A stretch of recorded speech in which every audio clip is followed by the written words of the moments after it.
hell is that? What's going on here? Why'd you start so late? Why? Where have you been all day? What have you been doing? Get off my lawn. And what time is it? Well, it's Podblast time.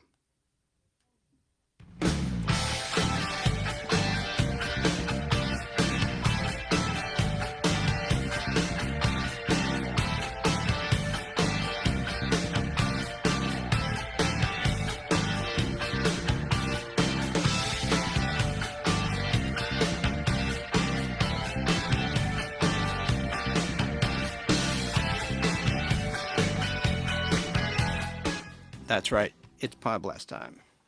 A little bit of a late start. I was researching the great director Richard Donner, who's the subject of today's show, and I didn't want to do anything half-assed. I have a lot of facts, and I'm going to focus not just on the movies that everyone knows him for, like the Lethal Weapon movies, Superman the movie, and Superman 2, The Goonies. We're going to talk about that, of course. But I want to focus on his early work, his television work, like Westerns. So even if you're not into Richard Donner, and he is underrated, I think he's up there on the level of a Steven Spielberg, and I'll explain why I think that in today's Podblast. But we're going to talk about all sorts of shows that maybe you like that are Westerns, some crime dramas, some of his television work that propelled him. He was a workhorse that propelled him to the level of artistry for the big screen. And he did craft major blockbusters. And we're going to discuss that as well. And so it's not going to be a super fest, even though I have a Superman t-shirt on and some Superman collectibles in the background. I have a place I could direct you to for that. It's capedwonder.com. Guy's name is Jim Bowers. I used to know him briefly when he lived in Georgia back in the mid 90s. And he has amassed a tremendous collection of Superman the movie memorabilia and photographs that he releases periodically over the last, I don't know, 25, 30 years online. And how I met him was there was a long version of Superman the movie that aired in 1982 on ABC TV. And I remember that being a kid because there were all these extra bonus scenes. And I always wanted to get a video of it. And I was in a comic shop. And I asked this guy, I said, man, do you know where I could get a copy of the ABC Network 2-night presentation of Superman the movie? Because it had all these cool extra scenes in it. And the comic shop owner says, yeah, there's a guy I know named Jim Bowers. He's a manager at Wolf Camera and Video. And so he told me what store he worked at, and I sought him out, and he was so nice. He's one of the nicest people I've ever met. And he helped me. He hooked me up. And now he's out west. I think he's in Reno, Nevada or somewhere. But he has a podcast of his own. And it's called the Caped Wonder Podcast, I believe. So I recommend that. But we'll touch on that. But that's really his forte. I want to talk about stuff that many people are not discussing when it comes to Richard Donner, and talk about the history of Richard Donner as well as some other pop culture things. I want to start, before we dive into the Richard Donner story, I want to talk about a couple modern things in pop culture land that are happening right now. And then we'll get to what I call the classic pop C and the subject, Richard Donner today. All right. Not everyone likes the Disney Plus Marvel stuff. I get that. But I do, obviously, hence all these boxes of comic books, thousands and thousands and thousands and thousands and thousands of comic books in my collection. Lifetime comic book Marvel collector and fan since I was, God, 10 years old. And I'm really digging Loki. And so I won't go too deep into this, and I don't want to give any spoilers away, but there's only 6 episodes of season 1 of Loki, and it's going to wrap up next week. At the end of the 5th episode, titled Journey into Mystery, which is the title of the original Thor comic book that debuted with issue 83 back in 1962. May 1962 street date, August 62 cover date was the first issue of the modern Thor. And of course, Thor is from Norse mythology. It's not like Stan Lee and Jack Kirby created Thor. I mean, he's the Norse god of thunder. So he's a part of mythology, Greek mythology, Norse mythology, Norse mythology. I know that. So the title of the episode 5 is Journey into Mystery. And that was the title of the comic book that Thor, the Silver Age Thor in the Marvel Universe, debuted in issue 83. And then it became a Thor comic with issue 125. 124 of Journey into Mystery, I think I have my numbers right, was still Journey to Mystery, and then 125. No, it was 126. That's the first issue where Journey to Mystery, they changed the name to Thor because Thor was wildly popular. Well, in the Journey to Mystery Disney Plus episode at the end, and this isn't much of a spoiler, you see a castle. And throughout the 5 episodes that have already streamed on Disney Plus and have been released, there's been time travel stories, and there's something called the TVA, and they sort of manage timelines, and they try to track down what they call variants, people that disrupt the timeline that can cause destruction. If the times merge, if the universes merge, it can cause chaos. That's been the case in all the time travel stories on TV and movies for years, and in books primarily, like Ray Bradbury and all these science fiction authors have written about that for decades. H.G. Wells, et cetera, et cetera. But at the end of episode 5 of Journey to Mystery, you see in this mist a castle. And ostensibly, that's the person that's been behind the mystery of creating the TVA, which were revealed to be androids. And I'm going to give you my theory real quick of who I think is behind it. A lot of people think it's a character named Kang the Conqueror, who was first introduced in issue number 8 of the Avengers back in the 60s. I think it's Doctor Doom. I'll hold this up for the camera real quick. Doctor Doom was introduced in 1962 in issue 5 of the Fantastic Four, and from the get-go, he was employing time travel techniques. He actually made the Fantastic Four go back in time onto a pirate ship in that issue, his first appearance, which is now worth mega bucks. So, Doom, his name is Victor Von Doom. He was a college roommate of Reed Richards' Mr. Fantastic Who Can Stretch. And those movies were about to be produced, the Fantastic Four, because they were owned by 20th Century Fox, and Disney bought Fox. The whole Fox library of TV shows, a lot of the shows we're going to talk about that Dick Donner, Richard Donner directed, were Fox, although he was a Warner Brothers player later on. I digress. But I think that castle is the castle in the fictional European town Latvia. Look at this comic book. You'll notice Dr. Doom, Dr. Von Doom, who was horribly misfigured. He was a college roommate of Reed Richards, as I just mentioned, and there was an explosion. He conducts an experiment, and he asks for Reed Richards' permission, and Reed warns him, "Are you sure you want to do this?" And he's under this dome, and it explodes in his face, and he's horribly disfigured, so he has to wear this mask that you see on the camera. If you're watching on Facebook Live or on YouTube, you can see it. If you're listening, go to my YouTube channel, The NOSTALGIC, with a C, Podblast, or our Facebook group, and join it, The NOSTALGIC Podblast, so you can see this. But you'll see a comic book cover when you see the castle that Doom resides in. And even from the get-go, from the first episode of Loki, I thought, I think Doom's behind this. Because the panels, like the portals they call them, where they jump from time portal to time portal, when they time travel, basically, they walk into this like panel. And that's just the way it was drawn in Fantastic Four 5, when Dr. Doom was making the Fantastic Four go back in time. So anyway, that's just my theory. I could be wrong. No one's really thinking it's Dr. Doom. Everyone thinks it's Kang the Conqueror, and it could be. In a week's time, in less than that actually, because these new episodes drop Wednesday. I think Wednesday morning at 3 a.m. or something.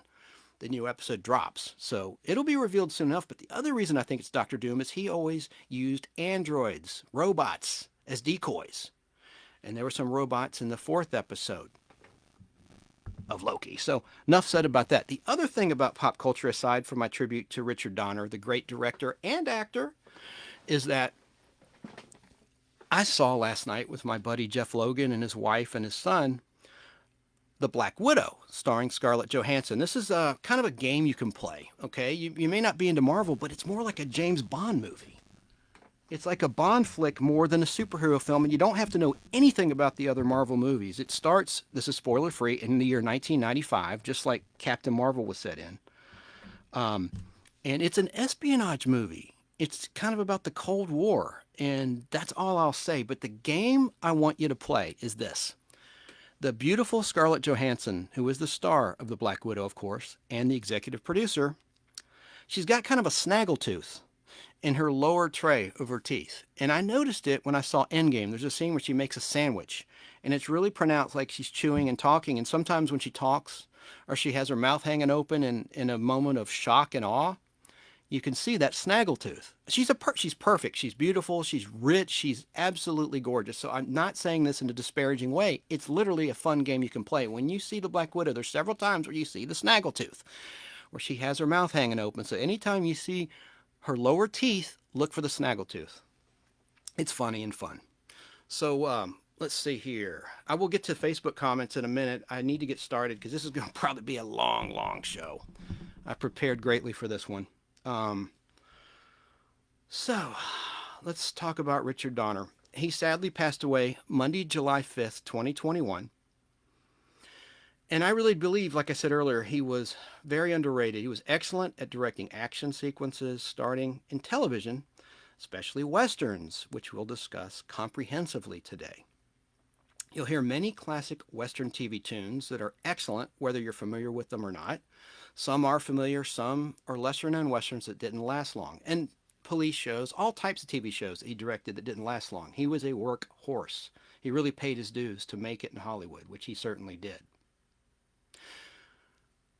Shooting Westerns was part of his experience before becoming a mega success helming major motion pictures, memorable movies, and film franchises. Now, this isn't just about Superman, as I said. Richard Donner was so much more than that. We're going to cover everything, literally everything that Donner directed in detail. But also you'll learn and remember these TV shows and projects and movies through clips and interesting facts. And most of these projects are classics. There's westerns, courtroom and schoolroom dramas, police shows, and much more. I spent hours researching this for you. That's why I was late today. Usually I start at 3:30 Atlanta Eastern Time, and I started at, 8:15 in the evening. So that's why I was doing some last minute research. So, and I use my books, my memories, not just the internet. I use some internet as well, but this should be some unique stuff. And I write all of my material, or try to. I'm not just reading something from a website like CNN or Fox News or whatever, and they routinely screw up. I make mistakes too. I'm not perfect, but hopefully this will be stuff that's not widely reported about when it comes to Richard Donner's work. And of course, you'll hear from the man himself in his own words, as well as those he worked with and loved him. Before we get started reminiscing the underrated artistry of director Richard Donner, let's talk about his television. And I want to play a couple clips when it comes to his television work. Gosh darn it, there's like this an intermittent hum I have to get rid of. I have a bad cable I need to deal with. Now, as I pull up some television information I want to share with you, I do want to share in a clip. This is a brief clip. I think it's just under 3 minutes long. This describes the style of directing in a word that Richard Donner held dear and near to his heart and his mind when it came to his artistry of directing. And it is part of a Superman documentary. On March 24th, 1977, cameras rolled on both Superman movies with one objective in mind: verisimilitude. Dick's great mantra was verisimilitude. Of course, we all had to look it up, but what it means is, I think, truthfulness.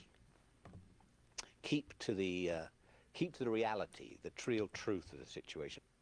Dick has a talent because of the things that are in him. Tom Mankiewicz. He wants to believe in those myths. And when you can make an audience believe that what's happening on the screen, even though it's totally extraordinary, that this is actually happening, that's when you have verisimilitude. I have a sign to Richard this Donner. day in my office of Superman flying through the air and dragging a sign by him that says verisimilitude, because the story had to have its own honesty. Everybody had to believe it was real. The epic production eventually ballooned to over 19 months of shooting. With the largest production budget to date, 11 units filmed simultaneously across 3 continents with over 1,000 crew members. The long, grueling shoot was worse on Dick Donner than anybody, because as a director, you have to be there every day. It was at times very difficult to keep your energy up on this picture. Very difficult to keep my energy up. And if I didn't have my energy up, it would be really rough, because I had to bring in a lot of false energy to people that didn't have it, both actors or crews, and it got to be a bitch. The production, especially for its day, was just huge. It was 2 films. We were shooting scenes from the 2 films simultaneously, according to production conveniences, so that when we had Gene Hackman, we were shooting scenes from 2 and scenes from 1. Or when we were in the Daily Planet, we were shooting scenes from both pictures in the Daily Planet while you were in that set. The most grueling part of it were obviously for Christopher and I the flying scenes, which were Margot Kidder, physically Lois so Lane. uncomfortable and often downright painful, and tedious, and take after take after take. A couple of times we landed short of the Christopher building. Reeve after his injury. So we'd come in for a landing, would drop off the side, just drop out of view. It was hysterical. And other times they dropped us too late. So we kind of went bouncing into the kitchen. You'd finish your 14, 15-hour day. The driver would drive you back Margot to Kidder? London. That would take an hour. You'd just get 40 winks practically, and it was time to get up again and stagger back on the set. The only thing, again, that made them tolerable was knowing that Donna was working twice as hard as you were, and getting even less sleep if that was possible, and keeping you laughing. That's your responsibility as a director. You have to generate this energy both for yourself and for everybody else. And if it's artificial, you can't let them know it's artificial. They have to believe you're really up there and spirited and giving it to them. There you go. In the words of Richard Donner, the late, great Richard Donner, passed away July 5th, 2021. So let's get on with some of, well, before we get to the TV, I do want to mention this. Let's just talk about his history, his personal history. Richard Donner was born Richard Donald Schwartzberg, April 24th, 1930. And he was an American director and producer of film and television, and occasionally he was a comic book writer. After directing the horror film The Omen in 1976, he directed the superhero film Superman, the movie starring Christopher Reeve. Donner later went on to direct such films as The Goonies, Scrooge, a great Christmas movie with Karen Allen and Bill Murray, released in 1988, while reinvigorating the buddy film genre with the Lethal Weapon film series. He and his wife, producer Lauren Schuler, Donner, owned the production company The Donners Company, formerly Donner Schuler Donner Productions, best known for producing the Free Willy and X-Men franchises for 20th Century Fox. In 2000, he received the President's Award from the Academy of Science Fiction, Fantasy, and Horror Films. Film historian Michael Barson writes that Donner was one of Hollywood's most reliable makers of action blockbusters. Richard Donald Schwartzberg was born in the Bronx, New York, to Russian Jewish parents, Hattie Horowitz and Fred Schwartzberg. His father owned a small furniture manufacturing business, and his mother was a stay-at-home mom. He had a sister, Joan. His grandfather owned a movie theater in Brooklyn, which had an early influence on his perception of film. After graduating from high school, Donner served in the U.S. Navy, becoming an aerial photographer. He briefly attended New York University, but left to pursue a career in acting, which we'll talk about later. He relocated to Los Angeles, California. Initially, Donner wanted to develop a career as an actor. He gained a bit part in a television program directed by Martin Ritt, who encouraged Donner to become a director instead. Ritt hired Donner as his assistant. Later, Donner was on the staff of Desilu, which is the company owned by Desi Arnaz and Lucille Ball. He directed for Desilu commercials. He transitioned into television dramas in the late 1950s, directing some episodes of the Steve McQueen Western serial Wanted, Dead or Alive, and the Chuck Connors Western, The Rifleman. During his early career as a director, he worked on over 25 television series, including Have Gun Will Travel, The Fugitive, Combat, Get Smart, The Man from U.N.C.L.E., The Wild Wild West, Gilligan's Island, Kojak, Tales from the Crypt, and The Twilight Zone, such as the episodes Nightmare at 20,000 Feet, starring William Shatner, and From Agnes with Love, starring Wally Cox, as well as the serial Danger Island from the children's program The Banana Splits. And we have clips from all of this coming up. Donner's first feature film was X-15, released in 1961, which starred David McLean, Charles Bronson, and Mary Tyler Moore. And also Stanley Livingston played Mike Brandon in the movie. Now, who's he? He was Chip Douglas in My Three Sons for 12 seasons, which started on ABC TV and then went to CBS TV from 1960 to 1972. Anyway, 7 years passed before Donner directed his next movie, Salt and Pepper, released in 1968, starring the Rat Packers, Sammy Davis Jr. and Peter Lawford. I didn't care for Peter Lawford. Truly, I just, something about him, I didn't like his personality and his voice, and people say that about me all the time, so just didn't like Peter Lawford. But of course, after Richard Donner had a really remarkable television film that was critically acclaimed, starring Linda Blair and Mark Hamill, right before Star Wars went into production. We'll talk about that later. It's called Sarah T. I Was a Teenage Alcoholic. Sarah T. The Portrait of a Teenage Alcoholic. I got a quick clip of that later on in tonight's program. But that's what really helped him turn the corner to the next level of big motion picture directing and getting away from television. And he did a lot of television movies leading up to that, so he had a lot of experience. Now, The Omen, which was released in 1976, was his breakthrough film.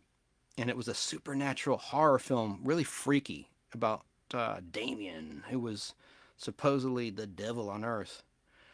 And it was sort of made in the wake of the success of The Exorcist for Warner Brothers, although The Omen was a 20th Century Fox release, so it was a competing studio. And Lee Remick was also in it, as well as Gregory Peck and David Warner. And Lee Remick, she had the bluest eyes I had ever seen. She was just beautiful. And she played what they thought was the mother of Damien. Damien Thorne. It was the 5th highest grossing film of 1976, The Omen was. I want to play a clip from his wife, Lauren Schuler Donner, on her late husband and his legacy. Actually, I'm going to read it. Hang on a second. Nope. In the days since legendary filmmaker Richard Donner's death at age 91, his longtime wife, Lauren Schuler Donner, has taken comfort in the outpouring of love and support from the Superman directors, fans, and colleagues. Quote, each one is more remarkable than the next, unquote. Schuler Donner tells Variety about the stories she's heard about her late husband. He was a prankster, a lover. He was an extraordinary man, and I want everybody to celebrate him in their own way. Since news broke of Donner's death on Monday, industry leaders, including Steven Spielberg, who wrote the story for The Goonies, which Donner directed, and Donner's Lethal Weapon stars Mel Gibson and Danny Glover, have been among those publicly mourning the director's passing. Quote, somebody who's prominent in the business told me that when they were young, in the 1960s or 70s, they were somewhere, and suddenly there was a ripple in the room, and somebody whispered, Dick Donner's here. Schuler Donner recounts. They turned, and there was this handsome guy. He said, he looked like Errol Flynn. This man walked in, and it was like the seas parted. Like Donner was described in that story, Donner believes her husband was pretty damn handsome until the day he died, but his appeal went far beyond his looks. He would light up the room. He had a big, booming laugh and a hug, she explains. He made you feel like you were really special, and that was his personality. That was his gift, embracing life and embracing humanity. Schuler Donner is an A-list producer in her own right. Married to Donner since 1986, the couple collaborated on Ladyhawke, Radio Flyer, and Timeline, while their Donner's production company, Banner, was also responsible for the, as I mentioned, Free Willy movies, the X-Men franchise, and Legion on FX, among other hits. Donner and Schuler Donner's Hollywood achievements were memorably and permanently commemorated with stars located next to each other on the Hollywood Walk of Fame. I have a call coming in. The Nostalgic Podblast, you're on the air. Who is this and where are you calling from? Yo, yo. Prank caller. Lauren continues, I was so lucky we were together that long. I grew with him. I learned from him. For me, for my career, I wouldn't be here and where I am today without his advice and pure osmosis. Watching him on set and learning how to command a set and respect the crew. The producer says Donner also imparted to her how important it was to have fun when the chips are down and lift everybody up. He also taught me not to sweat the little things. That's something I could learn. I always sweat the little things. He gave me the gift of realizing it's fine to relax and focus on what's important. So that was a nice article about the late Richard Donner. Now, let me see here.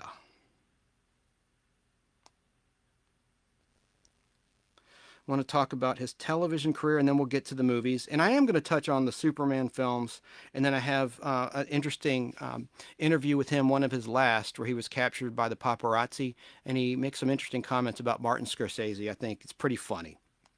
And I have what I think might be his last interview. But let's talk about his television work. Donner's TV directing. Here's many of the TV shows that Richard Donner directed, starting in 1960 with the Zane Grey theater production titled So Young the Savage Land, which aired November 11th, 1960, with actor Chris Robinson and John Dehner, who'd been in The Twilight Zone. Chris Robinson, a lot of women my age will probably remember him from General Hospital. But that was his first directing job, his first paid directing job. And it was the 5th episode of the 5th season of that half-hour program, which aired Thursday night at 8:30 on CBS. Then Donner directed the dramatic anthology series The DuPont Show with June Allison, with an episode which aired on December 8, 1960, Thursday night at 10:30 on CBS, with an episode titled Emergency. Next, Richard Donner directed another dramatic anthology TV program, which was in its 8th season at the time, called The Loretta Young Show. And that aired Sunday nights on NBC from 10 to 10:30. Donner directed these episodes, titled Quiet Desperation, airing February 5th, 1961, The Choice, which aired February 26th, 1961, When Queens Ride By, on March 12th, 1961, the preliminaries with pre-90-minute Western Virginian star James Drury, which aired March 19, 1961, and his last installment on the Loretta Young Show was Woodlot, airing March 26, 1961. During this time, Richard Donner directed the Western series Wanted Dead or Alive, we talked about earlier, starring Steve McQueen. The first episode he directed was titled The Twain Shall Meet from Season 3, which aired Wednesday, October 19, 1960 on CBS at 8:30. With Mary Tyler Moore. Then he directed an episode titled The Medicine Man, and it aired November 23rd, 1960, with guest star Cloris Leachman, who recently passed away. The next Wanted Dead or Alive episode that Richard Donner directed was titled The Last Retreat, and that aired January 11th, 1961. And then he directed Bounty on Josh, and that aired January 25th, 1961. Then he directed The Voice of Silence, February 15th, 1961. And lastly, Barney's Bounty, an episode which aired on CBS March 29th, 1961, with Noah Beery Jr., who's best known as Rocky, the dad of Jim Rockford years later in the Rockford Files. This was the last episode of the series that Dick Donner directed. And right now I want to listen to the theme tune to Wanted Dead or Alive, starring the great Steve McQueen.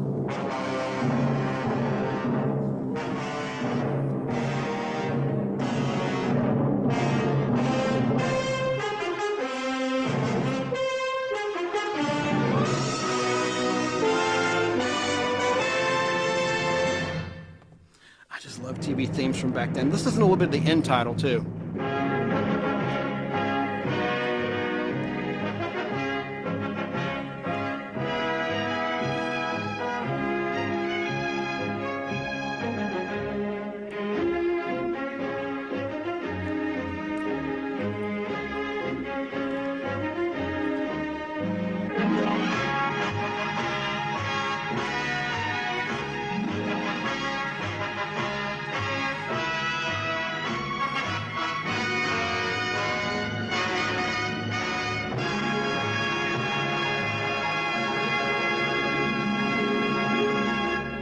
Filmed in Hollywood by 4 Star Films Incorporated.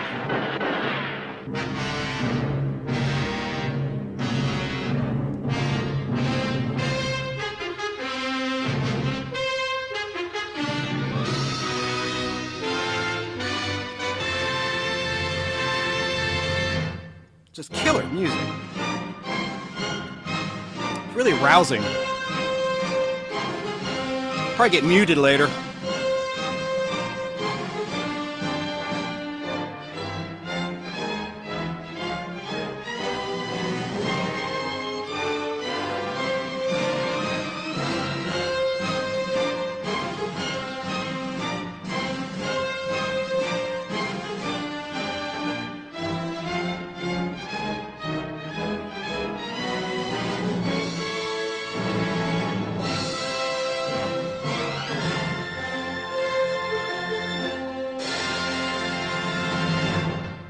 Great stuff. I think it's the same production company that produced The Big Valley.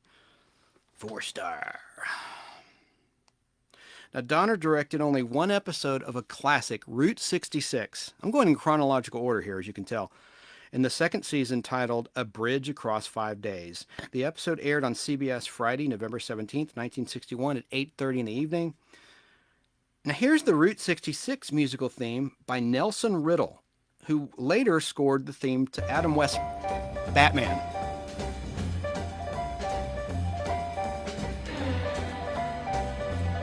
I just love it.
Dig that, man. I dig that big band theme. I just dig it. I think it's just great. After his directing stint on Route 66, or Route 66, depending on how you want to pronounce it, then came directing jobs on a half-hour Western called The Tall Man. Here's where we get into some obscure stuff that's educational and interesting. The Tall Man aired Saturday nights on NBC at 8:30, and it was about Deputy Sheriff Pat Garrett and Billy the Kid, set in New Mexico during the 1870s. Let's listen to the theme of The Tall Man Western.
That's the Tall Man. I think we heard enough of that, but it's pretty rousing. I just love that big sound.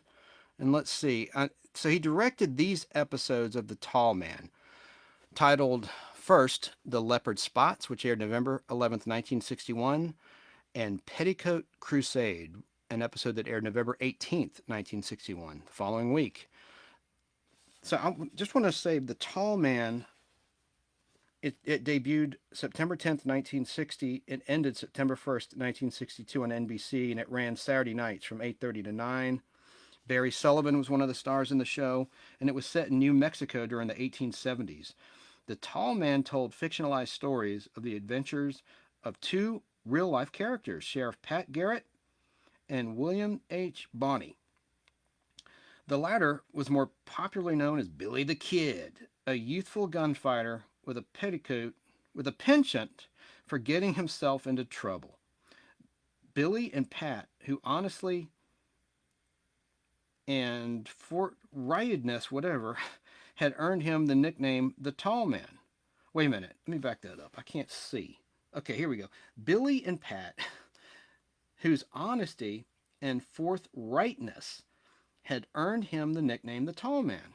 They were close friends despite the fact they were often on opposite sides of the law. Pat looked upon Billy as a younger brother or son, but knew in the back of his mind that they would eventually be forced into a showdown. Although he too was a pretty handy guy with a gun, Pat regarded it as a tool only to be used in an emergency where there was no alternative.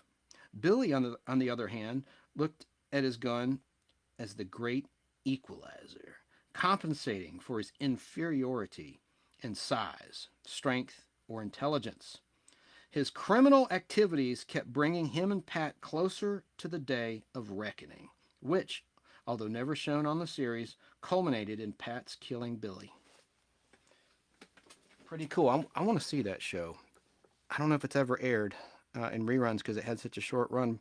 Maybe TV Land back in the day aired it and someone put it on YouTube. So anyway, let's see.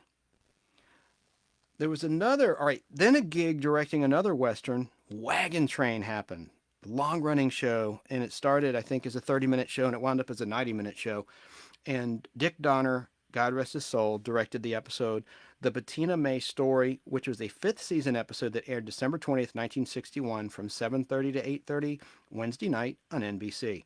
And Betty Davis guest starred. So I'm going to note some notable guest stars that Richard Donner directed in his early career and throughout his entire career when I get to the big screen. But I think he directed some interesting people on the small screen when he was getting his resume built, like Betty Davis. Now here's the theme to Wagon Train.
I just love that they had these big booming themes. It sounded like the London Royal Philharmonic Orchestra or something. It was really grand. It almost made it seem like a movie. And TV shows these days generally don't have themes or theme songs. It's kind of a shame. But Wagon Train debuted September 18th, way back in 1957, and it started on NBC from 1957 to 1962, Wednesday nights from 7:30 to 8:30 in an hour-long time slot. Then it moved to ABC in September 62 to September 63, Wednesday night 7:30 to 8:30. And then ABC expanded it to a 90-minute format, Monday nights from 8:30 to 10. And then finally, in its last season, September 64 to September 65, ABC ran it Sunday night from 7:30 to 8:30, and it was a really great Western show that Richard Donner directed an episode of. So, let's see what else Donner had in his repertoire. He directed a sole episode, just one episode, of a show called The Detectives. The episode was titled Never the Twain, and it aired March 23rd, 1962. The Detectives starred Robert Taylor, Teague Andrews, who went on to play a Klingon in a classic Star Trek episode titled Friday's Child, which also had in the cast Julie Newmar. At the same time, she was playing Catwoman, except in that Star Trek episode, she was pregnant, not really in real life, but they used pillows and stuff. But it was an interesting episode, and he played a terrible Klingon who got killed in that episode. And also, he went on to be in Mod Squad. He played the boss of the hipsters that became cops in the Mod Squad. Anyway, I digress. So, Never the Twain, the Detectives episode, and that show starred Robert Taylor, Teague Andrews, and Mark Goddard, who went on to play in Lost in Space, Major Don West, the pilot of the ship. But Mark Goddard was first in The Detectives, and also pre-Batman, Adam West, Batman himself, was in The Detectives. It aired originally on ABC starting on October 16th, 1959, Fridays from 10 to 10:30, and then moved to NBC Fridays at 8:30 in September 1961 until it was canceled, with the last episode, which was a rerun, airing on September 21st, 1962. Now, it was up against a hit, Route 66, that we just talked about on CBS, and the smash hit The Flintstones, which had just started. It was in like its second season or so, but it was up against The Flintstones and 77 Sunset Strip on its former network, ABC. Zoinks! That's tough competition right there. Really tough competition. Let's play. I want to play a little bit of the Detectives opening. Get some emergency equipment out there. And an ambulance.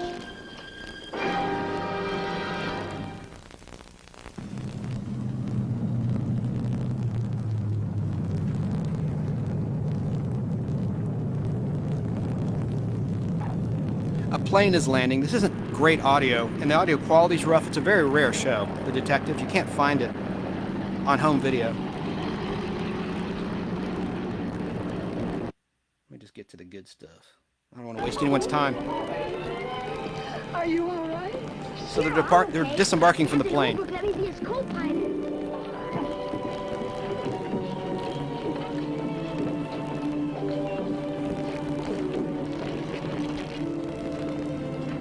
Is that invitation for next week still open? Well, you bet it is. That's Mark Goddard, Major Don West, future Major Don West on CBS, Lost in you were Space. on vacation. We were. I'll wait for your call. Come on, bird dog.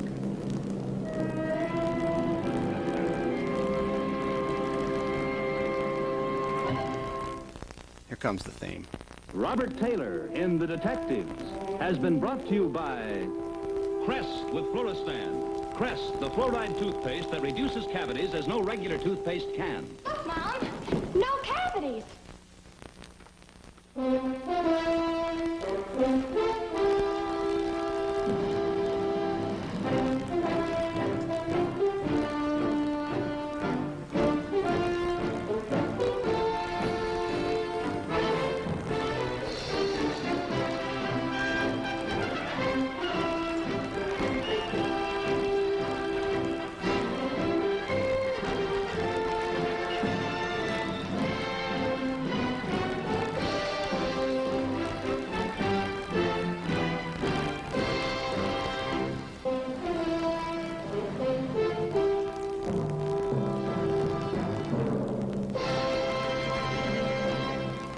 The Detectives. Be sure to see The Rebel with Nick Adams starring as the Rebel every Sunday over most of these same...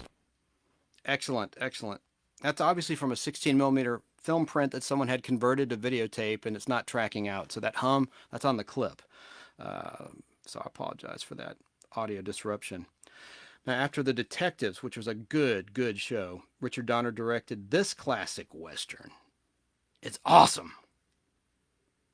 Everybody loves it. Everyone I know, anyway. Wait for it.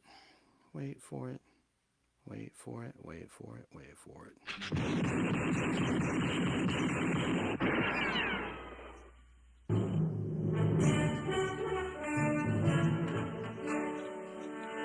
The Rifleman!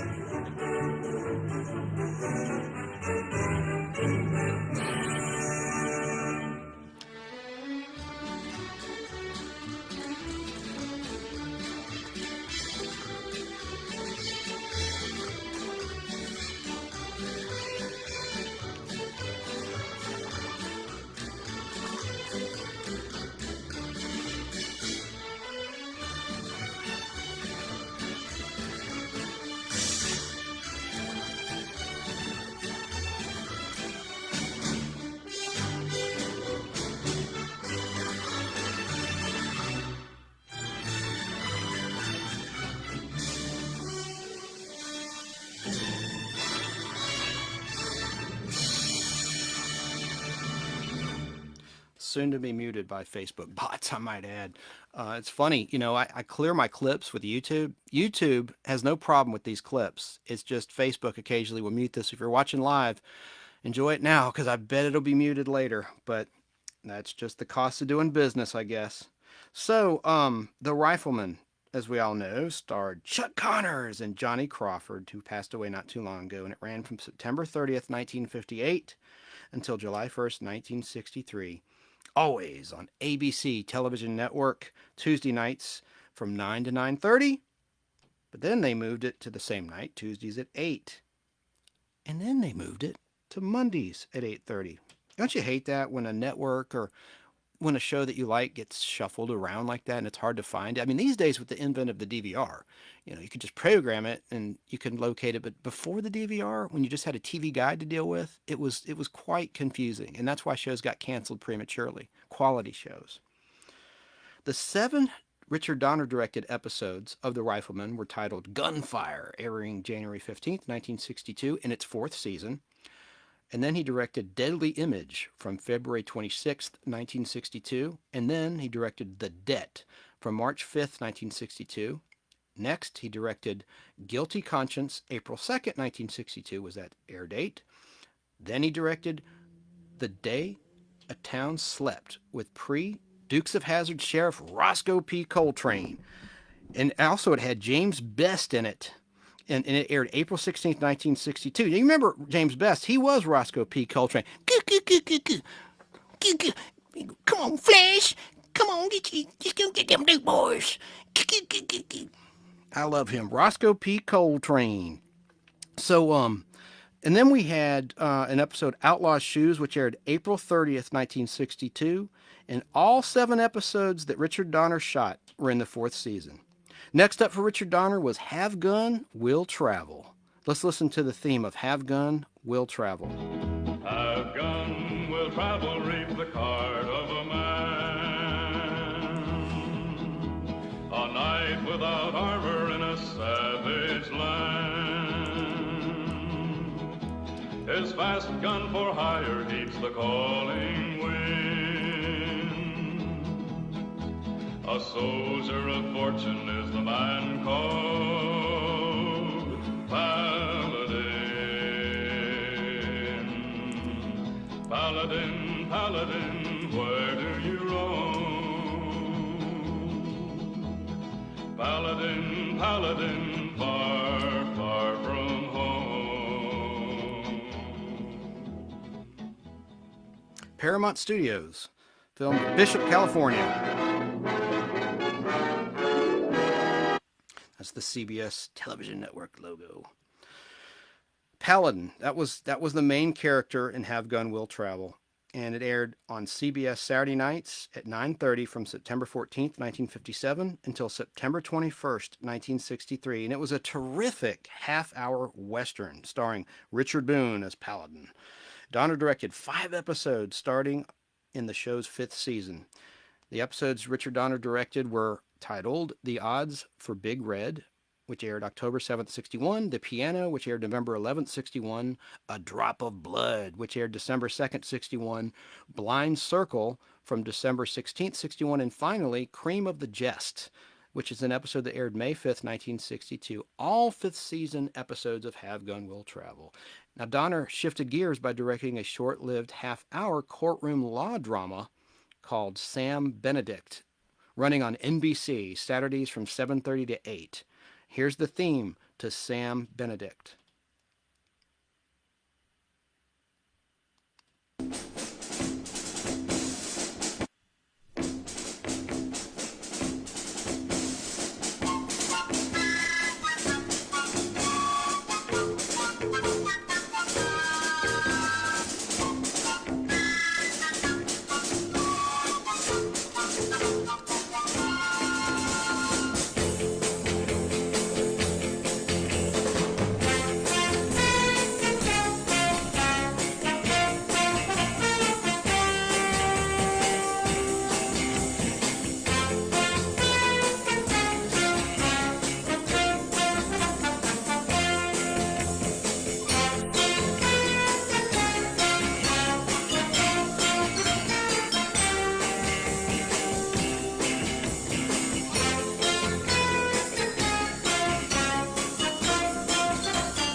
Those old themes. I really do. I think they're really, really well written music. So the episode that he directed for Sam Benedict was titled The Target Over the Hill, and he acted in an episode of Sam Benedict. Yeah, I have it right here. Richard Donner acted as a character Grover Stan in the episode titled Sugar and Spice and Everything, which aired February 6th, 1963, and he was directed by Ida Lupino. But he directed an episode, The Target Over the Hill, which aired December 29th, 1962, with the lovely Inger Stevens, who sadly committed suicide. She was in several episodes of The Twilight Zone, including The Hitchhiker, which was the 10th episode that aired of The Twilight Zone in season 1, and she was in The Lateness of the Hour in season 2, and that was one of the 6 episodes or so that were shot on videotape and not on film, so it looks like a soap opera. But she sadly committed suicide. She was just a beautiful, beautiful actress. And he also directed more episodes of Sam Benedict. He directed Not Even the Gulls Shall Weep. Don't you love the titles? I love the writing of the titles. The writing was so good back then. And there's some good writing today. There really is on some Netflix shows and the like. But I just think the writing was just of such a high quality back then.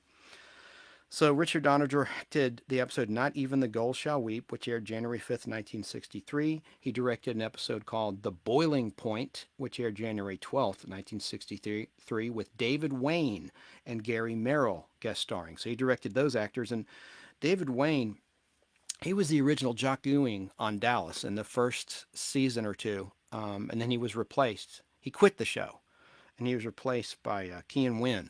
But, he played the drunk not Jock Ewing, he played Digger Barnes. Golly, where's my mind? I know someone out there was screaming at me, you didn't play Jock Ewing. No, he played Digger Barnes. He played Cliff Barnes and Pamela Barnes' dad, the drunk, who felt like he was cheated. Anyway, so Richard Donner directed David Wayne, the original Digger Barnes on Dallas, and Gary Merrill in that episode. The next episode that he directed of Sam Benedict was titled Some Fires Die Slowly. And that episode aired February 16th, 1963, guest starring Ted Knight, Judge Smales himself from Caddyshack. And of course, from the long-running, Mary Tyler Moore show is Ted Baxter. Everybody knows who he is. He was in, McHale's Navy. Just an awesome comedic actor. He died way too soon back in the year 1986. And of course, in Too Close for Comfort, which I liked growing up. That was kind of a silly sitcom because I like watching the girls, the daughters.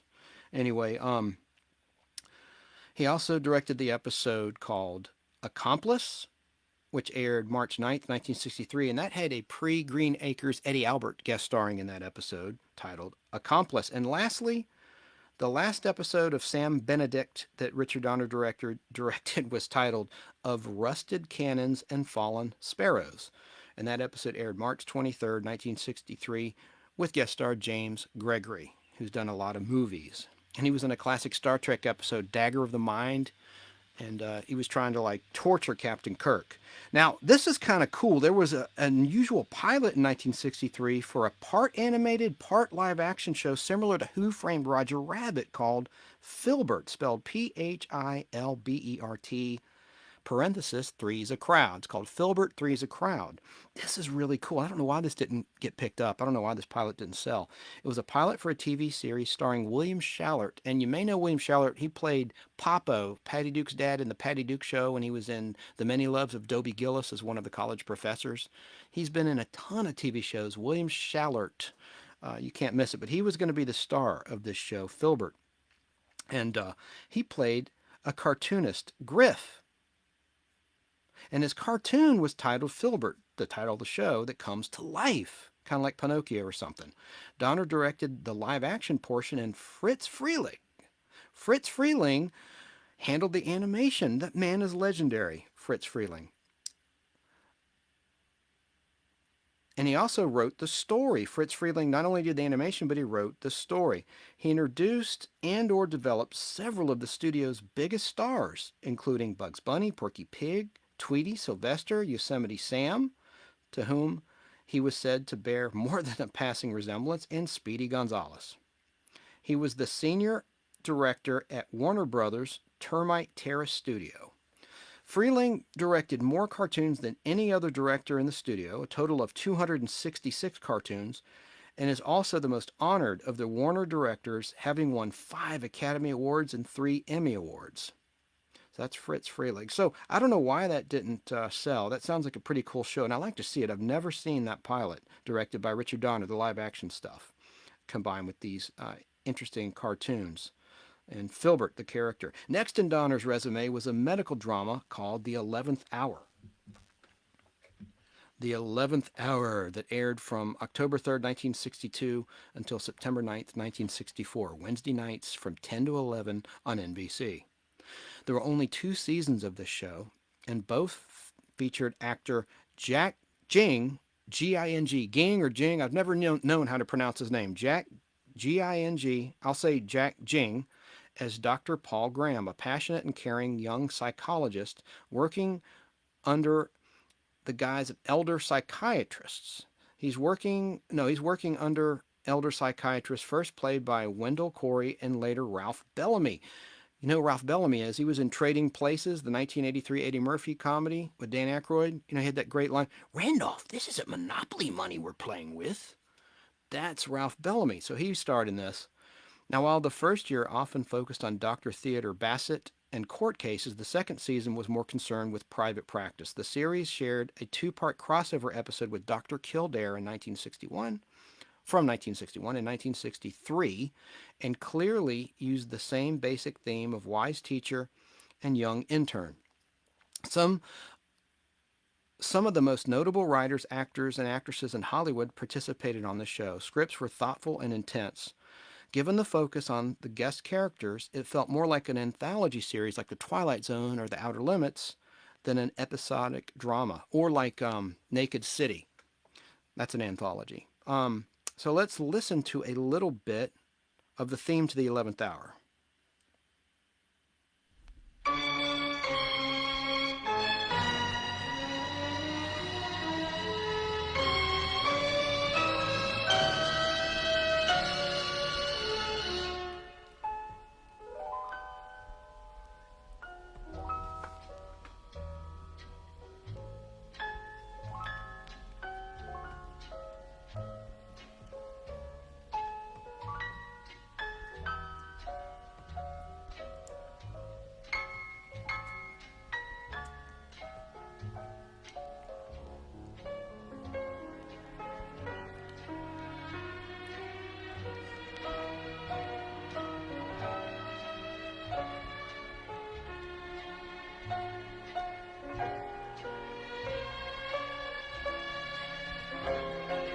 Sounds like a soap opera, doesn't it?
It's all going to be muted.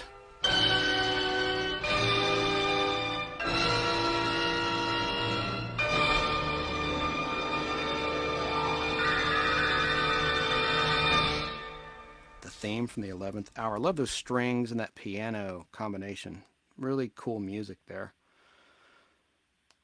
So the episode that Richard Donner directed was titled Advice to the Lovelorn and the Shopworn, and it aired January 23rd, 1963. Donner acted in this, also he acted in it, as a character named Arnold Hardy. Then he directed the episode titled I Feel Like a Rutabaga. It aired April 24th, 1963. Eddie Albert, Before Green Acres, guest starred. Now next, this was a great war drama called Combat. It was a war drama that aired from October 2nd, 1962 until August 29th, 1967, the day The Final Fugitive aired, I might add, on ABC. And I want to play a little bit of the theme to Combat, starring Vic Morrow, who was sadly beheaded on the set of the Twilight Zone movie.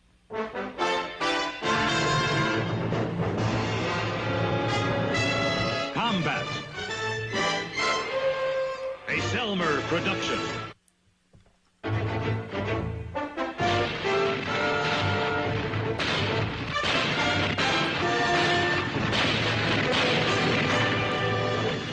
Combat.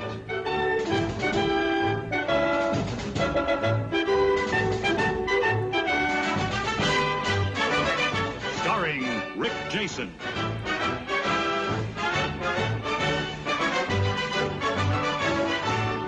And Vic Morrow.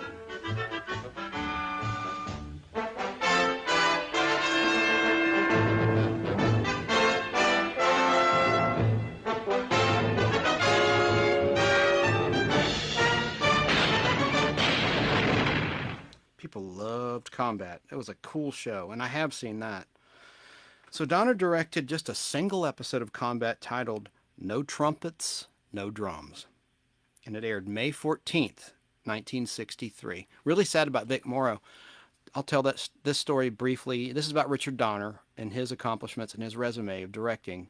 We're leading up to the blockbuster films that he did, and I have some clips of some memorable scenes of those films coming up. But for now, we're talking about his early television work like westerns and war dramas and courtroom dramas, and we're going to play some clips. I haven't even scratched the surface. That's why it took me so long to research this. But Vic Morrow was on the set of Twilight Zone the movie back in 1982 in a segment directed by John Landis.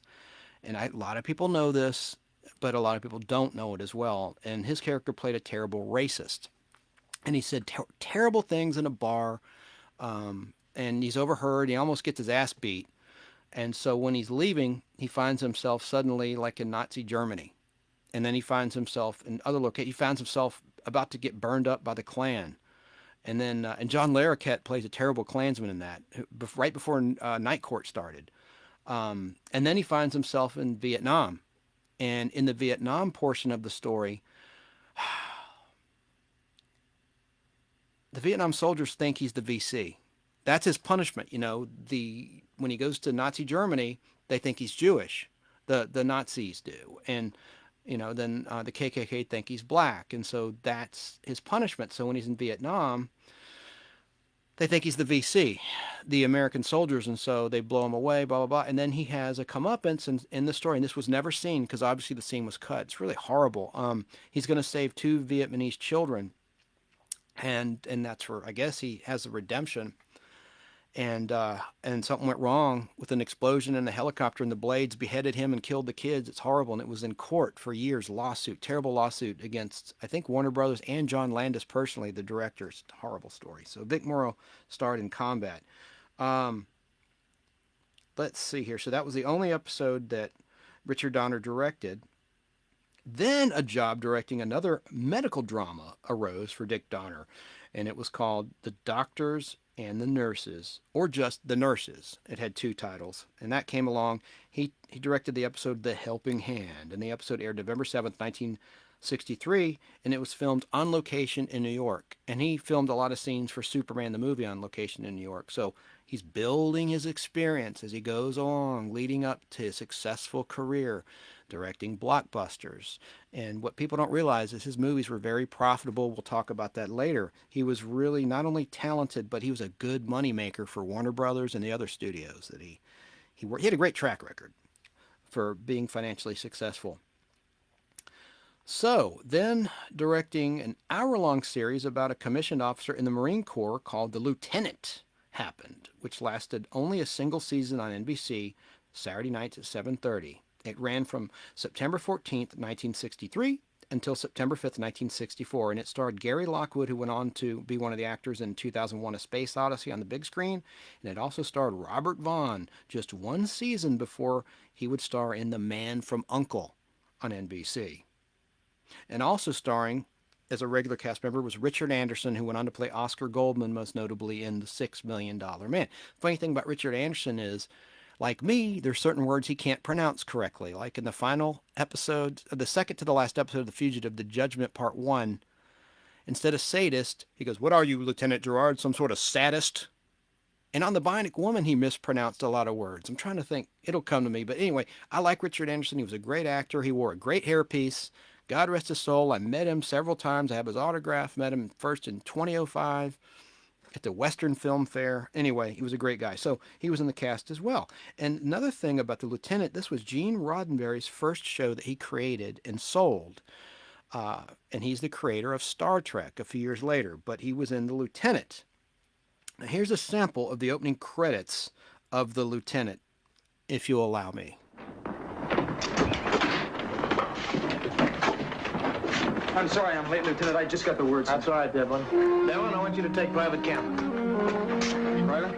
Listen, Kagi. See these guys.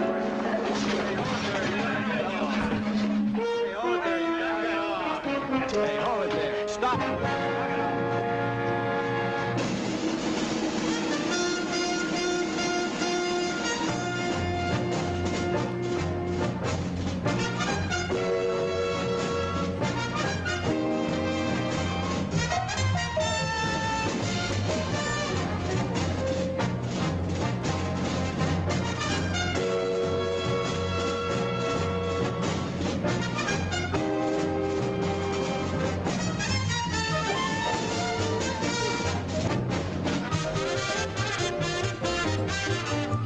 Guest starring Dennis Hopper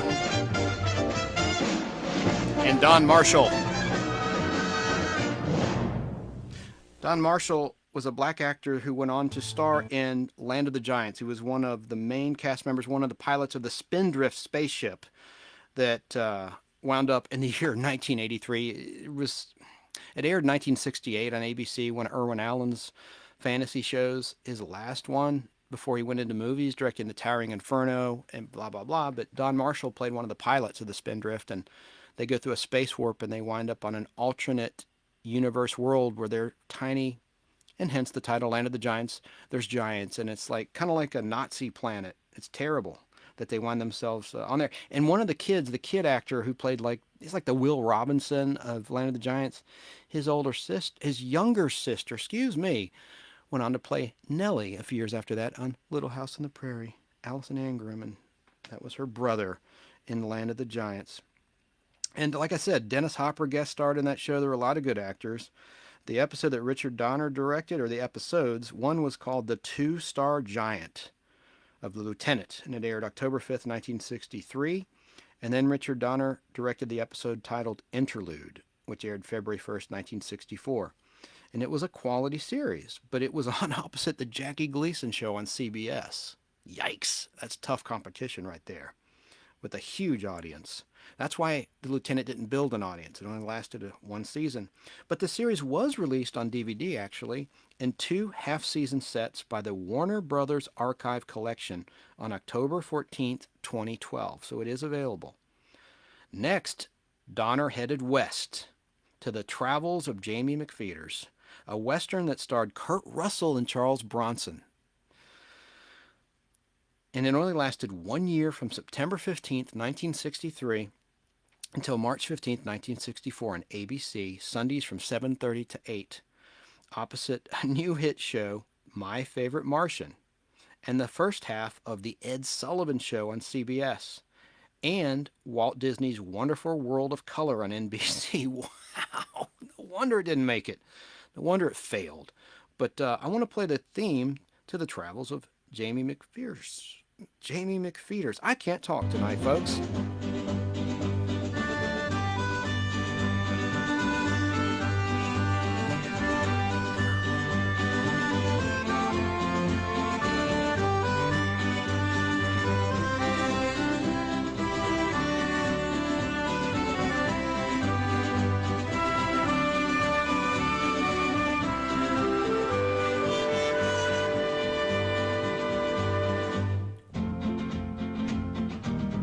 The end title. From mountains high to valleys low, they speak the name of Jamie O, who with his pole went searching for the gold in old California. Go westward ho, young Jamie O, and you'll find fortune and fame by river boat and wagon trains. Old Doc McPheeters crossed the plains and told his son, keep moving on. There's gold in old California. There's gold in old California.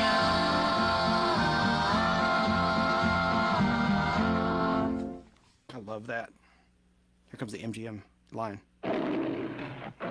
Metro-Goldwyn-Mayer. What are they going to replace it with now that Amazon owns MGM? I wonder what's going to happen. I hope they do like Disney when they bought 20th Century Fox. They just kept it like 20th Studios. They just changed it a little bit. They changed it. Anyway, I don't know. We'll see, won't we? So, the episode that Richard Donner directed was titled The Day of the Picnic, and it aired February 16th, 1964. Then, Richard Donner directed Mr. Novak. That's the name of a TV show, Mr. Novak. And that came Donner's way. It was a drama on NBC Tuesday nights at 7:30 for an hour, and it ran from September 24th, 1963 through August 31st, 1965. Notable names, Burgess Meredith and Marion Ross, pre-Mrs. C on Happy Days, long before that, about 10 years before, 10 or 11, were in the cast. It was a school drama set at Jefferson High in Los Angeles. And here's the theme. It's like a TV theme night, isn't it? Now, it's about Richard Donner, but it's also nice for people that aren't terribly into the topic. At least you can hear these themes. Mr. Novak.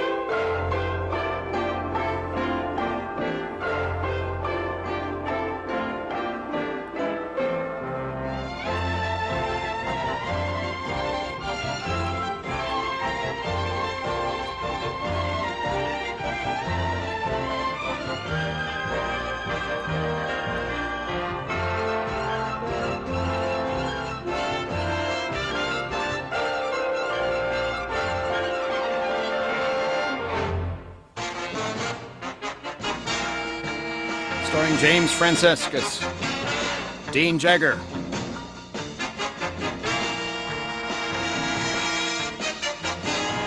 and Mike Kellen. And Beau Bridges guest starring.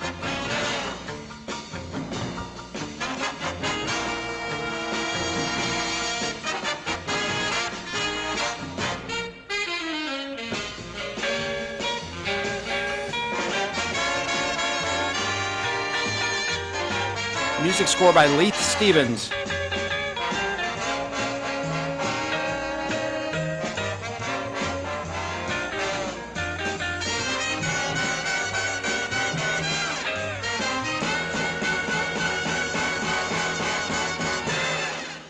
Groovy, man. Here's the MGM logo. There's the line. Now Amazon. It's funny how traditions change. The episodes that Richard Donner directed, let's see here, let me make sure, of Mr. Novak include, here's the title, X is the Unknown Factor, and it aired October 15th, 1963. Then he directed the episode 1,000 Voices, which aired December 17th, 1963. And then he directed the episode The Private Life of Douglas Morgan Jr., which aired January 28th, 1964. And then the episode he directed was titled The Death of a Teacher from February 4th, 1964. Then he directed an episode called One Way to Say Goodbye, which aired March 17th, 1964. And he directed the episode Moonlighting, September 22nd, 1964. And we have a call, but hang on a second. We close out Mr. Novak. Then he directed Beyond a Reasonable Doubt, which aired December 22nd, 1964. And this is perfect timing because next up is The Twilight Zone. But before we get to The Twilight Zone, we have a call. Who are you? Is this Barry King, according to my caller ID? What's going on here? Well, I'm just fooling around. Little late start today. How are you doing, Barry? Good. Love the tribute to Richard Donner. I'm glad you were able to sit in on our tribute Saturday at WBHF when we were talking about him too Saturday. He was underrated. He was a great director, and he was always one of my favorites.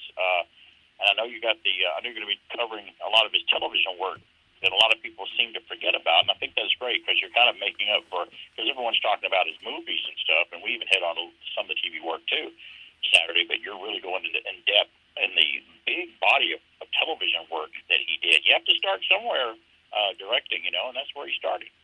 That's right. That's how you build a resume. That's how it works in Hollywood, or at least that's how it did in the old days of Hollywood. Well, I know you're going to be talking about The Twilight Zone, and if I could say just right up front, since I'm on with you, I think that personally, I think Richard Donner, and probably a lot of other people think this too. I think he directed the best, if not the most well-known episode of The Twilight Zone that was ever done, and that was Nightmare on 20,000 Feet with William Shatner. Amen, brother. I agree. Because it was remade in the movie. In the 1983 movie, Twilight Zone the movie, for one thing. Yeah, directed by George Miller from Mad Max with John Lithgow. And to me, it was the best part of the Twilight Zone, the movie that they put together in the mid-'80s. I thought that, even in the movie remake, that was the best story, the Nightmare on 20,000 Feet, yet again. And who directed it in the movie, that segment, the remake? That was George Miller, the guy who directed the Mad Max films, George Miller. That's right. I have a clip coming up by Richard Matheson, who wrote Nightmare at 20,000 Feet, how he hated the teddy bear monster. He hated the execution of the gremlin on the plane in the original episode starring William Shatner. He hated it. If I'm not mistaken, I mean, that was there's a lot of makeup guys in the 60s, including John Chambers, who worked on Planet of the Apes and a lot of other things. But I think that was William Tuttle that did the makeup for the creature in the Twilight Zone episode. Am I right on that? Yeah, you know your stuff, Barry King. BK on the Air is your show. By the way, I haven't really plugged you or Alan's shows. You're on every Saturday morning live from 10 a.m. until noon on WBHF, and you can stream that if you're not in the listening area on WBHFradio.org. And then, of course, you're on YouTube after the fact. You document everything on YouTube. You're on fistfulofradio.com with me, the Nostalgic Podblast. All the archive shows are there. And yours, since you've been on Fistful of Radio, or archived there, and you're pretty much everywhere. And Alan has two podcasts, the Marriage Fit podcast. Alan Sanders, your co-host, and the Wilder Ride podcast, as well as being on all sorts of Atlanta radio and on WBHF pretty much every day in the morning doing the morning news from 7 to 9. Well, thanks for the plugs, and you're on with us every Saturday at WBHF now when you can do it. And so far, you've been there for the past 3 or 4 Saturdays, and we're glad that have you on board with us every Saturday at BK on the Air. Oh, I'm enjoying it. Thank you. It's great, and you gave me a segment at 11:35 ish, in hour 2 of your program, and I'm having a lot of fun with it. So thanks. Well, Richard Donner, you're right. You opened and said something about him being, along the lines, along the leagues of Steven Spielberg and a lot of other big directors, and he was. I mean, you don't often hear big directors named like Steven Spielberg, Stanley Kubrick, Christopher Nolan, all these directors over the 60s, 70s, 80s, and sometimes up to the 90s, and no one throws Richard Donner's name in there, and they should, because I've always been a fan of Richard Donner. I want to tell you a quote that Mel Gibson said in an interview in the year 2000 about Richard Donner working with him. Mel Gibson has worked on him on the Lethal Weapon films and on, I think, Conspiracy Theory too, if I'm not mistaken. Right, he sure did. Here's what Mel said about And Maverick. Donner. And Maverick, he said, Uncle Dick Donner, he's a great guy, just terrific, extremely professional. He's an old veteran and has an understanding of film that is the culmination of years of experience. He's got his technical stuff down, his vision down. No matter what you say about Dick Donner, it underrates him. He really loves what he's doing, loves working with actors, and he always allows you freedom to explore all kinds of areas. All right, kid, he'll say, and slap you on the back and let you try something because he sometimes he doesn't know. He's just an extremely charming, talented, great, fracking guy. I'm going to use fracking, right. The Battlestar Galactica term for the F word. Uh-oh. But he My live video was blocked. And then he said, I love it.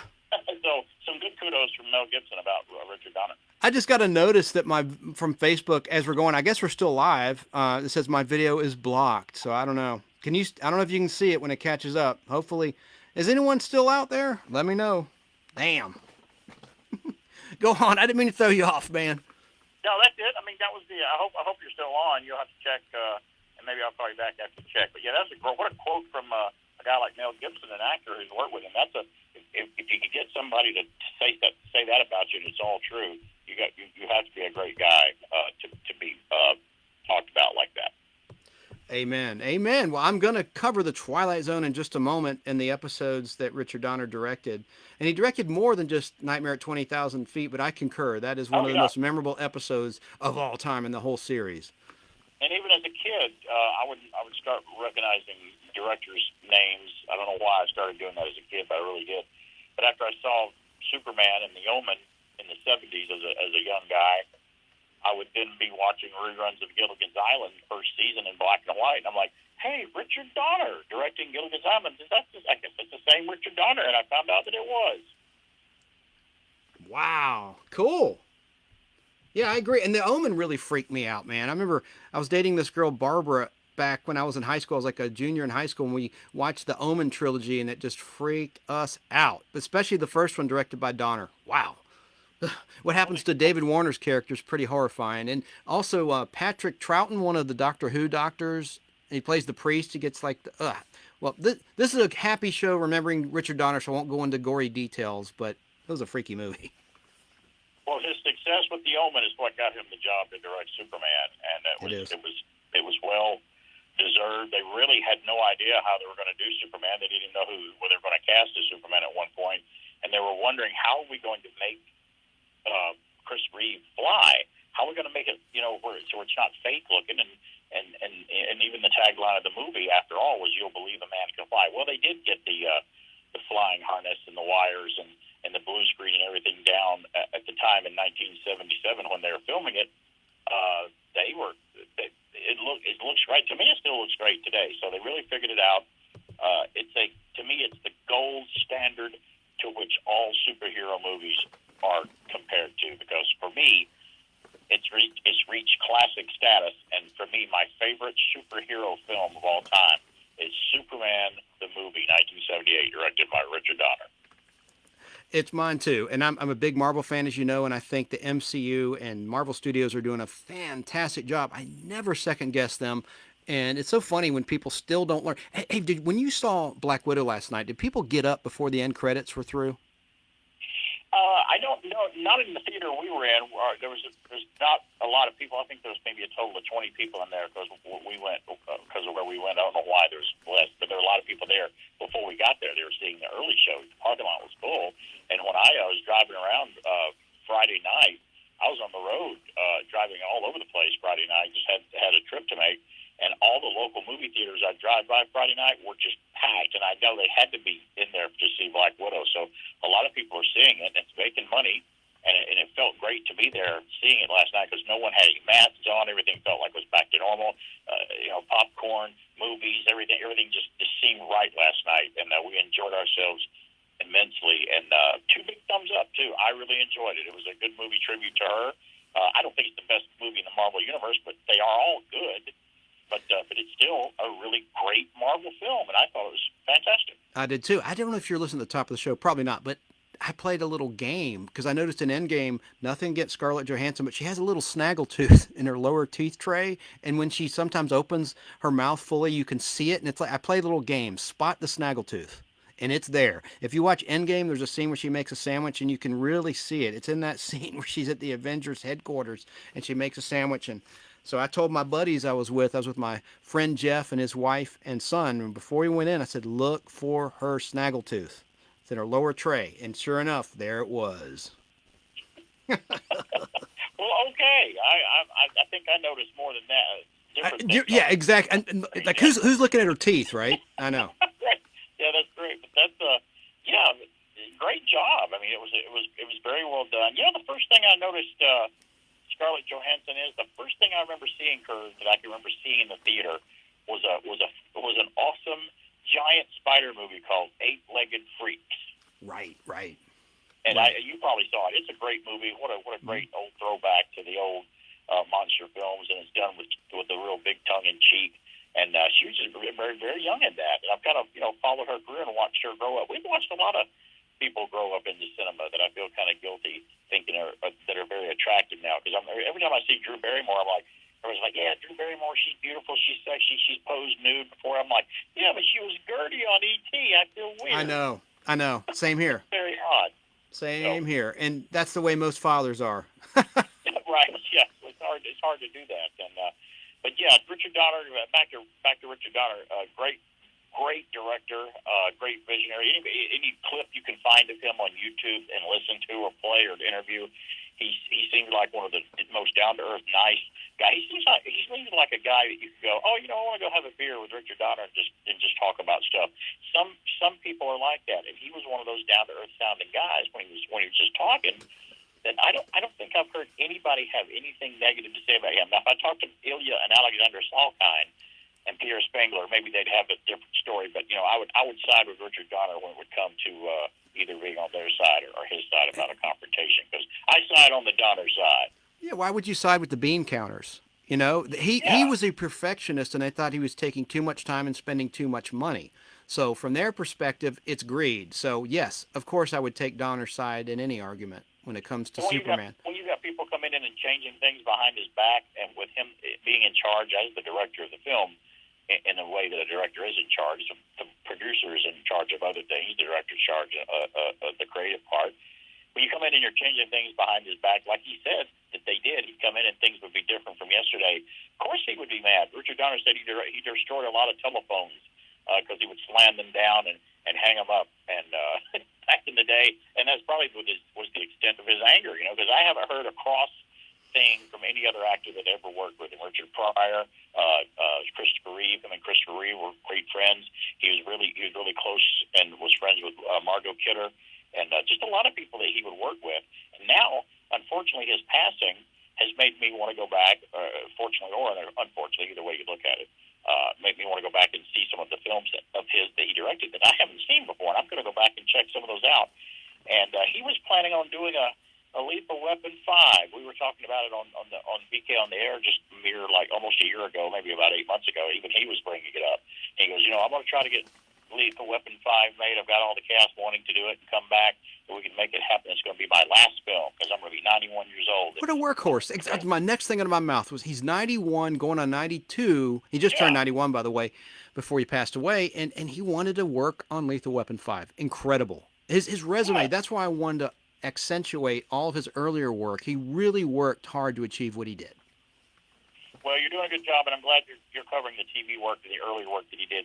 First movie he directed was called X-15 with Charles Bronson, and I never really had heard of it. I don't know that it did that well. But now I just want to go back. And Mary Tyler Moore and Stanley Livingston. Yeah. I want to watch Richard Donner's first film now just to see what it's like, and form my own opinion. So the fact of his passing has caused me to explore his catalog even more and check out more of his body of work.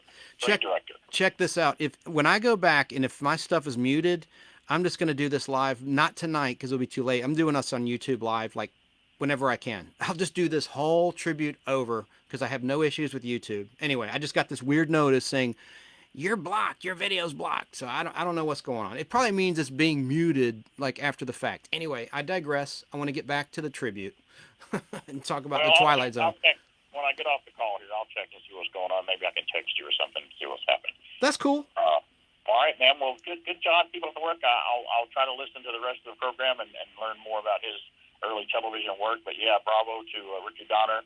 Rest in peace. What a great career. And hey, what a long life. If you live to be 91 now, I think that's a nice, long, wonderful life that you've had. Well said, Barry.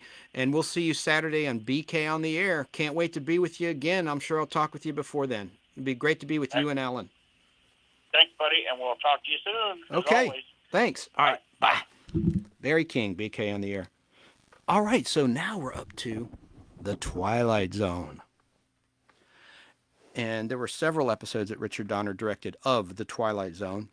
And he mentioned Nightmare at 20,000 Feet, but let's just try to set this up with the origin of The Twilight Zone. The Twilight Zone began airing on CBS Friday night, October 2nd, 1959 at 10 p.m. It was a half-hour show, as we all know. Originally, season 4 was an hour, but season 1, 2, 3, and 5 were half-hour format.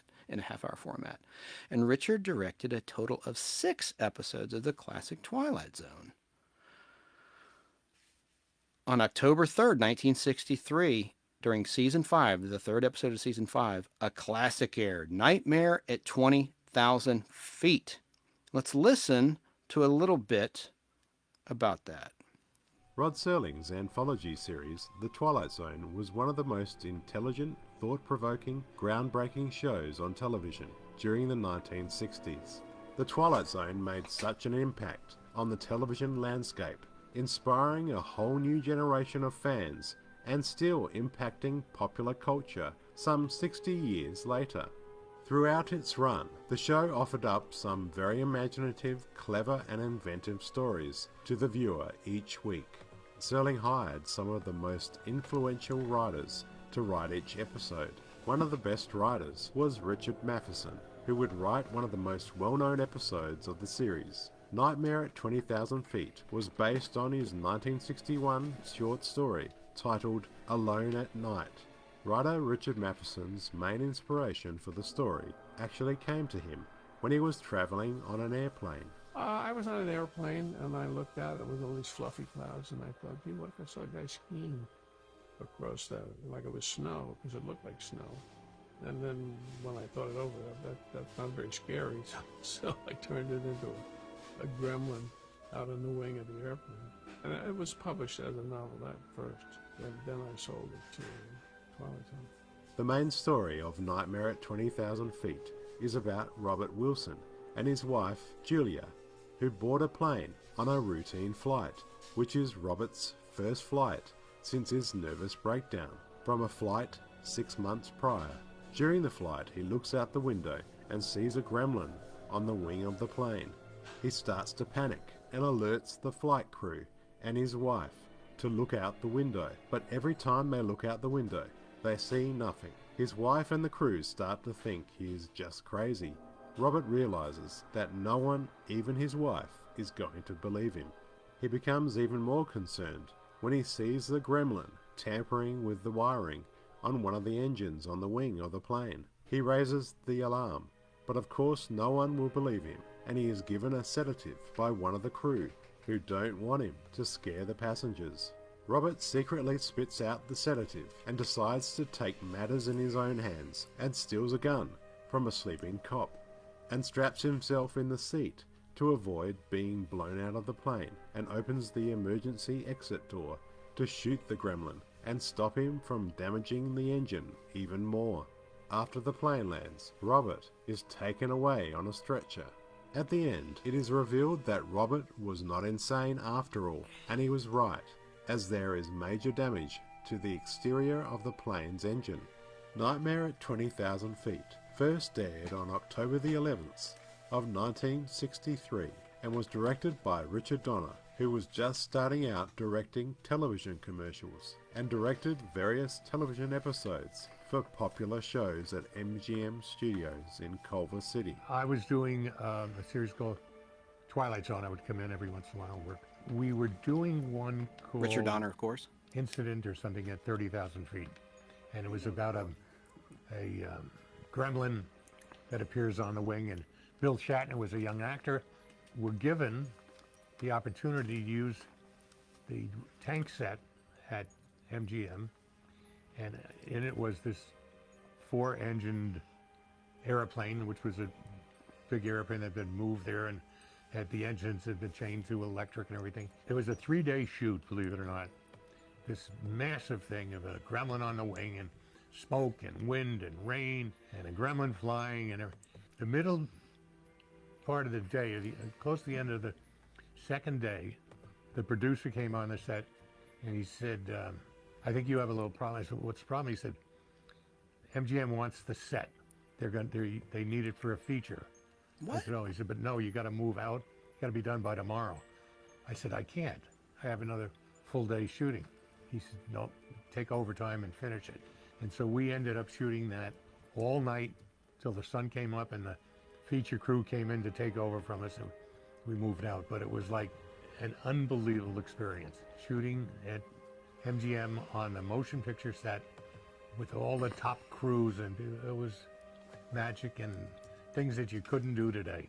Donner, over a decade later, would direct the seminal horror classic, The Omen, and Superman the movie that kick-started and popularized the superhero genre. Donner shows his incredible skills as a director and makes great use of contrast in this episode, from a brightly lit, sterile-looking interior to a dark exterior outside of the plane. Richard Matheson was very pleased with the Twilight Zone version of his short story, except the gremlin was a letdown for him, and he thought the gremlin was unfrightening, unconvincing, and almost laughable. He originally conceived the gremlin as a dark, creepy, and humanoid-looking, and an almost invisible figure. I mean, the one they had was, it looked like a woolly bear. And that monster in the movie was much better, although I didn't care for the way the story was done. The gremlin in the episode was played by well-known film and TV stunt performer Nick Cravett. Just what is a gremlin, you may ask? Well, the basic description of this is that it's a mischievous creature from folklore that causes malfunctions in machinery, like aircrafts. William Shatner is truly memorable in this episode, giving a believable performance. Writer Richard Matheson originally wanted actress Patricia Breslin, because the actress had played Shatner's wife in the Twilight Zone episode, Nick of Time, which was another story written by Matheson. However, Christine White would play the wife. Ed Kemmer, who starred in the series Space Patrol, plays the flight engineer. After the Twilight Zone's run, popularity grew for the series in syndication. Nightmare at 20,000 Feet was one of the most memorable episodes of the series, and for almost 60 years, the episode has stood the test of time, influencing countless TV shows and films. In 1983, the episode would be one of the 4 episodes remade in an anthology film version of the Twilight Zone series, produced by Steven Spielberg, who also directed a segment. The Nightmare at 20,000 Feet segment was singled out as the best segment of the film, and was directed by George Miller, known for his work on 4 successful Mad Max films. This story segment would see John Lithgow replace William Shatner in the lead role. Lithgow plays John Valentine, who in this version travels on the plane alone, without a wife. This time our main character suffers from a fear of flying. Valentine, after seeing the gremlin on the plane, loses his mind and has a full meltdown. Lithgow is a wonderful actor, and he did the best he could, but I think he was asked to do an impossible job to start at 100% hysteria and work their way up from that. When Bill Shatner did it, he was trying to control himself the whole time because he'd had a mental breakdown, and it was much more, I think, gripping that way. Although Miller's version stays true to the ending, revealing that the character was right about the engine being destroyed, like in the original episode, in this segment of the film, he is not vindicated. Instead, he still is seen as insane. This segment is also more humorous than the original, with a slightly more terrifying gremlin that doesn't look like a cuddly panda bear. Just recently, the Twilight Zone series was rebooted in 2019, and the episode Nightmare at 20,000 Feet was completely different, and the gremlin is completely removed and replaced by a sinister podcast, which our main character, played by Adam Scott, is listening to. Director of the hit film Get Out, Jordan Peele, developed and produced the series. He also acts as the host of the show. His version of Nightmare at 20,000 Feet is so far removed from the original story by Richard Matheson, and Peele offers up a much darker vision. But for me, you just can't beat the original version starring William Shatner. My name's Jonathan. Right on. Thanks for watching. Johnny Bach. Thank you. If you enjoyed this... Thank you. So that was the first episode that aired that Richard Donner directed, and I want to play just one other clip, if I could, about Nightmare at 20,000 Feet. That was a long one because that's what I used to take a break midway through. Here's a clip of Shatner's okay acting. I'm sorry, darling. Go back to sleep. I shouldn't have taken that sleeping pill. I should stay awake with you. No, I don't want you to, sweetheart. Go back to sleep. I'm all right. Can't you sleep? I will. Don't worry about me. Okay.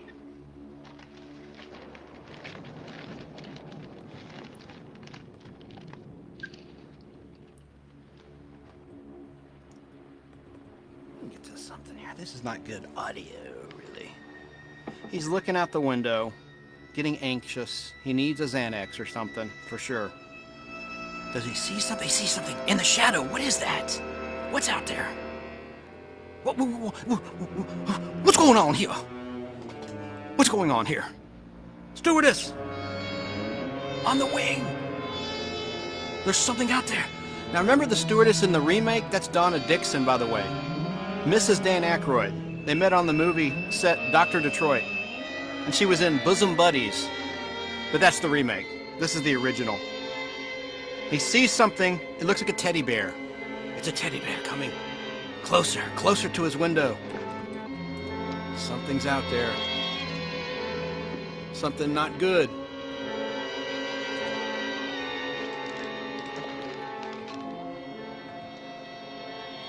Here, quickly! Quickly! There's a man out there.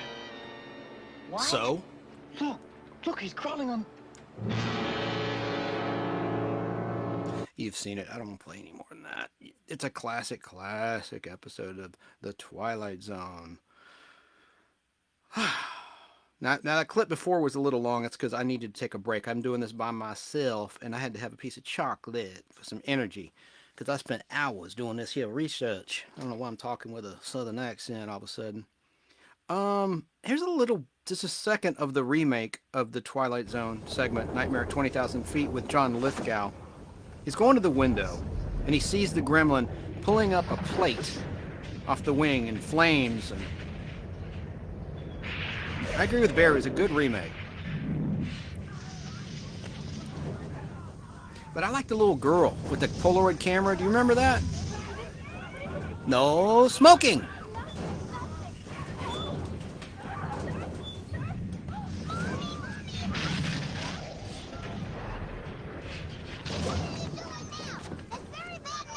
He steals her camera to take a picture of the creature. Remember the old Polaroid? You'd shake it, it'd be white while it develops? Of course you do. You're old like me. I think they've reissued Polaroids. My niece and nephew have them.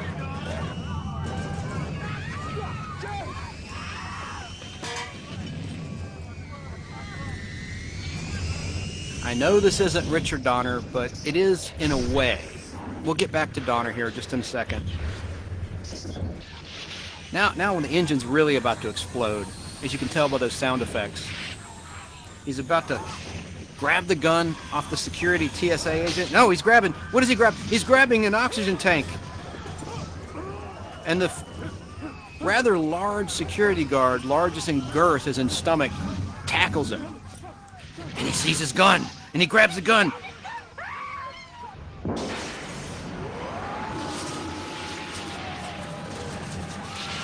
And all hell breaks loose in the plane.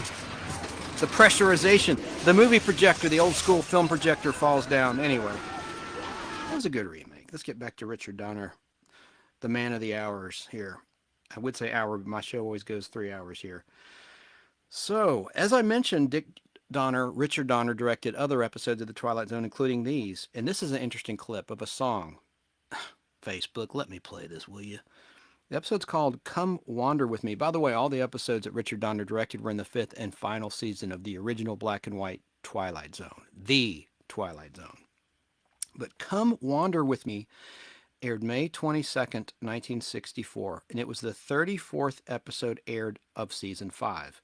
And it was the third to the very last episode to air. And the very last episode of Twilight Zone that aired was actually a French short silent film titled An Occurrence at Owl Creek Bridge. Here's the featured song in this episode that Richard Donner directed, Come Wander With Me, and it's sung by an actress in the episode, Bonnie Beecher, who also sang in The Fugitive, and she was an alien invader in the pilot episode titled Beachhead of the Invaders. I always bring up and plug the Invaders. But she was camping out. She was an alien pretending to be camping out towards the beginning of the first episode of The Invaders. Anyway, here's Bonnie Beecher singing a beautiful song, Come Wander With Me. Oh gosh, I had it and I lost it. There it is. This is a hell of a night. He said, come wander with me, love. Come wander with me, away from this sad world. Come wander with me. He came from the sunset. He came from the sea. He came from my sorrow and can love only me.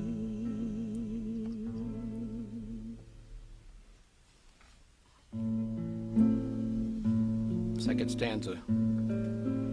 That's good though. I like it. It's a folk song.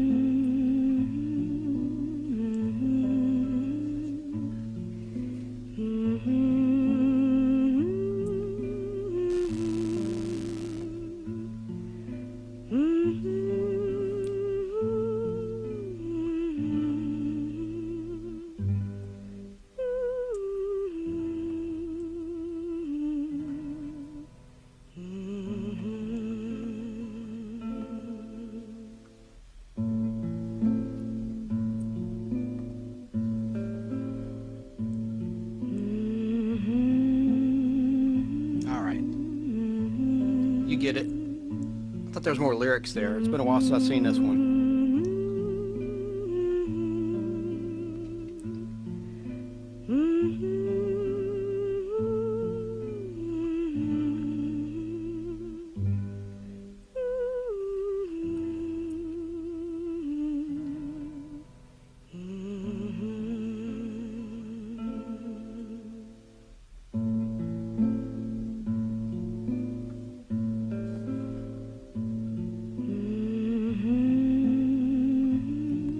eerie.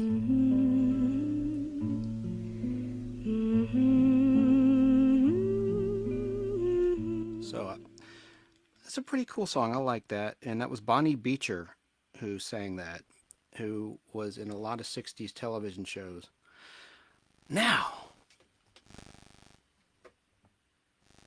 our friend at Golden Age of TV, Pat McCormick, he ought to like this because he mentioned Robbie the Robot in one of his recent episodes. He's on YouTube, Golden Age of TV. He's a heck of a guy, and he can play guitar really well, I understand. I haven't heard his work yet, but Alan Sanders and Barry King tell me he's an expert guitarist.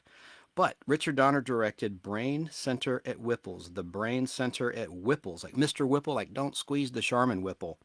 And it aired May 15th, 1964. It was the 33rd episode to air of season 5, and it had Robbie the Robot. So Richard Donner directed Robbie. How cool is that? And then Richard Donner directed The Jeopardy Room, guest starring Martin Landau, future Roland Hand on Mission Impossible, and Commander John Koenig in Space 1999. And that aired April 17th, 1964, the 29th episode that aired of season 5. These aired out of order, so I'm giving you what I think is the production order. So that's why the episode air dates are kind of all over the place. Then he directed Sounds and Silences, which aired April 3rd, 1964. That was the 27th episode that aired of season 5. And finally, the last episode Richard Donner directed of The Twilight Zone was titled From Agnes with Love. It aired on Valentine's Day, February 14th, 1964. It's the 20th episode that aired of season 5. Then came a monstrous hit show that Richard Donner directed pretty much from the get-go. He didn't direct the pilot, but he directed one of the first episodes, and he acted in it too. It was called The Man from U.N.C.L.E., which was a James Bond-type spy show. They wanted to capture. MGM produced that, Metro-Goldwyn-Mayer, and they wanted to capture, with NBC, airing on NBC, the spy craze. And U.N.C.L.E., U-N-C-L-E, stood for the United Network Command for Law and Enforcement, The Man from U.N.C.L.E. And it began on September 22nd, 1964. And at first, it started airing on a Tuesday night time slot at 8:30. Like I said, it was a spy spoof show that ran through January 15th, 1968. Most of the episodes ran on Friday night. And Jerry Goldsmith, who went on to score a lot of motion pictures, scored the theme. This will definitely get me in trouble with the Facebook bots. But it's groovy. This is the later version, the color episode version. First season was black and white. Dig the bongos, man.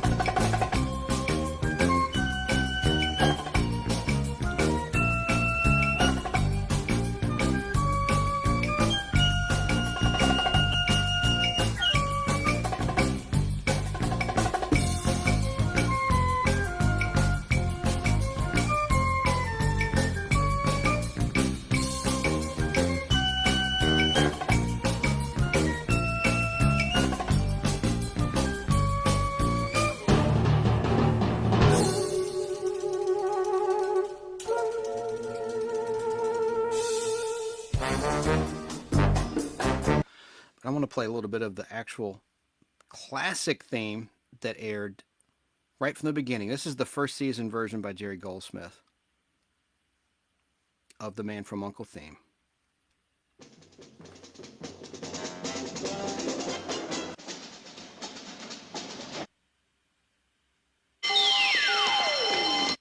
Sorry, folks. Trying to get right on the music. There's an action sequence before the opening credits I'm trying to get past here. I'm a little bored. Let me get to it. Cool sounds, though, but... There's a shootout. Here we go.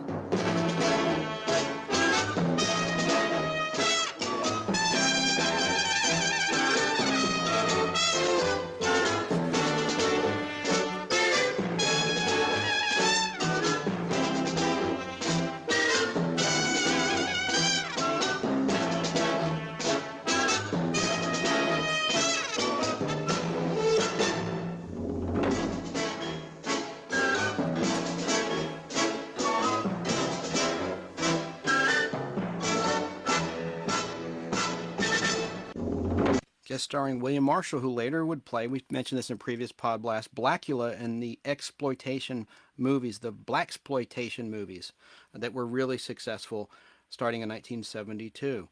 Now, Richard Donner directed the episode The Iowa Scuba Affair, which aired September 29th, 1964. And he also directed 3 other episodes that first season, and he acted in an episode. He acted in the episode and directed himself in the 7th aired episode, The Man from U.N.C.L.E., and it's titled The Gaicho Limo Affair, and he played, I can't even read my own handwriting, an indoctrinate. No. He played a drunk. I can't read my own handwriting. I apologize, folks. And there were 3 other episodes in that first season that he directed. Now, moving on, another very popular drama that Richard Donner directed was a courtroom drama. When you hear this music, you know instantly what this show is. You can't mistake it.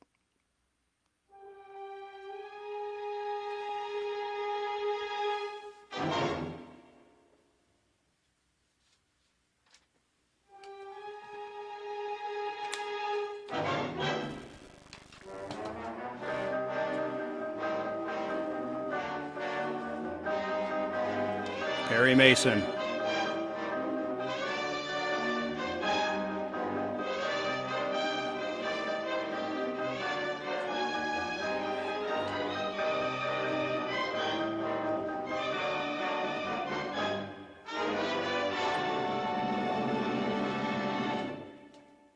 Such an awesome, awesome theme.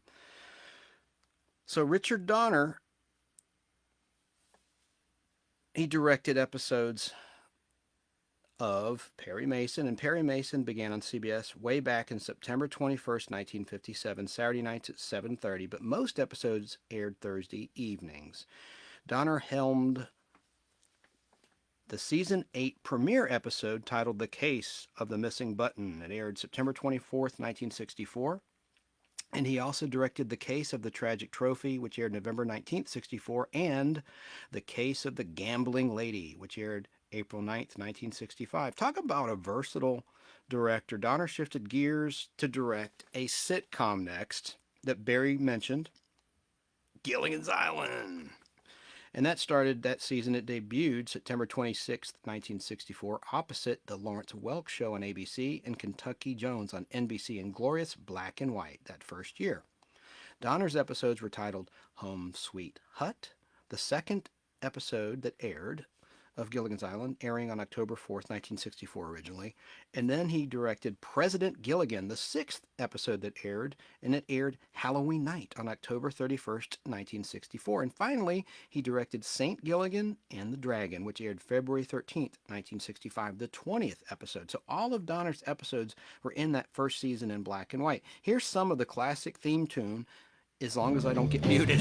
Just sit right back and you'll hear a tale of a fateful trip that started from this tropic port aboard this tiny ship. The mate was a mighty sailing man, the skipper brave and sure. 5 passengers set sail that day for a 3-hour tour, a 3-hour tour. The weather started getting rough, the tiny ship was tossed. If not for the courage of the fearless crew, the minnow would be lost. The minnow would be lost. The ship's aground on the shore of this uncharted desert isle, with Gilligan, the skipper too, the millionaire and his wife, the movie star, and the rest. Don Wells. Come on now, Don Wells. Thankfully in season 2 they corrected that and gave her and the professor their proper credit. Russell Johnson and Don Wells is Marianne Sumners. Now the episode of The Man from U.N.C.L.E. that Dick Donner acted in, I really have trouble pronouncing this. I need to go back to school or something. He played inebriate. And this is where I'm struggling. I'll just call it The Piano Affair, okay? And that he also directed and acted in that episode. So, continuing on. This is kind of interesting because now Richard Donner got into directing a TV movie, so that sort of sets the stage for more feature films, even though he'd already directed X-15. Next, he directed a TV movie called The Yellow Bird, which aired in 1964 on ABC in color. Get this, it starred Carol O'Connor. Of course, years before, that would be 6 years before he played Archie Bunker on CBS and All in the Family. But it starred Carol O'Connor and Pat Harrington, who was a great actor. He was featured a lot on the Danny Thomas Show in syndication titled Make Room for Daddy. They renamed it for reruns. And then he went on to play Schneider in One Day at a Time as the janitor. Always had that cigarette rolled up in his sleeve, and his T-shirt, his white T-shirt. But Dick Donner, so I'd like to make note of all the great talents who's, unfortunately, of course, Carol O'Connor's no longer with us as well, but that must have been cool to be directed by Richard Donner and vice versa, to have the great talented Carol O'Connor act before Richard Donner's camera. Then back to drama, another war drama, 12 O'Clock High for Quinn Martin Productions. Dick directed the important Season 2 premiere titled The Loneliest Place in the World, which aired September 13th, 1965. It's important because the main character, General Frank Savage, is killed off, who was portrayed by Robert Lansing, who was reportedly difficult to work with. And Quinn Martin wanted Mr. Lansing to actually appear in his final episode, and he refused to. So they just acted it out. I am going to play a little bit so you hear a little bit of the opening, the music, and Richard Donner directed this. This is from the Season 2 premiere of 12 O'Clock High, which was an awesome show, lasted 3 years.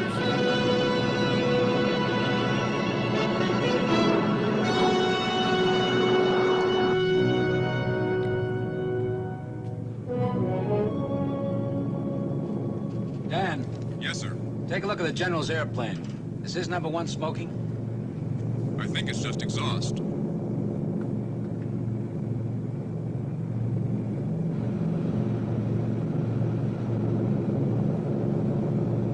Left waist to pilot. We got a visitor at 9 o'clock, sir.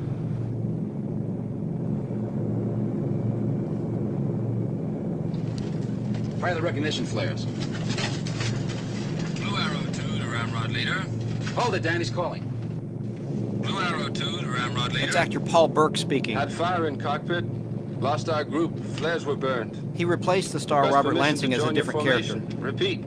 Request permission to join your formation. Over. So this isn't really good audio, so let me just get to the theme. I wonder why the General doesn't answer. Here we go. I just love the theme by the great fighters. Dominique Frontier, Radio silence. who had done the Outer Limits Season 1 and The Invaders after 12 O'Clock High. 12 O'Clock High. A QM production. Starring Paul Burke. Also starring Chris Robinson and Frank Overton. With guest stars Andrew Duggan, Robert Colbert, from Time Tunnel, Claudine Longer. Tonight's episode, The Loneliest Place in the World. Directed by Richard Donner.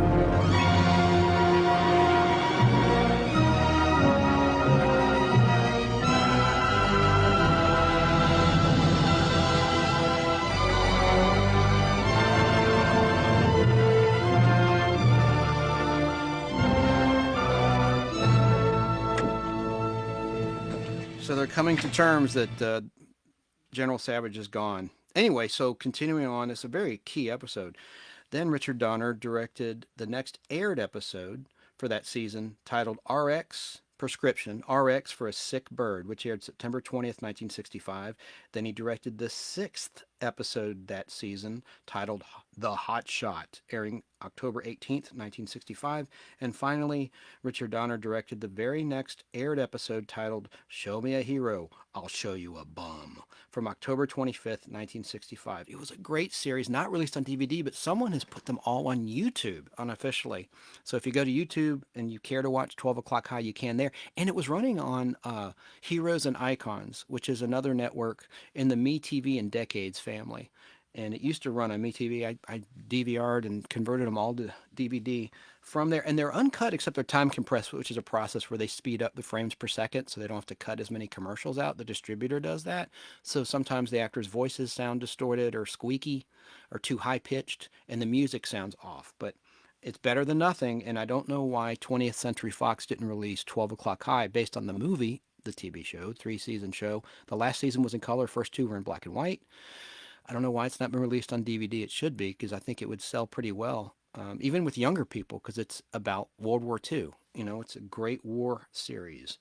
And now that that's another series, wow, that Disney now owns, because Disney, as I mentioned earlier, bought the entire 20th Century Fox library of television shows and feature films, including 12 O'Clock High. I'm always remembering, wow, that's a Fox show. Like Room 222, for instance, that's Disney now. And that could be a good thing, I'm hoping. Like The Fall Guy that I like with Lee Majors, that's a Fox show, and Fox really botched the DVD release. They only released season 1 of 5 of that series, and they screwed up the music rights. Like they had GarageBand redo the pop songs that were covers in most parts. They were covers in Fall Guy. Anyway, I digress. Getting back to Richard Donner. Here's another great show that you don't see much anymore that Richard Donner directed. He directed this show called The FBI, and I want to play a clip. The FBI in color.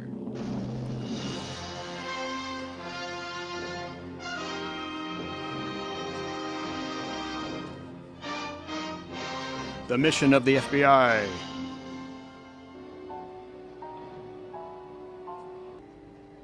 Here's the opening credits. File number 72-7841C. Obstruction of justice, murder.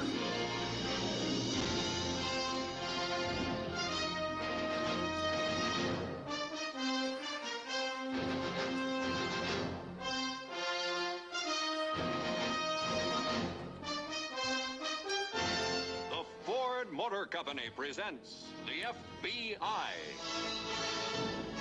A Quinn Martin Warner Brothers production. Starring Ephraim Zimbalist Jr. Whose daughter was hot, Also Stephanie. starring Philip Abbott. Stephen Brooks. With guest stars Telly Savalas. Susan Strasberg. Yeah. Lee Robert Strasberg. Duvall. Robert Duvall. I'm talking to. Robert Drivas. Special guest star Walter Pidgeon. Wow. And Celeste Holm as Flo Clementi. What a Tonight's episode, The Executioners, Part 1. Wow. That was Dick Wesson who would do the announcing of all the Quinn Martin shows. He wasn't the narrator, but he would announce the guest stars in the episode title in most of the Quinn Martin shows at the time. But what a cast. Susan Strasberg, daughter of Lee Strasberg, the great actor and the acting technique, the Lee Strasberg technique of acting. Wow. That was just a good cast. And Richard Donner directed the Spy Master episode of the FBI. It aired February 6th, 1966 in color. And that was the 21st episode of season 1. And let's see, the FBI season 2. Oh, yeah. I don't know if you want to hear this or not. I guess I'll play a little bit of it. This is going to be The FBI in color. the season 2 end titles. The mission of the FBI is to protect the innocent and identify the enemies of the government of the United States.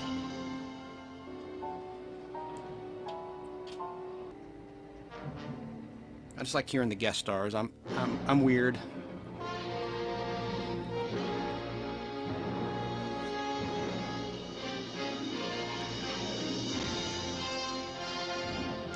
But Ephraim Zimbalist, his daughter Stephanie, was in Remington Steele. Remember the brunette? That's who his daughter is. What's Pierce Brosnan before he was James Bond? The Ford Motor Company presents the FBI. We just heard this, I know. A Quinn Martin Warner Brothers production. Starring Ephraim Zimbalist Jr. Also starring Philip Abbott. Stephen Brooks. With guest stars Telly Savalas. I thought it was different. I'm really messing up, so I'll cut that right there. Gee whiz. Ooh, I got another good show, another classic for you that Richard Donner directed next. The Wild Wild West on CBS.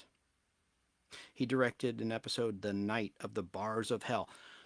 It always was The Night of in the Wild Wild West, in every title of every episode.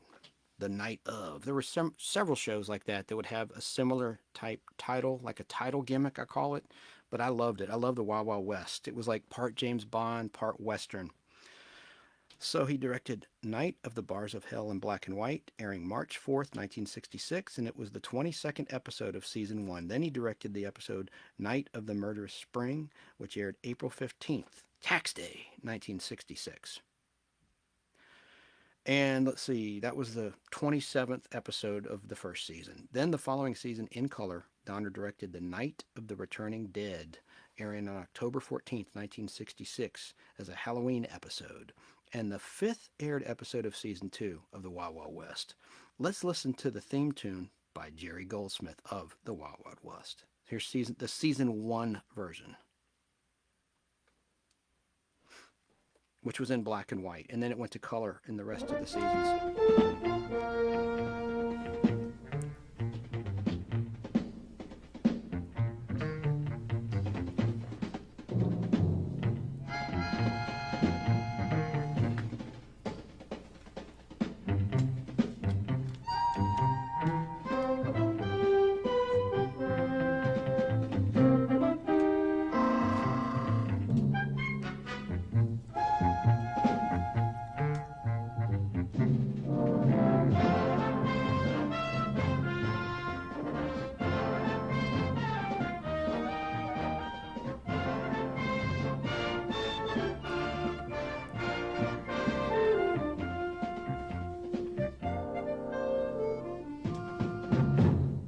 Theme to the Wild Wild West, which Richard Donner directed.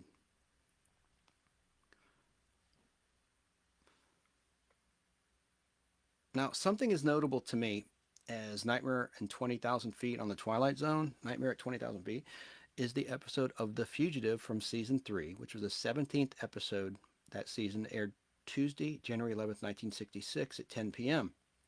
Janice Rule guest starred as a Lois Lane type character, and Kevin McCarthy is in it too, who was in the original Invasion of the Body Snatchers. But the cool thing is this was the only episode that season with the one-armed man who murdered Dr. Richard Kimball's wife. Richard Donner directed this episode titled Wife Killer, and there's an awesome shot directed by Richard Donner where Kimball sees his target, Fred Johnson, the one-armed man, and the one-armed man sees him. And there's a double take. The one-armed man stretching, like he's been caught on a petty crime, and all of the criminals are on like a smoke break in like a fenced-in outdoor area. And Kimball comes to the fence, and the one-armed man leans back, and he leans back, he's stretching, and then he sees Kimball, and he does this. If you're watching on Facebook Live or on YouTube, Fred Johnson, the one-armed man, he's stretching. Wow! Holy shinola! Holy Felgerkarp! I'm sorry, I just probably blew up people's eardrums. He looks at the camera. It's a great tight shot. It's a zoom tight shot that Richard Donner directed, and it's really iconic. But Barry Morse, who played Lieutenant Philip Gerard, introduced for home video back in 1993 this episode. I want to just play a little bit of what Barry Morse had to say about Wife Killer. The character of the one-armed man was referred to as having been at the scene of the murder of Kimball's wife, and it elicited an enormous amount of enthusiasm and interest from the audience. And so, more and more, the one-armed man, played by Bill Raish, was introduced more prominently into our stories. Now, Bill Raish himself was a genuine one-armed man who had originally been a dancer. And he served in the Merchant Marine, the U.S. Merchant Marine, during the war, in the course of which he lost his arm. And so he couldn't go back to dancing, and he took up doing stunts, appearing in pirate films as a one-armed man and so forth. And originally, he appeared more or less as a walk-on. I think he was in a bus station or somewhere, in our Fugitive series. Well, his appearance, as I say, provoked such an immense interest that Bill started to appear more and more prominently. And in this episode in particular, which is called Wife Killer. And there's a sharp female reporter who spots the one-armed man Lois Lane caught in a type. police roundup of suspicious characters and suggests in print that this might be the missing one-armed man in the Kimball case. Well, both Kimball and Gerard see this story and come to this town, and Kimball, hoping that this may well be the man, whereas Gerard, knowing that Kimball is bound to turn up there, makes his way there too. And Kimball arrives first, goes to the jail, where he can only just watch as the one-armed man actually escapes.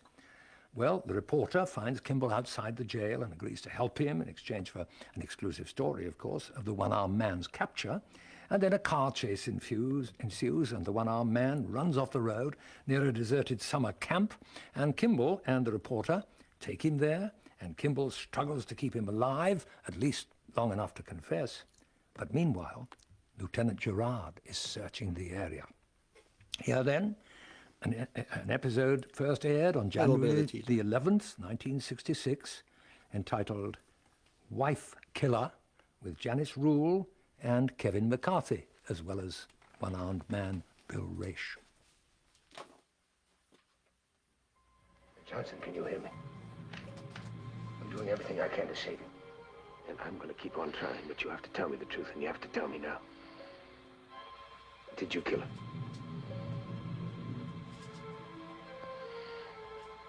Did you kill my wife? He's nodding yes. He's on an oxygen tank. He's nodding yes. Kimball recoils. The Fugitive. A QM production. Starring David Jansen as Dr. Richard Kimball, an innocent victim of blind justice, falsely convicted for the murder of his wife. Reprieved by fate when a train wreck freed him en route to the death house. Freed him to hide in lonely desperation, to change his identity, to toil at many jobs. Freed him to search for a one-armed man he saw leave the scene of the crime. Freed him to run before the relentless pursuit of the police lieutenant obsessed with his capture. The guest stars in tonight's story, Janice Rule, Kevin McCarthy, also starring Barry Morse as Lieutenant Philip Gerard. Tonight's episode, Wife Killer. Directed by Richard Donner. That's a pivotal episode, and I think it's up there. It's the equivalent of Nightmare at 20,000 Feet with the Twilight Zone. There's Richard Donner's director credit. And later that season, Richard Donner directed another fugitive episode. It was actually the last new episode produced that season with a young Kurt Russell. It's an episode titled In a Plain Paper Wrapper, and it aired April 19th, 1966 on ABC TV at 10 p.m. at night. The story was about a kid who discovers the true identity. The kid is not played by Kurt Russell, by the way. He discovers the true identity of Dr. Richard Kimball, and he's dating like his aunt. And so he and his chums order a rifle through the mail to capture him, to try to seem like heroes to their parents. So next up, comedy, including this classic that Richard Donner directed.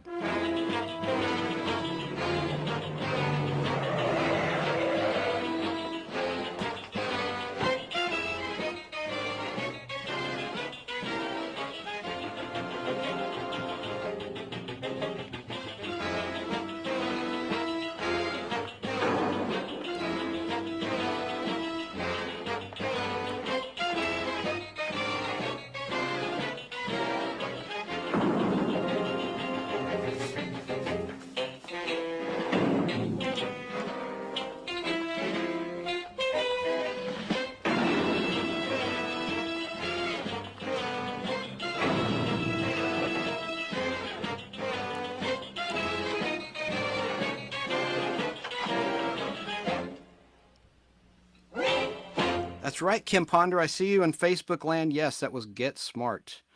And Richard Donner directed Get Smart. Get Smart began running on NBC at first Saturday nights at 8:30, beginning September 18th, 1965, before switching networks to CBS for just one season, the final season, the 1969 to 1970 season. But Get Smart ended on its new network CBS on September 11th of all dates, 1970, with a rerun. Donner directed 2 first-season episodes on NBC. The episode titled Washington 4, Indians 3, and it aired October 23rd, 1965, and he directed the episode Our Man in Leotards, which aired November 20th, 1965. That's Richard Dawson's birthday, November 20th, 1965. I know that because it's the day before my birthday, November 21st. Now, Richard directed a Peter Falk starring law drama long before Columbo.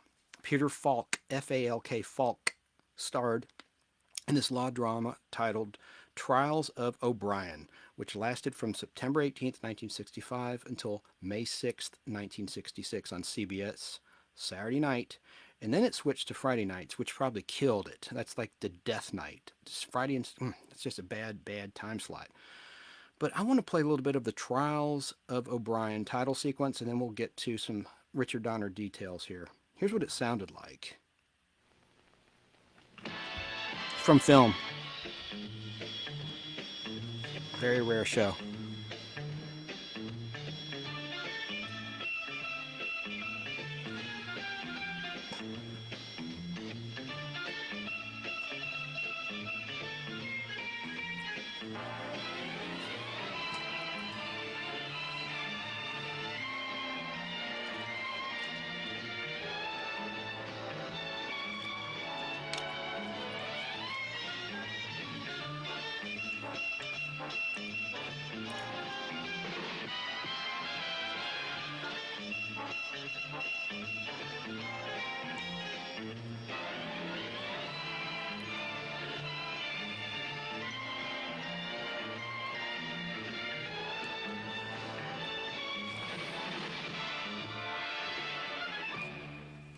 There you go. So that's how that sounded, that opening. Ooh, I beat you, ad. But for those that were watching earlier, I saw the notice from Facebook. It just told me that Warner wants Facebook to block my Facebook Live in Syria, Iran, like all these rogue nations. So fortunately for now, it's still on in America, in the USA and Canada. Anyway, and England, hopefully. Richard directed... Oh, I was going to tell you also about The Trials of O'Brien with Peter Falk. Dolph Sweet was also in the cast, and he's best known in the 80s as Police Chief Dad Kaminsky in the 1980s sitcom Gimme a Break, starring Nell Carter. He was in The Trials of O'Brien with the great Peter Falk. So next, a short-lived war drama titled Jericho on CBS. It was an hour-long show airing Thursday nights at 7:30. You know, when a series lasts only one season, I like to know why. And so I did some research, and Jericho, get this, it was on opposite Batman on ABC and F Troop, because it's a 1-hour show against these 2 half-hour shows, Batman and F Troop. Wow, and this was like when Batman was really hot. This would have been the start of season 2 of Batman, and Batman had just had a summer movie, Batman the Movie, and Batman was just on a roll. So it's no wonder that Jericho was canceled after 1 year. It was up against Batman and F Troop on ABC, and Daniel Boone on NBC, which was also a very popular show. Anyway, this was a series about 3 undercover agents. Also, I think people chose to tune into Mission Impossible instead, which also was on CBS, starting that same season. And that may be another reason why Jericho didn't make it. And again, Jerry Goldsmith, who had scored the Man from U.N.C.L.E. theme and other themes that I've played tonight, did the theme to Jericho in the opening. And I'm going to play a little bit of it. It's brief. Here it is.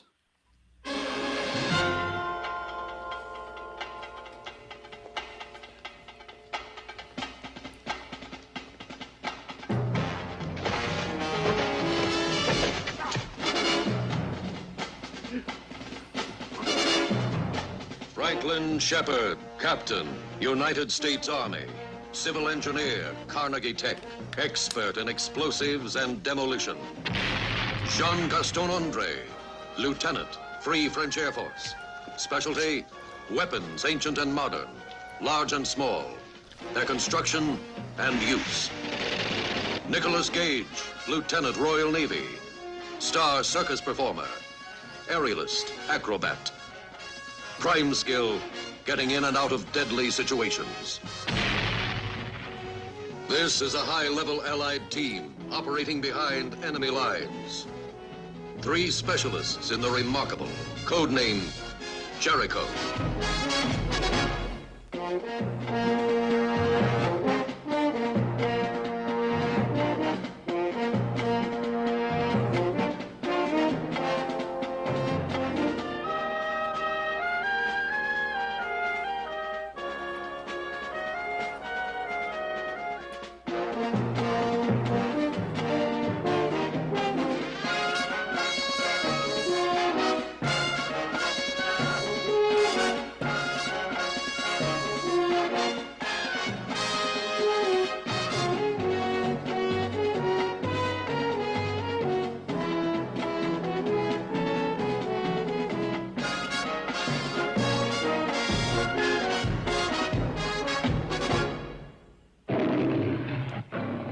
Love that line.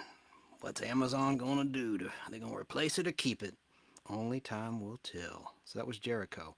And Richard Donner directed the 3rd aired episode titled Upbeat and Underground, airing September 29th, 1966. The next project for Donner was a police drama called Felony Squad, starring Howard Duff. The half-hour show ran on ABC, first on Mondays at 9 for the majority of its 3-season run, before moving to Fridays at 8:30, the death time slot.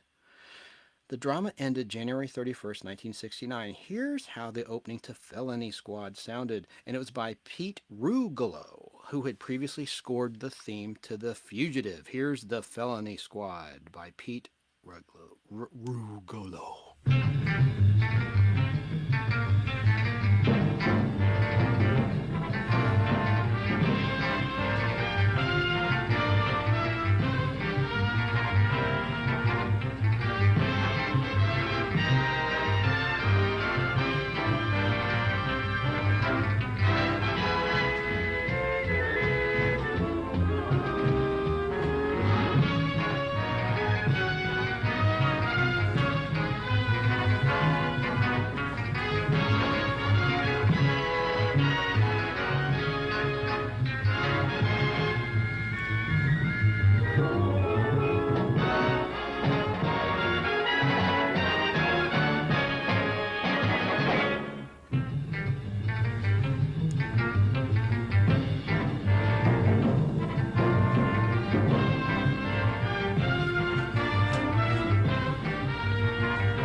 Kind of go overboard with the clips. I like to play both. I play like the opening and the ending, so sorry about that. Here are the episodes of Felony Squad that Richard Donner directed. He directed the episodes A Date with Terror, which aired October 10th, 1966.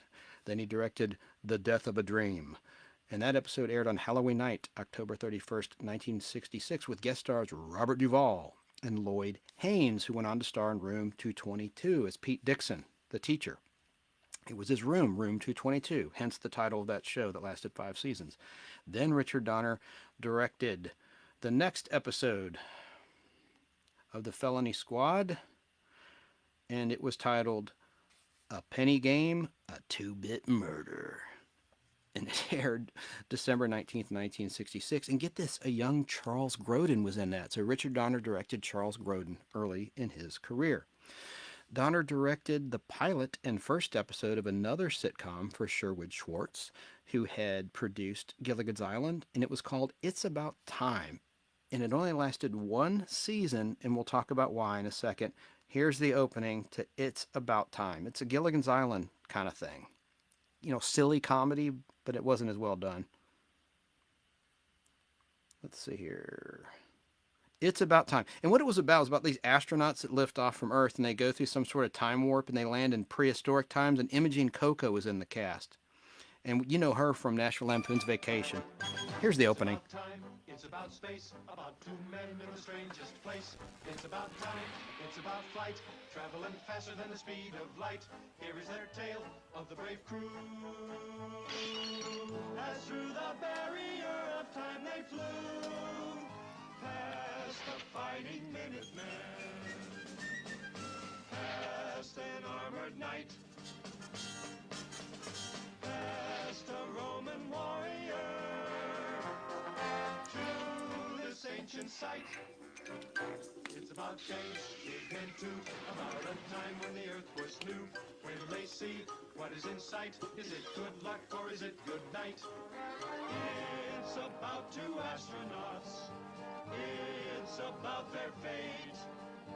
It's about a woman and her prehistoric mate.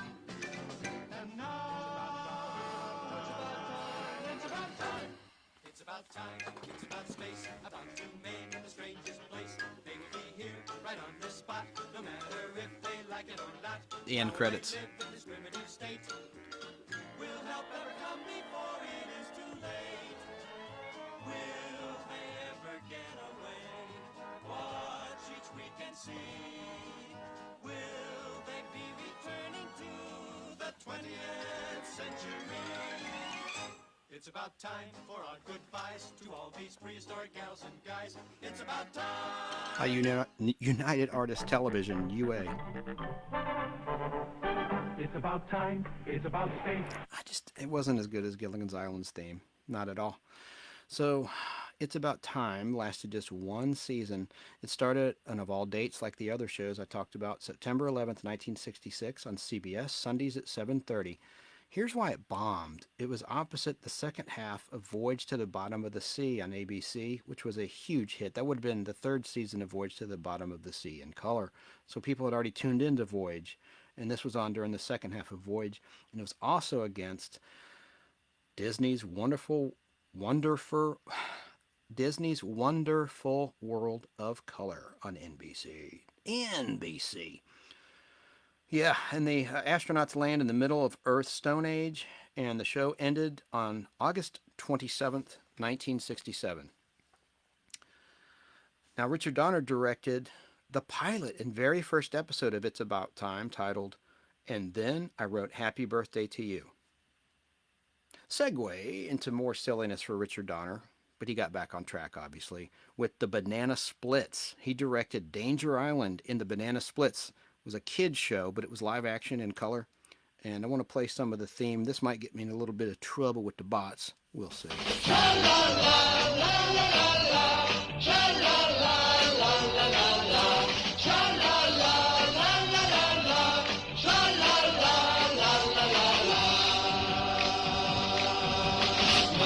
Two banana, three banana, four.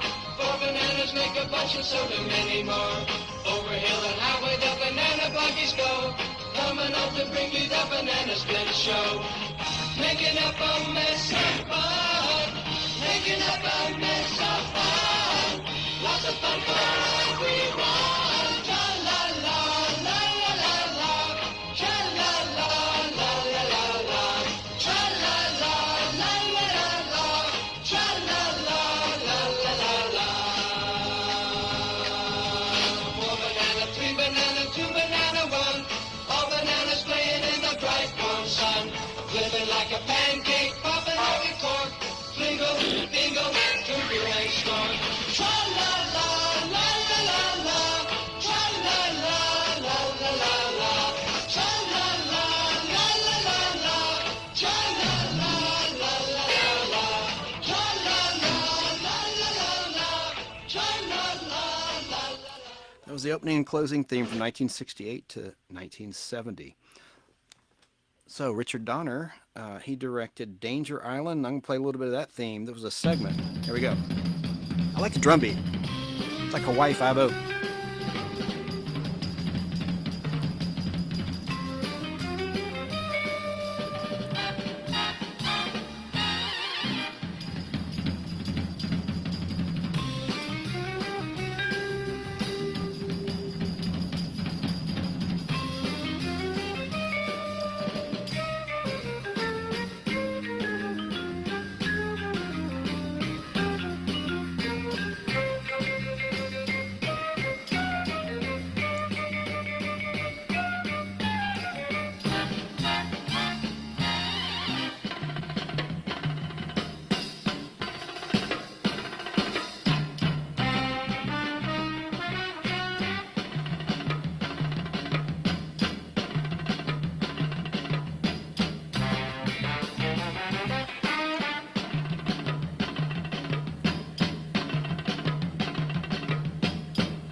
Danger Island.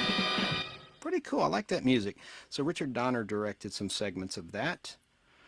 And then he got to some more serious material.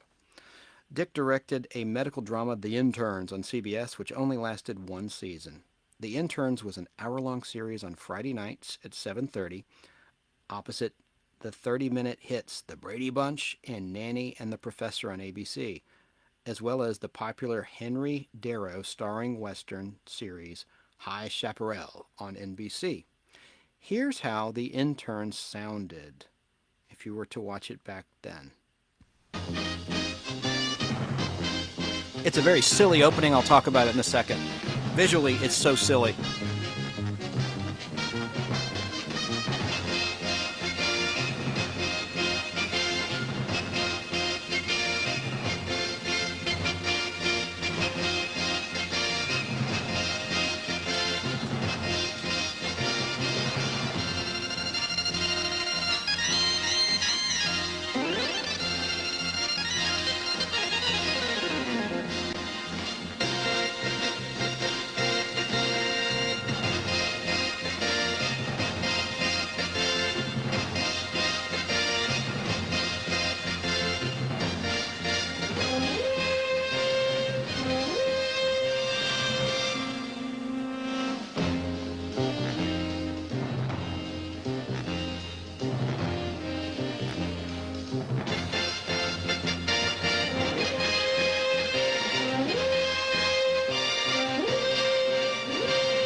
I like that. It's kind of get you on your feet a little bit. Cool music there, but the music was better than the show. Billy D. Williams made appearances on there. The problem was there was no star power. You had Christopher Stone, and here's why it's so silly in the opening. It's so silly. You see his co-star, Stephen Brooks, walking in front of his house or dormitory or whatever it is, and he's on a scooter, like a moped, not a motorcycle. And Christopher Stone is riding on this moped, right? With a dude on the back. It looks terrible. They're not even on a motorcycle. You could probably get away with it on a Harley or something, or even a Suzuki, or a Kawasaki, or a Yamaha. But on a little moped, I'm telling you, maybe it was like these were the grandparents of like the man bun crowd or something. I don't know. I mean, no offense to the man bun crowd, but it just is a very weak opening. If you look at it on YouTube, look up The Interns, you'll see what I mean. It's just terrible. So it starred Christopher Stone, who wound up marrying Dee Wallace Stone, who was the mom in E.T., and she turned into a werewolf in The Howling. I've talked about it on a really old Podblast. Really cool scene at the end of that movie, The Howling, where she's getting emotional and cries and turns into a werewolf live on camera. She's like she's an anchor person, anchor woman, anchor person, whatever's the proper way to say it these days. But it's probably one of the dumbest opening title sequences of all time. So Richard Donner directed the episode Casualty of The Interns, and that aired February 19th, 1971. Then Donner booked a gig directing a show called Sarge, like Sergeant, starring big tough guy actor George Kennedy. And it fell short of a single season. It didn't even last a full season. It was about a priest in San Diego, Father Samuel Kavanaugh, played by George Kennedy, who previously worked as a detective in homicide in San Diego, California. The series ran from September 21st, 1971 until January 11th, 1972 on NBC Tuesday nights at 8:30. Then it moved to 7:30 on Tuesday nights against the powerhouse Hawaii 5-0 on CBS, and the ABC Movie of the Week. That's why it didn't make it. Here is the opening to The Sarge with George Kennedy.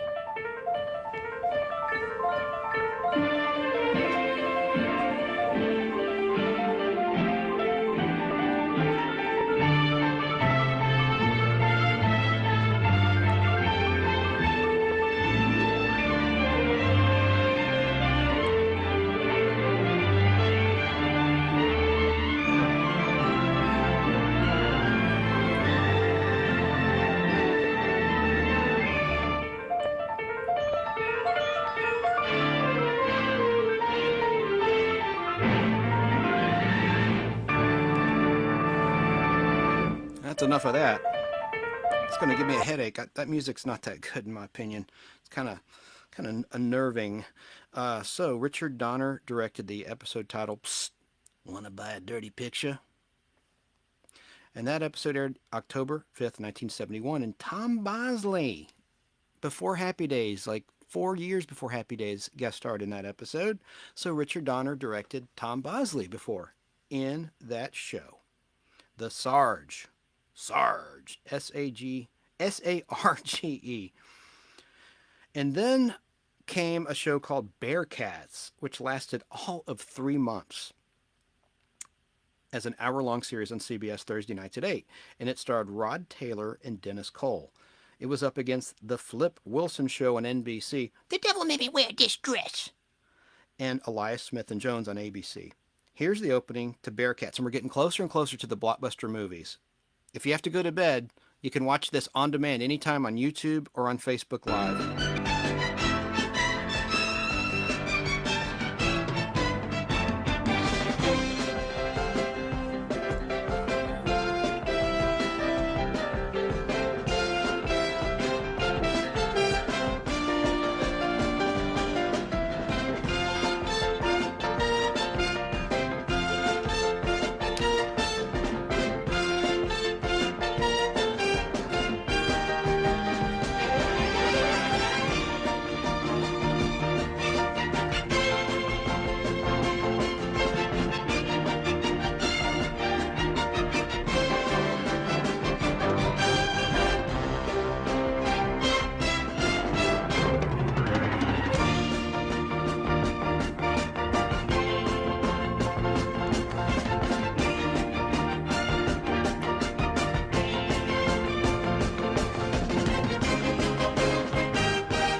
This has been a Filmways presentation. So, boy, the Bearcats, it just did not make it. I think because it had stiff competition, but Richard Donner directed the episode titled Conqueror's Gold. And that episode aired October 28, 1971. Next for Richard Donner was an eerie show similar to Night Gallery. And I have some of these on film, 16mm film in my film library. It was called The Sixth Sense, not to be confused of the movie. And it starred Gary Collins as Dr. Michael Rhodes. The show ran for a short while on ABC from January 15, 1972 until December 30th, 1972. So almost a full year. Saturday evenings from 10 to 11. And it was up against Mission Impossible on CBS and the second half of the NBC Saturday Night Movie. And I have some interesting stuff to say about The Sixth Sense, which Richard Donner directed, but let's listen to the opening of The Sixth Sense. And I wish I had more openings with lyrics or narration. It's more interesting, but let me back this up. This music is kind of freaky. I kind of like the instrumentation. Here we go.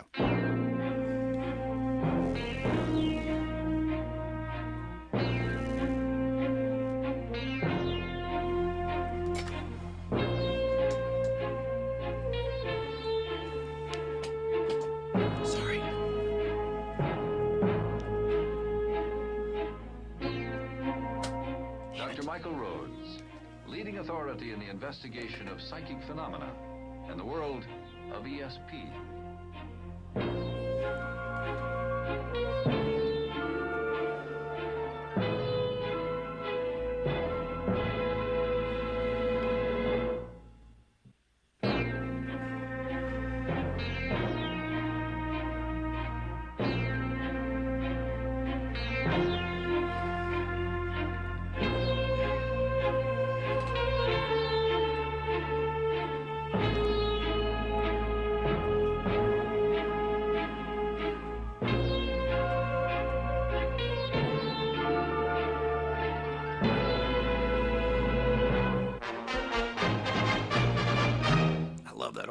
MCA Universal logo. So The Sixth Sense, what's interesting about that was when it didn't make it, even though it was on a different network than Night Gallery, it still was produced by the same studio, Universal. So they did like they did with Night Gallery. Night Gallery was a 1-hour show originally for all 3 years, and they cut it to half an hour like they did with Love American Style and Laugh-In in syndication. Like on Laugh-In, Nick at Night would air it. I remember in 1988 when Nick at Night was still pretty new, they would air Laugh-In half-hour format. They would just chop it in half. But when it comes to an anthology show like Love American Style or Night Gallery or The Sixth Sense, sometimes the lengths don't match out. So they did their best to make it form a half hour. And so they would retitle, I have some on film, Sixth Sense episodes as Night Gallery episodes in reruns in what they call syndication. But yeah, so let's see. Yeah, so I just covered that. So the episode that Richard Donner directed was called The House That Cried Murder. And it aired February 5th, 1972, with guest stars Larry Linville, who went on to play Frank in MASH. And it had Carol Lindley, who had been in The Invaders episode The Believers from season 2 of The Invaders. I'll talk about, we're running out of time. We need to get back on Donner. But Carol Lindley was also a Playboy playmate, but she was in a key episode of The Invaders, The Believers. So next for Donner, he headed west, a Western police drama called Cades County, spelled C-A-D-E-S, Cades County, starring Glenn Ford, whom Donner would later direct in Superman the Movie as Pa Kent, Jonathan Kent. And that aired on CBS Sunday nights from 9:30 to 10. It ran from September 19th, 1971 through September 4th, 1972. And that was a rerun. The September 4th, 1972 last broadcast, that was part of the summer reruns, and that was the last time it aired network TV. It was on against, get this, the Sunday mystery rotating 90-minute shows Columbo, McMillan and Wife, and McCloud on NBC. And it was opposite the start of the ABC Sunday Night Movie, so it didn't have a chance. It had a decent TV theme by Henry Mancini, who scored the theme to The Pink Panther, among other things. Let's listen, shall we? I wish some of these had more.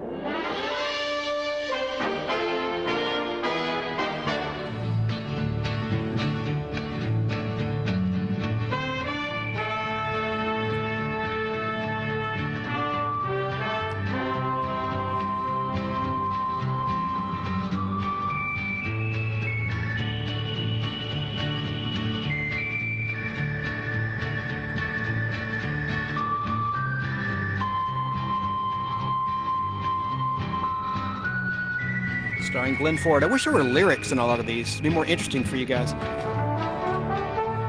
Cades County.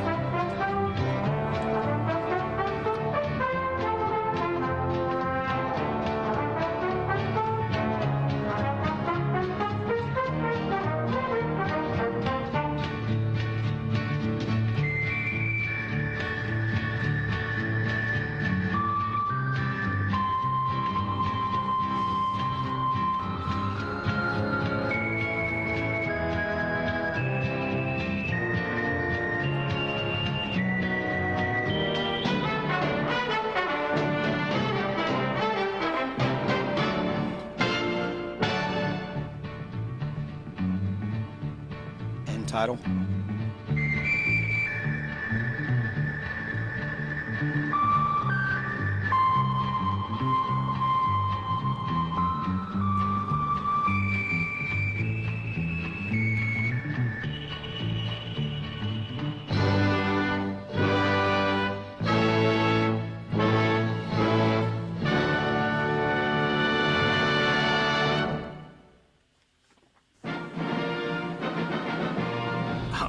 Fox logo. Well, it was new in the 90s anyway. As of 1996, that logo took over from the classic one. So, getting back on track here with Richard Donner. Yeah, so it just had stiff competition. I see Barry King is commenting. I want to say hey to some folks. Becky Ross Smith, hello. Hello, Kim Ponder. Hello, Barry King. Alan Sanders was there for a while. I see Eric Harris. See a lot of folks. I'm sure people are turning in, but you can always watch us on demand on my YouTube channel, The Nostalgic with a C, Podblast, or right here in our Facebook group, thenostalgicpodblast.com. That goes for you listening in podcast land to the audio-only version or listening on fistfulofradio.com. So, of Cades County, Richard Donner directed the episode titled Crisscross, and that aired October 10th, 1971. Now, his next gig was a spooky one. It was directing Ghost Story, not to be confused with the movie starring John Houseman.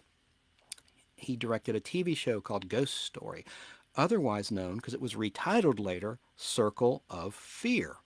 Now, Ghost Story was an hour-long supernatural anthology on NBC Friday night, starting at 9 o'clock from September 15th, 1972 until June 22nd, 1973. And this has a cool opening I'll play in a minute. The host was none other than Sebastian Cabot, fresh off of Family Affair as Mr. French after that series ended.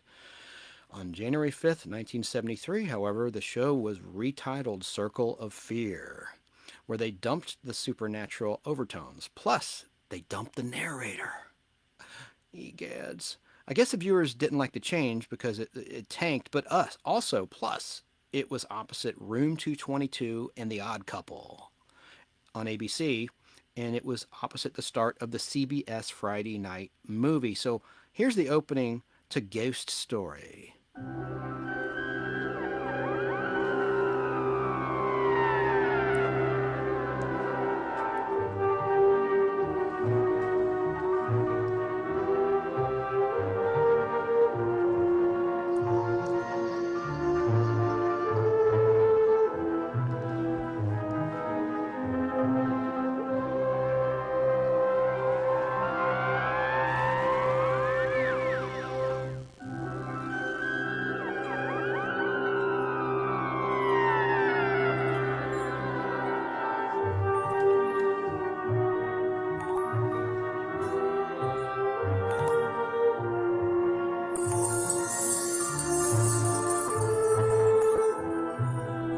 Good for Halloween, huh?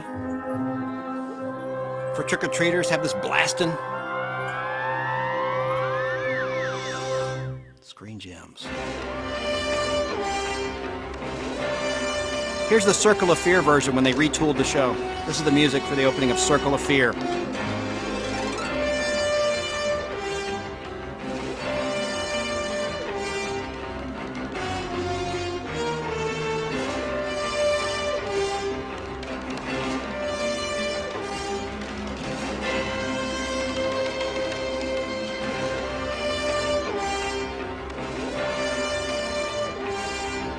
It was developed by Richard Matheson, who wrote Nightmare at 20,000 Feet, Twilight Zone we talked about tonight. The author, Richard Matheson.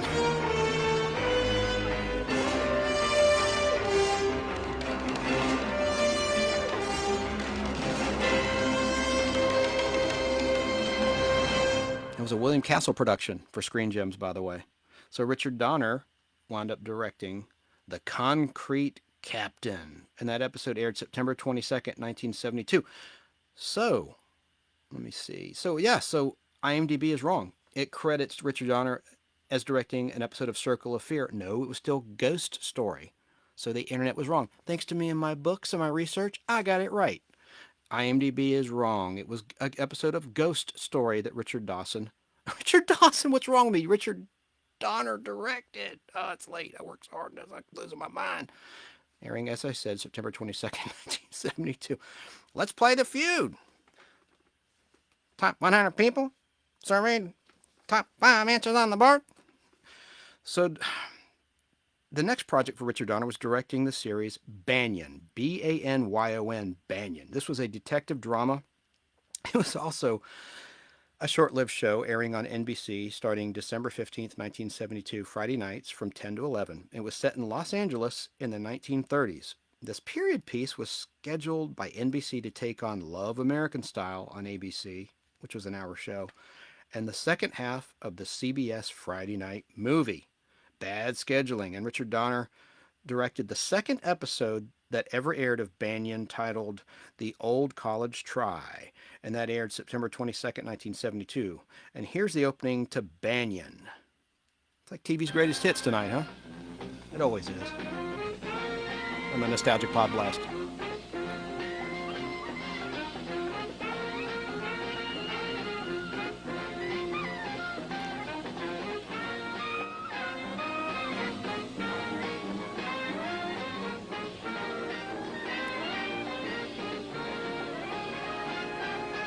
Robert Forster as Benyon. A Quinn Martin production, also starring Richard Jekyll and Joan Blondell. Guest stars Sky Aubrey, Kaz Garris, Val de Vargas. Tonight's episode, The Murder Game. There was Dick Wesson again, the tried and true announcer who would introduce the episode titles and guest stars of most of the major Quinn Martin productions. Next, Ironside. Ironside. And of course, Richard had directed the star in Perry Mason previously. So, I did it again. Richard Donner directed. Forgive me, Richard Donner. I know you're in heaven. Sorry about that. Even though you directed The Omen, I know you are in heaven. Richard Donner directed season 6, 12th episode titled Who'll Cry for My Baby? And it aired December 7th, 1972 on NBC. And I love this kind of creepy theme where it shows like a sniper shooting poor Ironside. Let's listen to it.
Love that. Trivia time.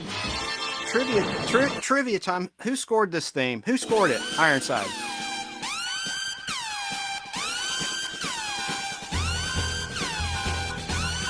Time's up. Quincy Jones, who would go on to score Sanford and Son.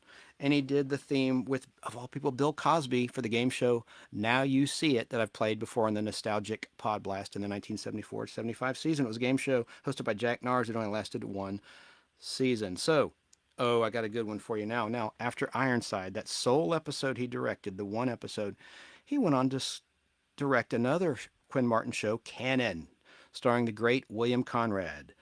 And he directed a key episode, the season 3 2-hour premiere from September 12th, 1973 on CBS. Why is it key? You're going to find out in this quick clip. Cannon.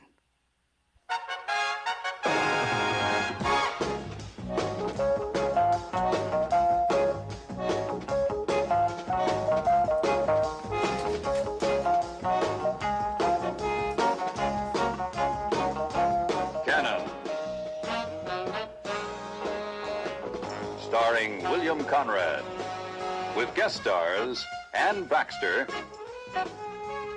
Barry Sullivan, and special guest star David Jansen. Also starring Murray Hamilton, Tim O'Connor, Louise Troy, Lee Purcell. Tonight's episode, He Who Digs a Grave.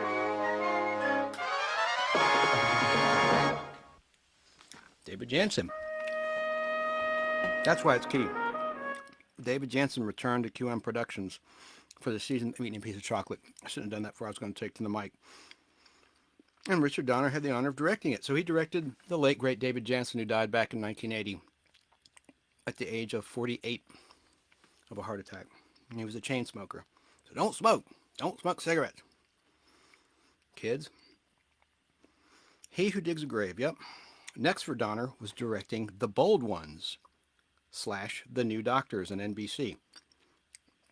NBC ran the show September 14th, 1969 until June 22nd, 1973, mostly Sunday nights from 10 to 11.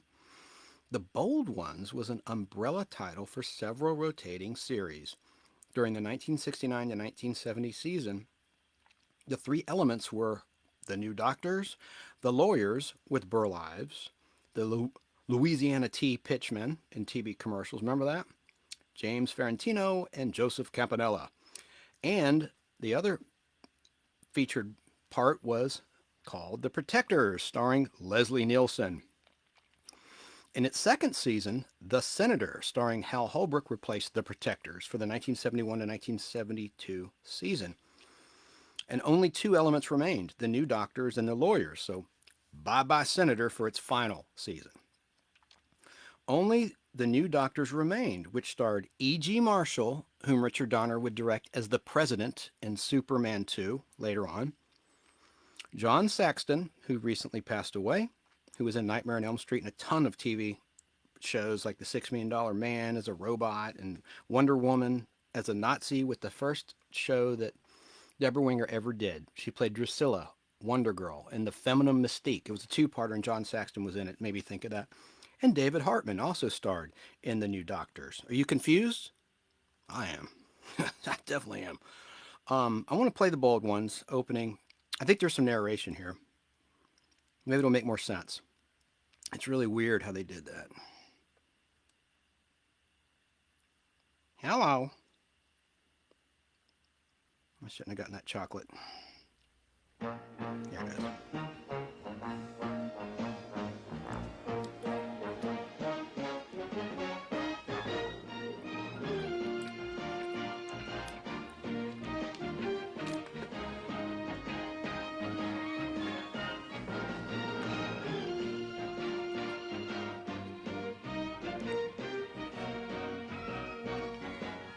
I remember narration.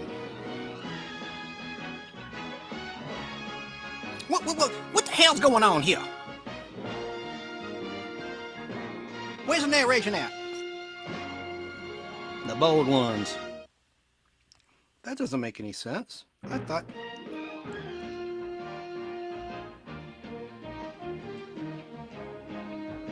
Cut.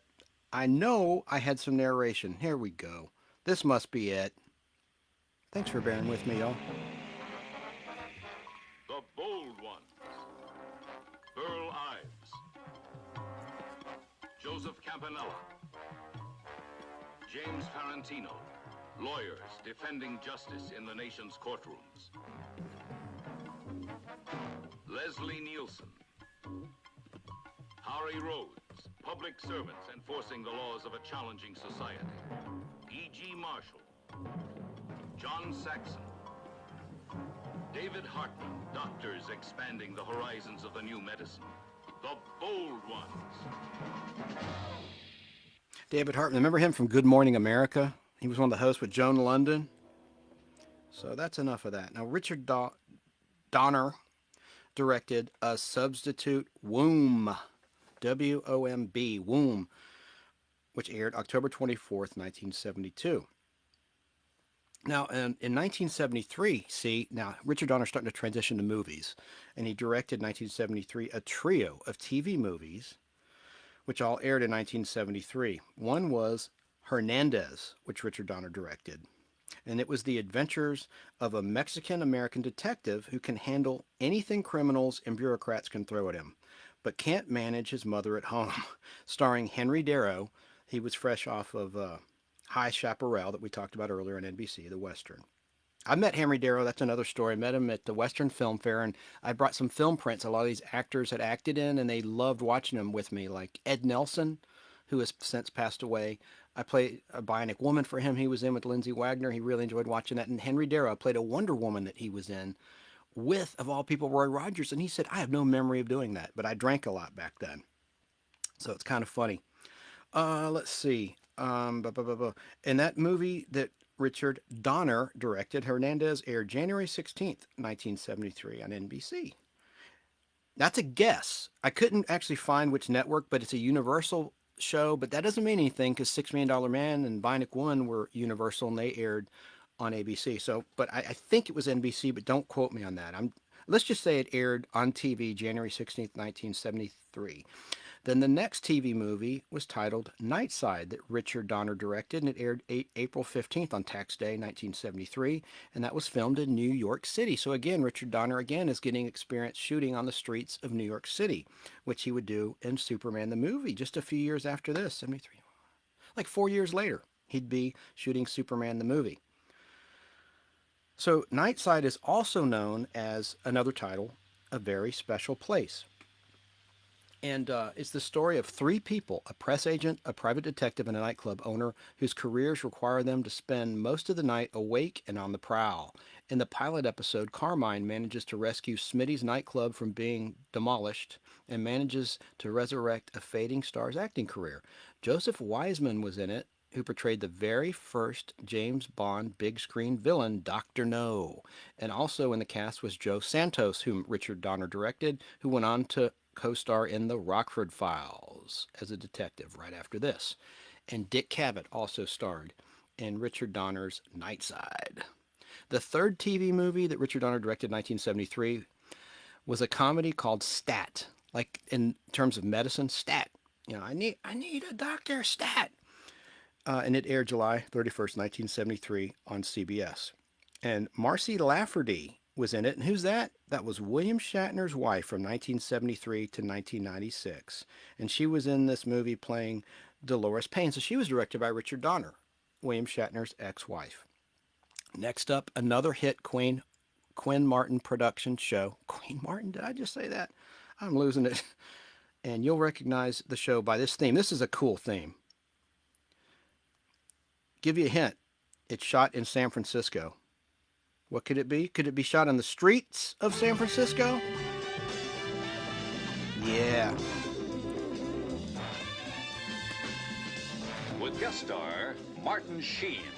Special guest star Colin Wilcox Horn. Let me back that up. I like the opening. I don't know what happened there. My board's goofing up. Or I am. Operator error. Here it is. I like that.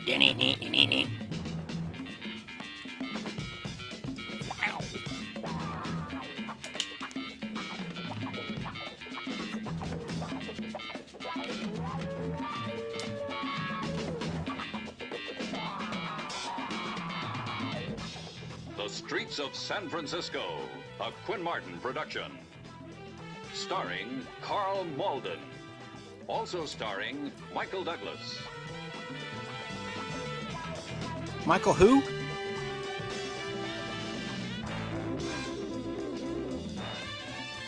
A big star, that's who. With guest star Martin Sheen. Special guest star Colin Wilcox Horn.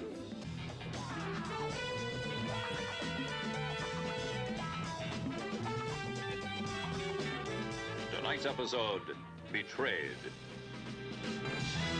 All right, Dick Wesson. Tonight's episode, Betrayed. Okay, so Richard Donner had directed the episode Commitment, which aired January 3rd, 1974, and that was the 15th episode of Season 2. And then he directed the episode A String of Puppets, which was the 19th episode that aired of Season 2, airing February 7th, 1974 on ABC. Then another TV movie, and it was a pilot, Lucas Tanner, which became a short-lived series from September 11th, 1974 to August 20th, 1975 on NBC, starring David Hartman, aired. And the movie that Richard Donner directed on NBC aired May 9th, 1974, before the fall. And Stanley Livingston was in the pilot, and this was after My Three Sons had ended, and he was on all 12 seasons of My Three Sons, but he acted in this. So Richard Donner twice directed Stanley Livingston, once when he was a little kid in X-15, his first motion picture that Richard Donner directed, and then as an adult in this movie, Lucas Tanner, the pilot. And Stanley Livingston played David Elrod. Also in the cast was Nancy Malone, who's a very competent actress. And Kathleen Quinlan, and she was also in Twilight Zone, the movie. She played Anthony, the kid with the power. It was a remake of the Bill Mumy It's a Good Life, the kid with the power. She was like the teacher that got trapped in the house. Anyway, that's Kathleen Quinlan, and she acted in this. So she was directed by Richard Donner, and she played Joyce Howell. And it's a school drama about, you guessed it, Lucas Tanner, a former Major League Baseball player and a sports writer who gave it all up after the death of his wife and son in an auto accident. Wanting to start a new life, he moved to St. Louis, Missouri, and obtained a job as an English teacher at Harry S. Truman Memorial High. He encountered resistance to his common sense teaching style. I'll repeat that. He encountered resistance to his common sense teaching style. The series aired 9 to 10 p.m. Wednesday nights on NBC, opposite Canon on CBS, and the ABC Movie of the Week. Here's a minute of the opening of Richard Donner's TV movie that he directed. So this is just a little bit of it. It's very rare. Let me get it for you. Thanks for hanging with me. Back to the hangar. Now let's tear apart what Joyce just said. They're on a school bus.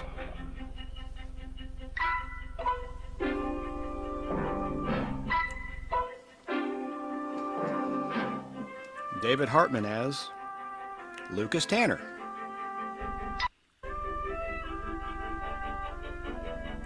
Those just shots that Donner directed from a helicopter showing a school bus traveling on a bridge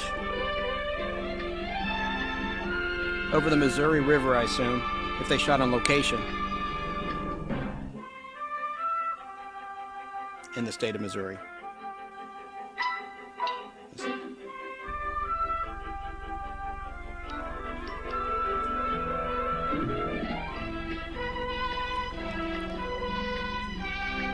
It's going to be a long night. I still have so much to go, but I'll try to condense it down. But I want to do justice to Richard Donner. He's one of my favorite movie directors of all time. And I think he's underrated. Robbie Rist was in this show, too, before he was Cousin Oliver in the Brady Bunch. He was one of the kids. And he was in The Bionic Woman, too. So that's the pilot that he directed, and that's actually on YouTube. If you want to watch it, and why wouldn't you? It's on YouTube. Lucas Tanner, made-for-TV movie. Now, talk about paying your dues. Geez, the man just never stopped working. Donner's next job was the television series Sons and Daughters, and that was a drama Wednesday nights at 8 on CBS that lasted 2 months. He worked on a lot of projects that didn't last long, aside from the Westerns. And there were some Westerns that didn't last long we talked about previously. But Sons and Daughters aired Wednesday nights at 8 on CBS between September 11th, again, 1974, until November 6th, 1974. But you know what killed the show? A new hit. A little show, only lasted 9 seasons, called Little House on the Prairie. That's what did it. That's what killed this show. Bad scheduling by the network. And also it was up against That's My Mama, which was a funny sitcom on ABC. But Sons and Daughters had Deborah Lee Scott in it, and Deborah Lee Scott was on the game show circuit on Match Game. She was one of the original Sweat Hogs on Welcome Back, Kotter. You'd know the face, Deborah Lee Scott, and she passed away, sadly, some years ago. She had some health issues. I also had Barry Livingston in it, who played Ernie Douglas on My Three Sons, and that's Stanley Livingston's brother. But he was in the cast in this soapy show about what it's like for teens to be in love in the mid-1950s. Now, the two in love were characters named Jeff and Anita, played by Gary Frank and Glennis O'Connor. Here's the opening, which shows someone flipping through an old high school yearbook.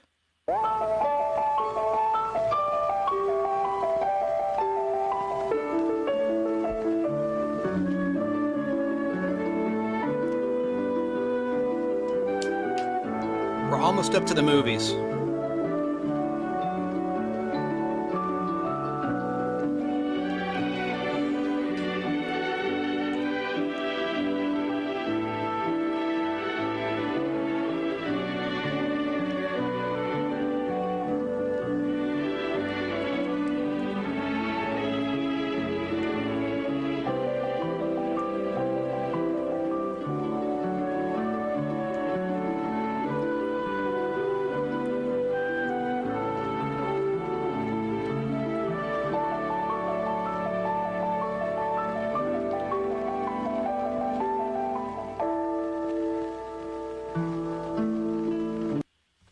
that's it.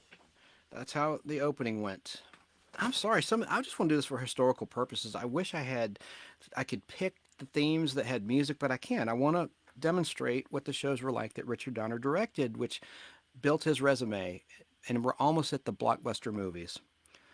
So the episode that Richard Donner directed of Sons and Daughters was titled Senior Year.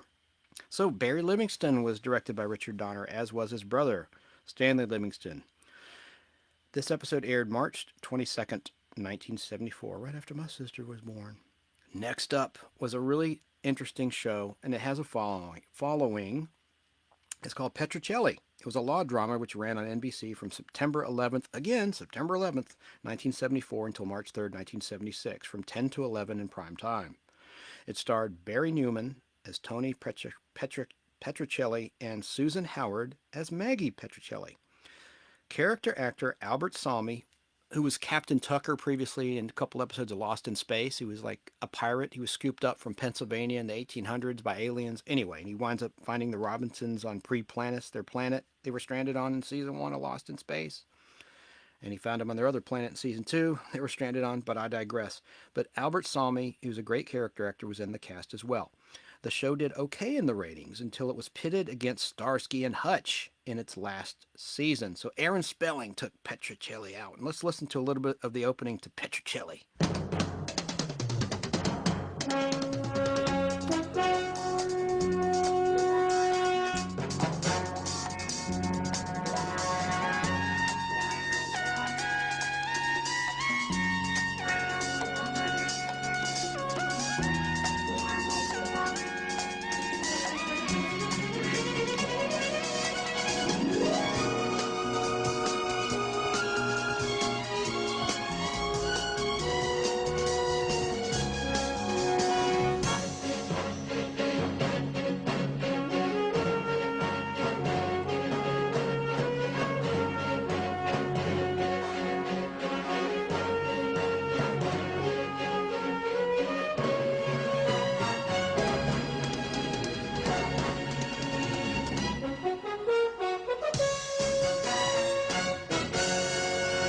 I do like that theme, I must admit. I like all kinds of music, including incidental music, even if it doesn't have lyrics. Sometimes I dig that. I thought that was really good.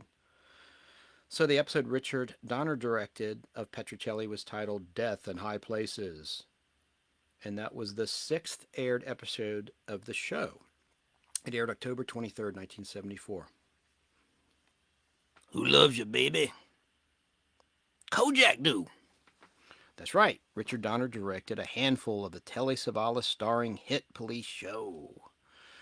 Here's the intro to Kojak, and then I got some notes for you. It's a big, big hit series with the Greek actor Telly Savalas.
No Universal logo, huh? Anyway, Kojak was a hit show, and here's the episodes that Richard Donner directed. But I want to mention first that from October 24th, 1973 until Tax Day, April 15th, 1978, CBS ran this police drama. CBS moved the hour-long time slot all around. It started out Wednesdays at 10, then Sundays at 8:30, then Sundays at 9, and then Monday at 10, and then Sunday at 10, and then finally the death slot of Saturday at 10. I'm sure that Greek star Telly Savalas appreciated the jerk around. Not. And Richard Donner directed the third episode that ever aired of Kojak, titled One for the Morgue, and it aired November 7th, 1973. Then the fifth episode of season 2, titled Wall Street Gunslinger, and that aired October 6th, 1974. Then he directed an episode called The Best War in Town. I love these titles, The Best War in Town, and that episode aired November 24th, 1974. Next, for Dick Donner, he directed another TV movie. We're getting close, folks, to the big blockbusters. He directed a TV movie, A Shadow in the Streets, and that aired January 25th, 1975. It was written by John D.F. Black, who Trekkers and Trekkies will know as the author of a Star Trek original episode titled The Naked Time. And no, that's not a XXX production. That's the title of a show about time travel and a disease, a virus that spreads from crewman to crewman, making them emotional and having their true emotions peek out. Anyway, and he also wrote, John D.F. Black, the first aired TV Wonder Woman movie and proposed pilot that starred Kathy Lee Crosby as Diana Prince, and it had Ricardo Montalban in it as a villain. Now, Shadow in the Streets, the plot of this movie was an ex-convict trying to straighten his life out. He takes a job as a parole agent in an experimental project to help former inmates. Donner seemed to turn the corner, though. Here's a key moment in his directing career, in my opinion. He seemed to turn the corner in his transition to movies and help break new ground with actors Mark Hamill and Linda Blair after The Exorcist. And this was before Star Wars for Mark Hamill. With Larry Hagman before Dallas and after I Dream of Jeannie, with directing Sarah T., Portrait of a Teenage Alcoholic. The plot? Finding herself unable to cope with the divorce of her parents and the stress of daily life, 15-year-old Sarah Travis starts drinking in secret. At first, alcohol provides comfort and release. Then, it sends her life spiraling out of control. And this movie aired February 11th, 1975 on NBC, and it received critical acclaim, which catapulted Richard Donner's career. I think it led to him directing The Omen. We'll get to that in a minute.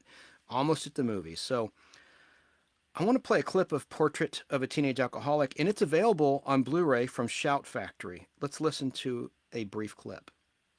And you'll hear Mark Hamill and Linda Blair. I'm gonna get some more. Why don't you eat something? Sarah, you're not getting high, are you? I'm fine. Well, maybe I shouldn't have given you anything to drink. I'm fine.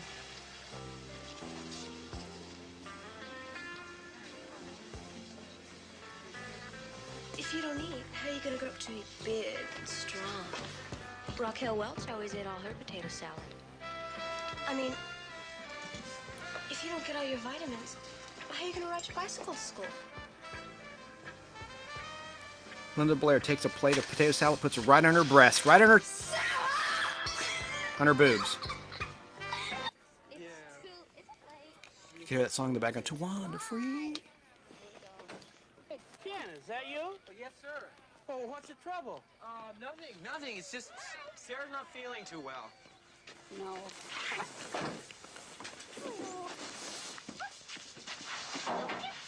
Okay. Come on. Do you have a key? Oh, I don't know. Well, let me see here. Oh, hi, Mom.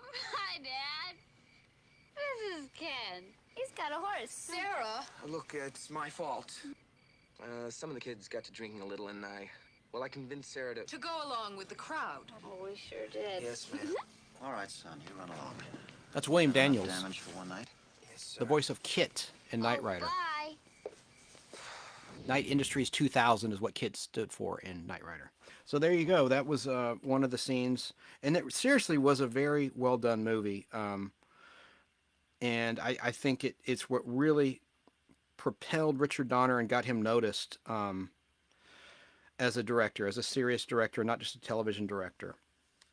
But he did do a little more TV work, and then we're about to start the movies with The Omen. Next, another pilot aired that Donner directed titled Bronk, B-R-O-N-K, Bronk, which aired April 17th, 1975, and it starred Jack Palance as Alex Brokanoff. The plot, Alex Brokanoff has been a police officer in Ocean City for 20 years. Although his wife died in a car accident and therapy for his paralyzed daughter is expensive, he remained incorruptible. When a former friend asks him to help him out of a heroin deal, it turns out to be a trap. His partner is shot and Bronk suspended, but he won't give up and starts to fight alone against the drug connection and corrupt municipality. Joanna Moore was in it, who is the mother of former actress Tatum O'Neal. Chelsea Brown from Laugh-In was in it too, as well as Marcy Lafferty again, William Shatner's then wife. So she was directed twice by Richard Donner. And she was in this as the mayor's secretary. The entire pilot of Bronk is on YouTube, by the way, free as of this moment if you want to check it out. The entire film that Richard Donner directed, which is very rare. It did become a short-lived TV series, debuting September 21st, 1975 until July 18th, 1976 on CBS, Sunday nights at 10. Here's the opening to Bronk.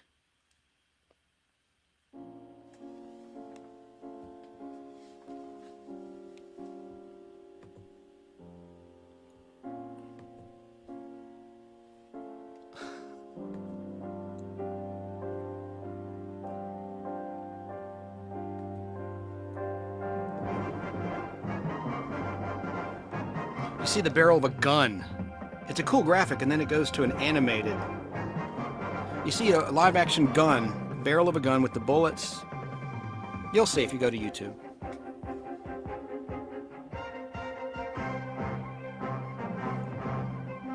I mean, you know, the chamber. You see the chamber of the gun.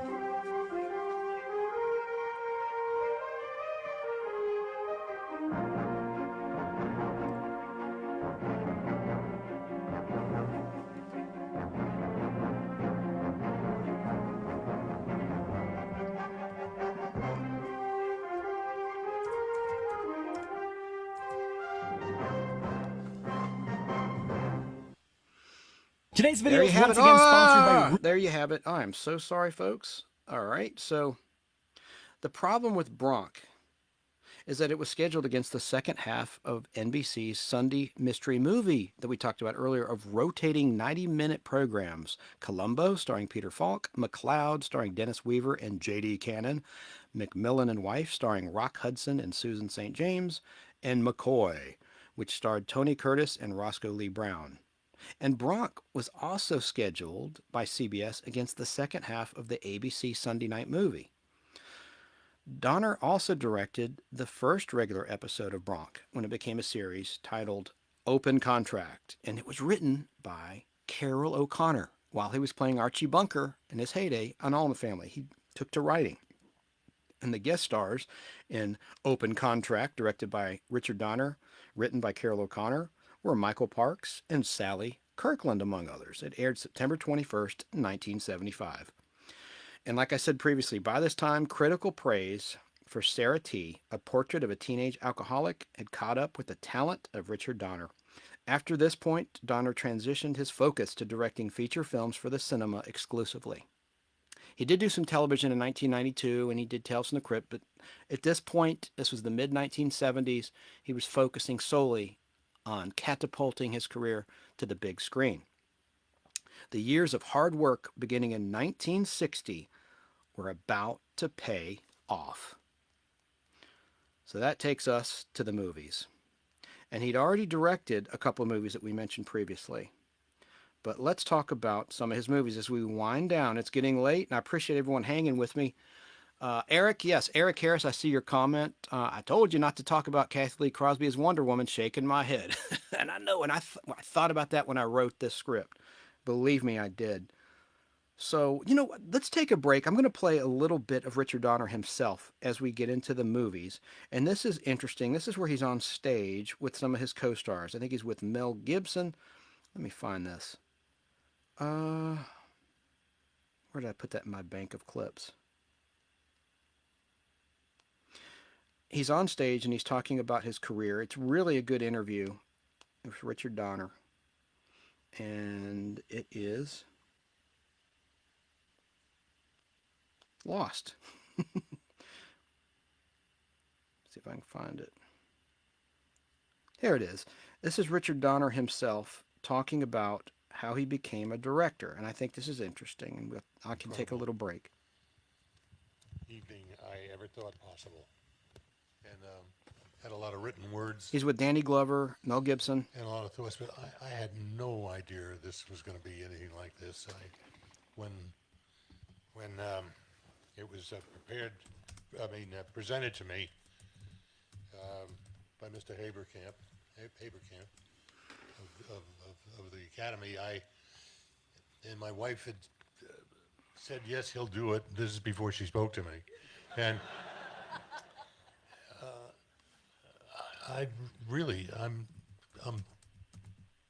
I'm bummed. I can't believe it. I'm so embarrassed to hear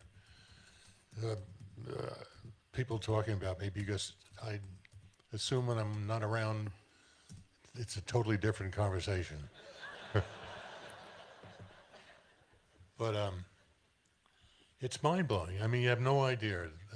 Whoever out there has been honored or got an award, or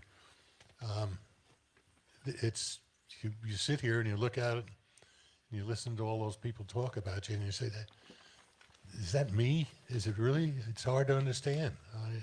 I just I got very fortunate in that I was able to make movies. I would have been an out-of-work actor now if it hadn't been for a great director named Marty Ritt, who you all knew. I had a part on his live show. It was, in those days, it was 2 lines or less, and I was 2 lines or less. Actually, I had 1 line, and I got into a silly discussion with him on the night of rehearsal, the day of the rehearsal for that night, and he turned to me. He said, "Your problem is you can't take direction." And I said, "Oh God, thank you very much." He said, "You ought to be a director." I said, "Thank you. Easier said than done." And because I'd been hanging with him a little bit, he said, "You're my assistant on the next show." And it turned my life around. I never went back to acting. So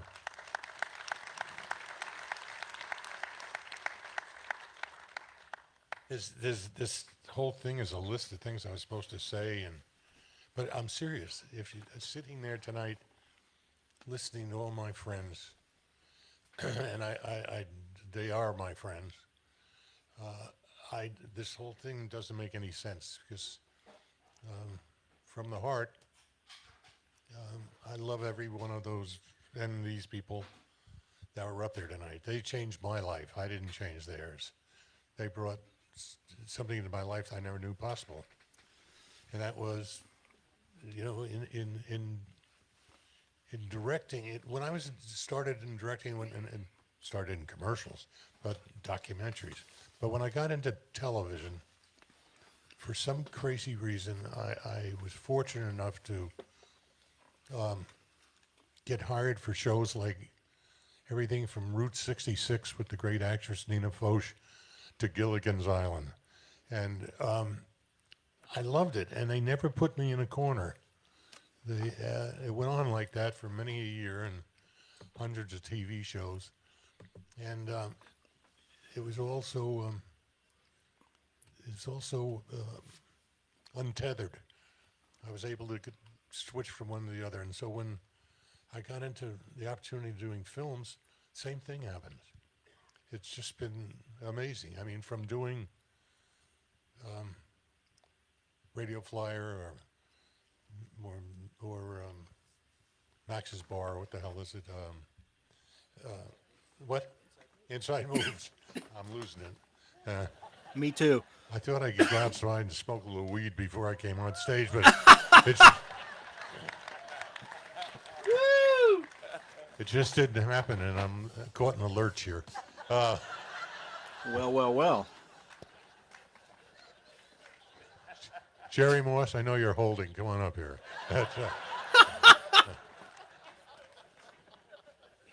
But anyway, it's an extraordinary experience. I sat here and listened and watched, and I really said, "Is that me?" Somebody said it earlier. It's all confusing now, but I never did pay dues. People would say, "Well, you paid your dues." I never did. Yes, you did. I've been the luckiest person in the world. This business. You worked hard as hell. I just read all that. Incredible. I've had nothing but friends. Nora Ephron. I just read it. You did it. Told Lauren. Lauren produced a wonderful picture with Nora, and Nora told Lauren, she said, "You know, in every movie you make, the one good thing about it is you come out with a new friend." And it's so true. But I came out with so many of them. It's extraordinary. This industry is my friend. And it's been just the greatest gift in the world to me. And I don't know what to say. There were a couple of bad moments, a couple of bad dudes that stepped in our way and turned a dream into a nightmare. But even those I kind of excuse in a way now, because they were driven to be part of this industry, and they would maybe go about it the wrong way to get there. But we've all seemed to go about the right way, and I love it. I don't know what I look at these notes now and I say, what did I miss? I missed. Oh wow. I was going to say, I never thought I would say this, but I want to thank the Academy. You know, he should have won an Oscar. You know? So that's a great clip. And that, I must give credit. That's on the Oscars official YouTube channel. Thank you. I just think that was a really good interview. I have more I want to play of Richard Donner, but we already mentioned, this transition to his movies. The first movie that Richard Donner directed, as Barry King mentioned from BK in the Air when he called in, was X-15, with the young Charles Bronson, Mary Tyler Moore, and Stanley Livingston playing Mike Brandon. Released in 1961, an hour and 47 minutes in length. Then the next movie was Salt and Pepper, released June 21st, 1968 in the United Kingdom, starring Rat Packers Sammy Davis Jr. and Peter Lawford. And the plot of that was, after discovering the body of a murdered female agent in their trendy Soho London nightclub, groovy owners Charles Salt and Christopher Pepper partake in a fumbling investigation and uncover an evil plot to overthrow the government. Can our cool yet inept duo stop the bad guys in time? The next was London Affair, called Lola in Italy, originally released as Twinkie, and also known as London Affair in Europe. And that was a 1969 film that Richard Donner directed, starring, as we mentioned, Charles Bronson and Susan George. In 1970 in the USA, it was distributed by American Pictures. And also in the cast was Honor Blackman, who was, I've got to say it, just a character named Pussy Galore in the James Bond third Bond film, Goldfinger. And of course, before that, she was in The Avengers. Honor Blackman. And Orson Bean was in the cast. Now, we've got to talk about The Omen, released by 20th Century Fox on June 25th, 1976, with a budget of $2.8 million. It earned $60.9 million just in the United States and Canada. That's tremendous. The music was by Jerry Goldsmith, and Harvey Spencer played Damien Thorne, whose mom, his real mom, was a jackal. Ugh. Gregory Peck and Lee Remick. Lee had the bluest eyes I'd ever seen, as I said at the top of the show, starred. I'm going to play a little bit of the trailer. It's really creepy for midnight. But let's listen to a little bit of the trailer of The Omen.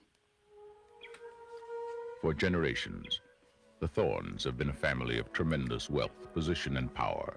The perfect marriage of Ambassador Robert Thorne and his wife Catherine was fulfilled by the birth of their son, Damien. And then, when the child was 5 years old, something terrible happened.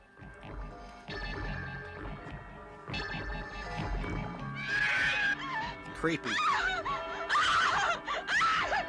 And then it happened again. He's at the zoo and all the baboons go crazy. They're driving through a drive-in zoo. Was it an accident? Was it murder? Was it a coincidence? Or was it an omen? Look at me, Damien. Uh-oh. The nanny's gonna hang herself. For you. Can't watch.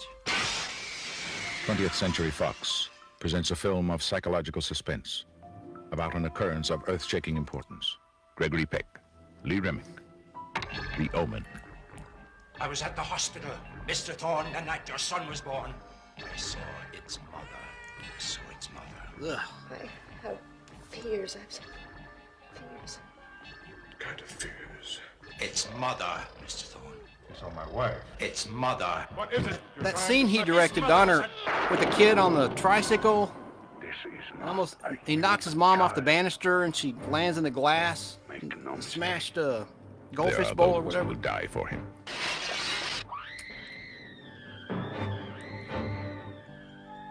There are those who will kill for him. I don't want. Who is he? What does he It's want? only a movie. Where did he come from? And can he be stopped?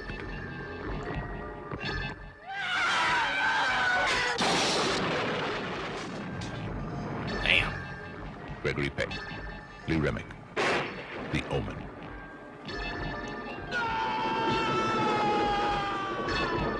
Patrick Troughton, This is the truth. one of the Doctor Who doctors. Where does it end? He gets spiked. Anyway, that was a major, major success at the box office, as I just mentioned. So let's get past it and get to something else. Let's get to something that is really near and dear to my heart. And I didn't want to make this the Superman show, but I will feature Superman the movie. That, because of the success of The Omen, that's why Alexander and Ilya Salkind chose Richard Donner to direct Superman the movie. And Superman 1 and 2 were shot simultaneously at Pinewood Studios in England and Shepperton starting in 1977. I want to direct you to a great website. If you're out there, I know I shared this with a comic book page. I'm sure you know of capedwonder.com. The gentleman's name is Jim Bowers, and he has an extensive collection of movie stills, film, everything to do with Superman the movie. And if you're watching on Facebook Live, you'll see a still picture from a cut scene from Superman 2 that Richard Donner directed. At the end, where Lois and Superman are kissing, and I miss both those stars. And you know what happened to Christopher Reeve? Well, I want to get to the movie here, but I just want to say that I thought his horse riding accident was tragic. I had just met him in 1994, shortly before that happened. In May '94, he made an appearance at a convention called Dixie Trek, which was at the Castlegate Hotel. I met him, got his autograph, and I wish I'd been there for him after his injury, and I wasn't, and I regret that tremendously. But Jim Bowers of CapesWonder.com was there for him every step of the way, and he helped him with his foundation. He was a quadriplegic, and I think it's sincerely a horrible thing that happened to Christopher Reeve in a horse riding accident in 1995. But he still remained an inspiration. I'll put before the camera an autograph I have of Christopher Reeve. But let's get back to for the audio, the people listening in audio land. I want to play a little bit of a trailer, my favorite trailer, which is a trailer is a preview like you see in the movie theater for Superman the movie. And then I'll talk a little bit about Superman the movie and play some clips here. This is my absolute favorite trailer. It's rather long. What's interesting about it is you'll hear music guys like Barry King. If you're still out there, Barry, I appreciate your time. You've been with me the whole time, I think. You'll hear music from the first Planet of the Apes movie. And what's significant is that's a 20th Century Fox movie. Superman the movie is Warner Brothers, so I don't know how they got the rights to use the music from a 20th Century Fox movie. Here it is. My friends, I'm not given to wild, unsupported statements. And I tell you that we must evacuate this planet immediately. Jor-El, be reasonable.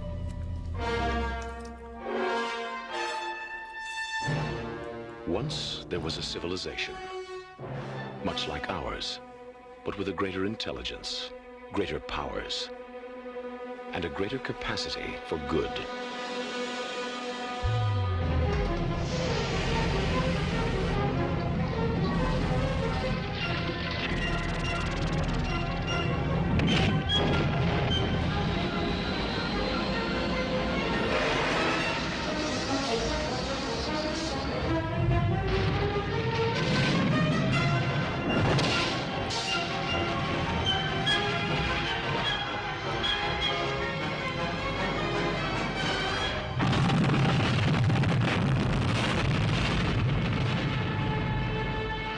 In one tragic moment, that world was destroyed.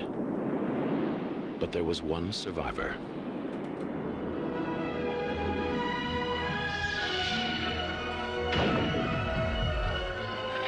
Now, wouldn't that beat all get out?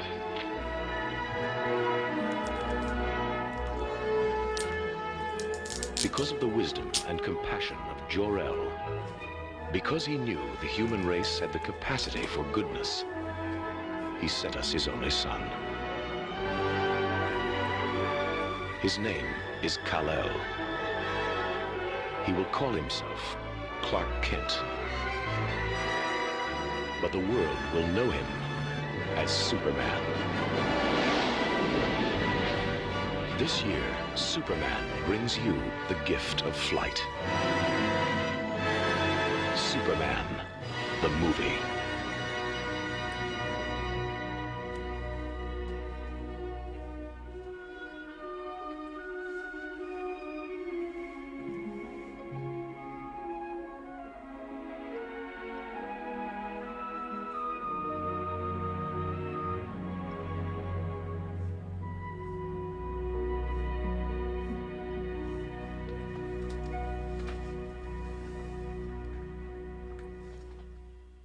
It was a massive shooting both those films, and ultimately Richard Donner was, in my opinion, stabbed in the back by the producers, Alexander and Ilya Salkind and Pierre Spengler, who thought he was taking way too much time on the movie and was wasting too much money trying to get it right. And I'm going to read a couple interesting bits about Richard Donner directing Superman the movie, and then I'll move on to his other films, because it's getting really late. But that was my absolute favorite trailer. In the beginning, you hear that music from Planet of the Apes. I thought that was interesting. So the premiere of Superman the movie was December 10th, 1978. There's so much. I'm going to do a whole show on Superman the movie one day, because there's not enough time. And there's so much detail. But let me just condense this. It was released December 10th, 1978 at a premiere at the Kennedy Center in Washington, D.C., and then it was released in the United Kingdom on December 14th, 1978, and then released in the United States in wide release December 15th, 1978 for a Christmas release. The running time was 143 minutes, but there was a TV version that's been released. It's 3 hours and 8 minutes long. It's like the average length of the Nostalgic Podblast these days. And it's awesome. I want to recommend it, and I want to put this before the camera. In 2018, Warner Brothers finally released in widescreen the longest version of Superman the movie of all time, and it has extra scenes with Marlon Brando, with Christopher Reeve. Significant scenes. This is not junk. But this is the set you want on Blu-ray. Trust me. Oh God, I'm scratching the mic. And it's on camera if you're watching on Facebook Live. People listening, I direct you to my Facebook group, the Nostalgic, with a C, Podblast, and to our YouTube channel, my YouTube channel, the Nostalgic Podblast. You can see all the items I'm holding up before the camera. The screenplay for Superman the movie is written by Mario Puzo, who wrote, of course, The Godfather, as well as David and Leslie Newman and Robert Benton. but the story was by Mario Puzo. So there's some dark elements, and he also wrote Superman 2 because, again, these were shot at the same time. And then Donner was fired after he completed about 75% of Superman 2 or so. And then they brought in Richard Lester to finish Superman 2, but we'll get onto that in a minute. And he had directed A Hard Day's Night and Beatles productions. And for the Salkinds, he did the Three Musketeers, and he shot the Three Musketeers and the Four Musketeers at sequel at the same time. So Richard Lester had taken over to complete Superman the movie. I want to play just a second of Christopher Reeve talking about making Superman the movie if I could. I am going to devote a little time to this, and I apologize if you're not into Superman the movie. It's one of my favorite movies, so I'm not going to apologize. I take it back. This is the making of Superman the movie. Oh, that music's going to be in trouble. Let me mute the board here for a second. Whenever that theme pops up, the bots come after me. They're like cockroaches. It's like the opposite of turning on a light. Here we go. Well, you know the John Williams music, and he's actually saying, if you listen to the notes, Superman. I love that. John Williams is the best. And this was a special. It's on YouTube. It's the making of Superman the movie 1978 Part 1. And this was a TV special. Do you remember when you were kids and they had like primetime specials of blockbuster movies, like Mark Hamill hosting the making of The Empire Strikes Back? And I remember the robots R2-D2 and C-3PO hosted the making of Star Wars. Well, Christopher Reeve, here he comes. Hello. I'm Christopher hosted Reeve. the making of Superman the movie. You know, I was thinking the other day about some of the strange parts that I've played since I started acting as a kid. One time I was the third guard from the left in Cinderella. Another time I played a tree. In Shakespeare's A Winter's Tale, I played a bear, as well as lords, officers, attendants, etc. And usually I was the etc. Another time I was a Nazi. And once I had the privilege of being Katharine Hepburn's only grandson. Well, it was on Broadway anyway.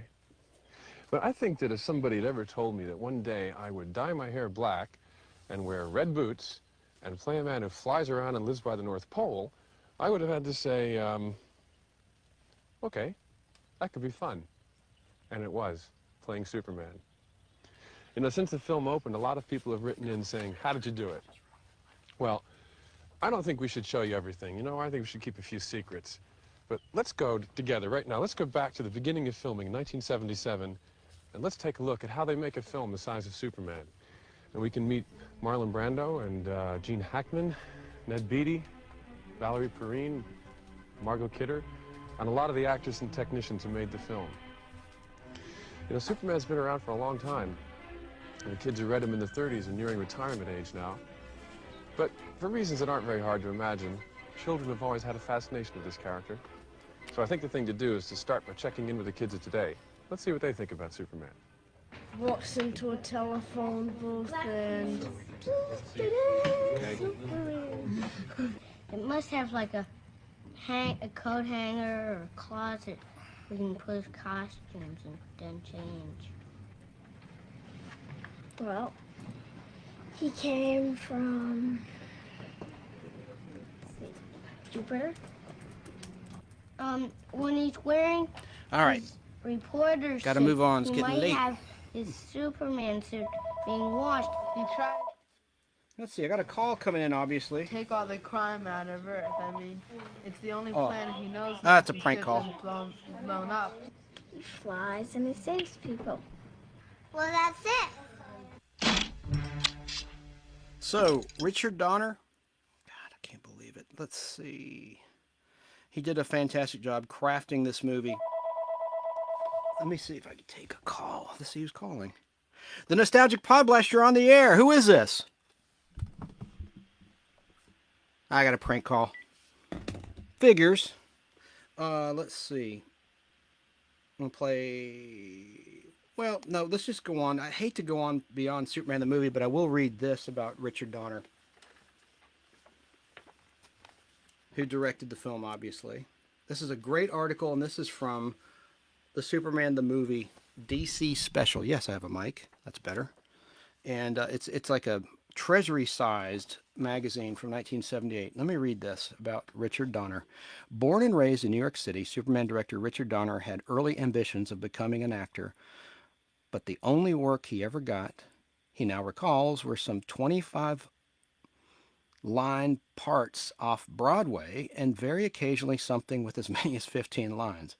It was noted director Martin Ritt who encouraged Donner to take up directing and who then taught Donner the fundamentals after hiring him as his assistant.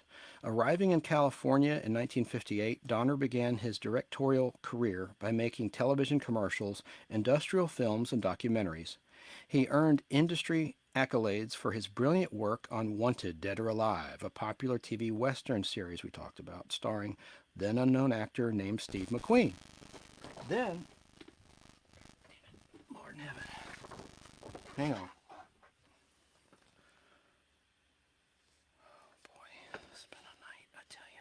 Then he went on to direct such noteworthy series as Bronx, Twilight Zone, and Kojak. His sensitive Portrait of a Teenage Alcoholic was the second highest rated program ever to appear on American television. People talk about the wave of directors who crossed over into films in the late 1950s and early 1960s, observes Donner. In fact, everyone in television wants to get into movies. I was frequently offered films, but they never seemed to be the right ones. I figured it was wiser to stay in television, there you go, and do the better things. See, so he knew staying in television would pay off, and it did for him. In fact, geez Louise, in fact, everyone in television wants to get into movies. I was frequently offered films, but they never seemed right and to be the right ones. I figured it was wiser to stay in television and do the better things. It was through his work on The Omen that Donner finally made the difficult and demanding transition from television directing to theatrical motion pictures. A phenomenal box office success, grossing in the neighborhood of $100 million, The Omen toyed adeptly with reality and fantasy and provided a clear demonstration of Donner's uncanny mastery over the motion picture medium. When Donner was offered the assignment to direct Superman the movie, the first thing he insisted upon was that the entire script be completely rewritten. Somewhere along the way, he recalls, the screenplay had become a parody of a parody. Tom Mankiewicz rewrote it for me, and it was only after the Salkinds allowed me this that I agreed to do it. At least now the American humor is back. Superman must be treated straight. The minute you lose the truth or the fun of it or begin to parody it, you destroy the line of tension, the honesty. What, if anything, does Donner feel that he himself contributed to actor Christopher Reeve's masterful interpretation of Superman? I think the only thing we added that gave a new dimension to the character, replies Donner, was frustration. I think the thing that fueled Chris Reeve a lot of the time was Jimmy Stewart and Henry Fonda. A lot of the ma'ams and yups and tripping over his sneakers and looking at his toes. But I feel it's important to remember that Superman is so beyond our molecular structure that, in comparison to the rest of us, he really is a man of steel. The psychological relationship between Superman and the rest of us is far more real than the physical. Given the contrast between the two, Superman knows that, at this point in his life, any love he may have for an Earthling cannot possibly be fulfilled. Perhaps he'll fulfill it in our second Superman film. Wink, wink. Working with Marlon Brando was a special thrill for Donner, and both men had an exciting time with the film. Marlon Brando would read off cue cards. Did you know that? He would never memorize lines. He claimed he wanted it to seem more spontaneous, and it made it more spontaneous that way. I think it was laziness, but he's still a brilliant actor. Don't misunderstand. After the film was shot, recalls Donner, Brando and I went out for some drinks, and he told me he really enjoyed it. When you look at him up there on the screen playing the role of Superman's father, Jor-El, the character really comes to life. I think Brando's incredible. Working with renowned visual effects wizardry Wally Veers was also a treat. And also, who did the miniatures is the gentleman who did UFO and Moonraker, and I'm blanking out on his name. Oh, gosh. That'll come to me in a second. Anyway, working with renowned special effects wizard Wally Veers was also a treat. As Donner recalls it, I said to Wally, I want you to think of all the crazy things you've always wanted to do since you've been in the business and do them. Does Donner harbor any fears or doubts about the movie now that he has completed it? My only fear is this, observes Donner candidly. I have taken on the responsibility of trying to visualize Superman for people from 8 to 80, all of whom have their own concepts and fantasies about the Superman myth. That to me is the big and only problem of tackling this film. It would have been safer and less daring to do a movie about completely new characters about whom people wouldn't already have preconceptions. Richard Donner. And he did a fantastic job. He had a cameo, by the way, that was cut. It's in that extended version that's on camera that I highly recommend that's out on Blu-ray. They call it, here's what it's called. If you're looking on Amazon or wherever you order your Blu-rays, if you still watch Blu-rays, it's called Superman the Movie Extended Cut. And it's also with Superman the Movie Special Edition. And in that, there's a cameo, and Richard Donner has a line, and he plays a man on the street, and it's shortly after what they call Superman's first night, where Superman has saved a cat from a tree and captured some burglars, and he saved Air Force One from crashing. You've seen the movie, I'm sure. He did all those fantastic things. And there's a cut scene where he flies home to the Fortress of Solitude, due north, and he confers with his dad. And that scene's cut, but it's not only that special edition, but the TV extended version, which aired in 1994 in LA in KCOP. But there's a great scene with Donner that was cut. So after that, he confers with his father, and he wants to reveal his true identity because he's fallen in love with Lois Lane. And Jor-El says you can't do that in a tremendous cut scene. And then after that scene, you see Clark Kent on the street, and he saved Lois Lane from the helicopter. And this man says, "Yeah, that'll be the day, huh?" And they're watching the news, and the JVC, I guess they were a paid product placement, JVC along with Coca-Cola and Superman the movie and Marlboro cigarettes. And this man says, "That'll be the day, huh?" And he's wearing a hat, and Christopher Reeve's Clark Kent says, "Huh? What do you mean?" He's like, "That'll be the day when a guy can fly, huh?" And he goes, "I don't know.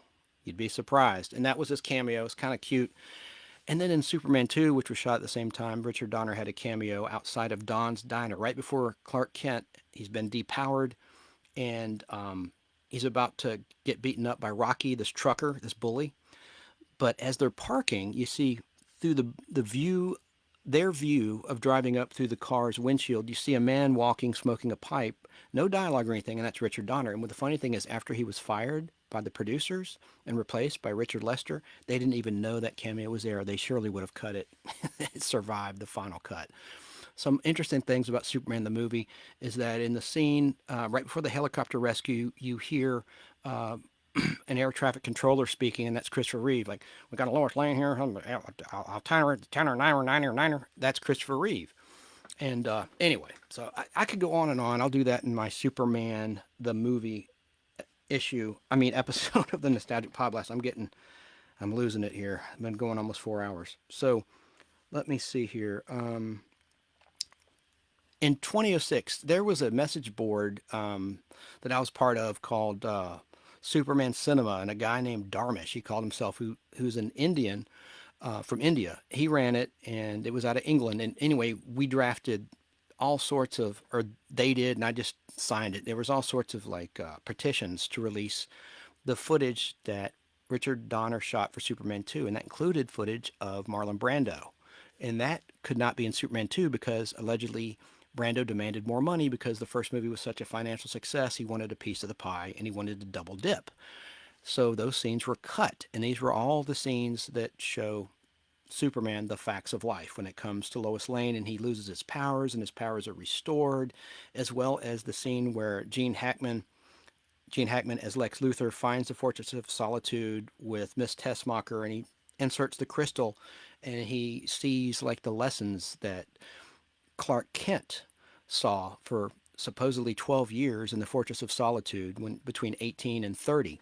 And but when he puts the crystal in, it's different actors. And originally, most of it were scenes with Marlon Brando. So all that was on the cutting room floor in storage since 1977 and 78 in Pinewood Studios, England's vaults. And through the partitions at Superman Cinema and people like Jim Bowers, Michael Tao, Thau, got the green light by Warner Brothers to commission the Donner Cut. And so all that great footage that we dreamed about, and all these, like Jim Bowers at CapesWindow.com would tease us, and he didn't have the footage himself, but he had black and white stills and color stills of these lost scenes, like a scene where there's, I could go on. I'm rambling, so I better just cut this short and move on beyond Superman. It's just one of my favorite movies that Richard Donner directed, and I'm glad it was a tremendous hit for him. And then after Superman the movie, he had kind of, I think, taken a step down. He directed a movie called Inside Moves for ITC Entertainment, and it was released December 19th, 1980. It was kind of a letdown, I think. That's just my opinion, because it wasn't a compelling movie. I didn't really think the cast was that special. I mean, how could you top Superman the movie? But that was the next movie he did. But then came The Toy.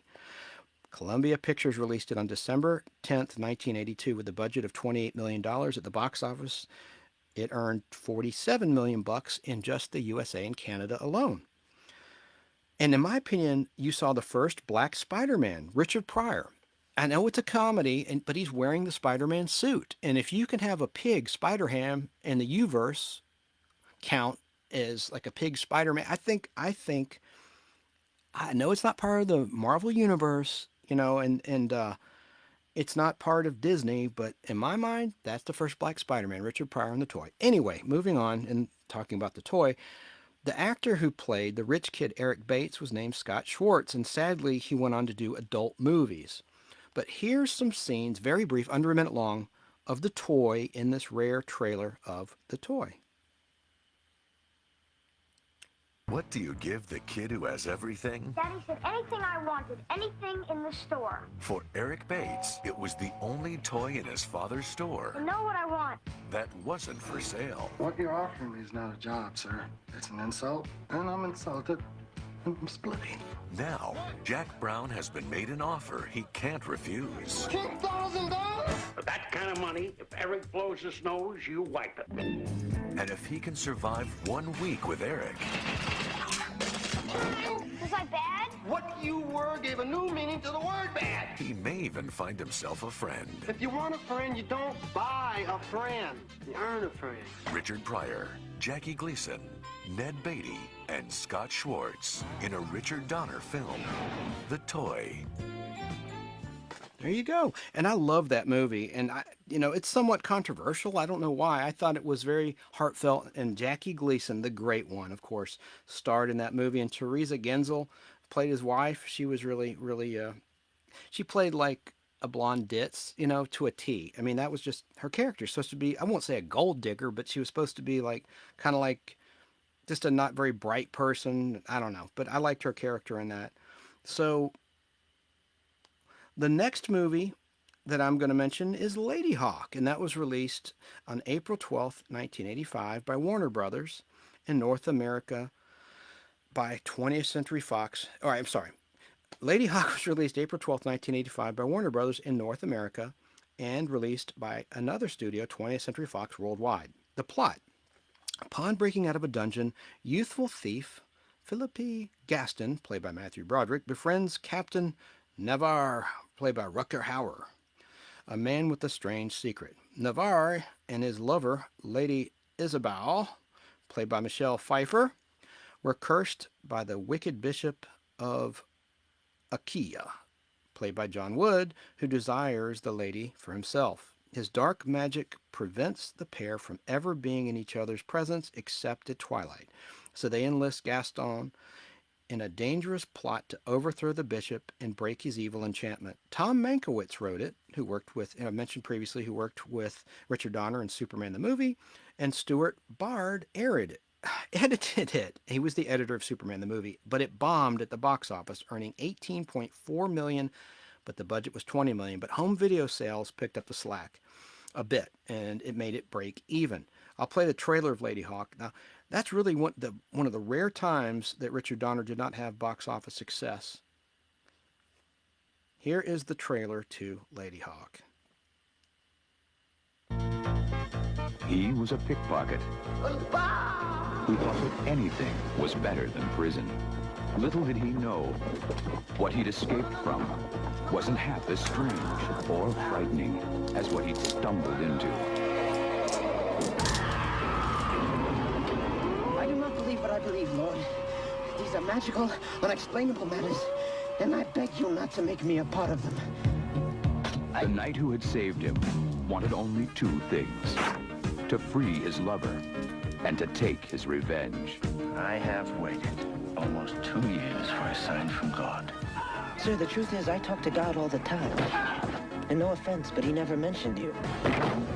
The pickpocket was the key to his plan. But would you send a thief to guard your treasure? He was the last one in the world to act like a hero. It just happened by itself. And he was drawn into a magical, romantic adventure. Matthew Broderick, Michelle Pfeiffer, Rutger Hauer, Lady Hawk.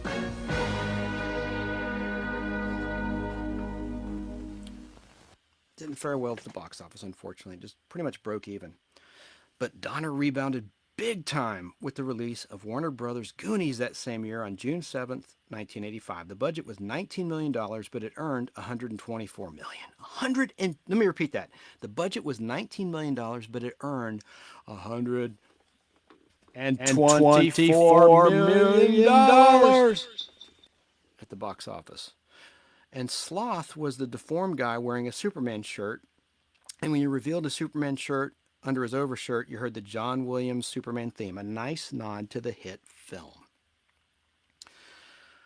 Chris Columbus wrote the screenplay, and it starred Sean Astin, Josh Brolin, Jeff Cohen as Chunk, Corey Feldman, Cary Green, Martha Plimpton, and of course, Short Round from Indiana Jones and the Temple of Doom, Ki-Hai Kwan, with music by, and the music, I didn't really care for the music that much. I didn't care for that. Let's listen to a few scenes of The Goonies, which was a tremendous success, obviously. And Steven Spielberg produced it.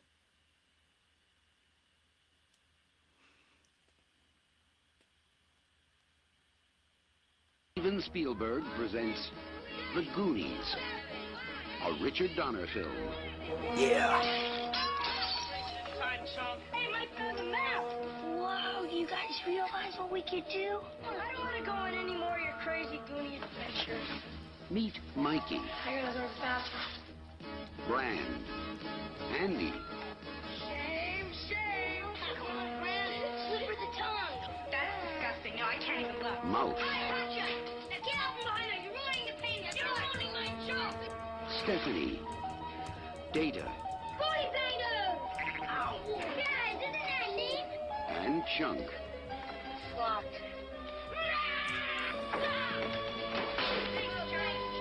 They call themselves the Goonies. They've stumbled onto a legend, but they're not alone. Chunk, I hope that was your stomach. No. That's the it. Sounds like Kong. Discover what they uncover. Rubies and emeralds and diamonds. The lost map. Oh, this started the tunnel. The secret caves. Hey, Mikey! You can hear me! Run! Run! They're coming after you! The hidden clues. Mikey! The treacherous traps. Hello, Sheriff. I'm at the Lighthouse Lounge, and I want to report a murder. Just like that last prank about all those little creatures that multiply when you throw water on them. Take the oath. They're here.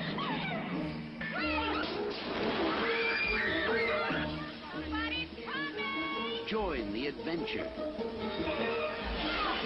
as Steven Spielberg presents The Goonies,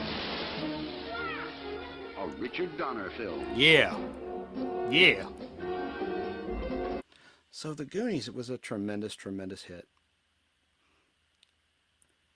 Then, the next big hit was Lethal Weapon, released March 6, 1987, with a running time of 110 minutes.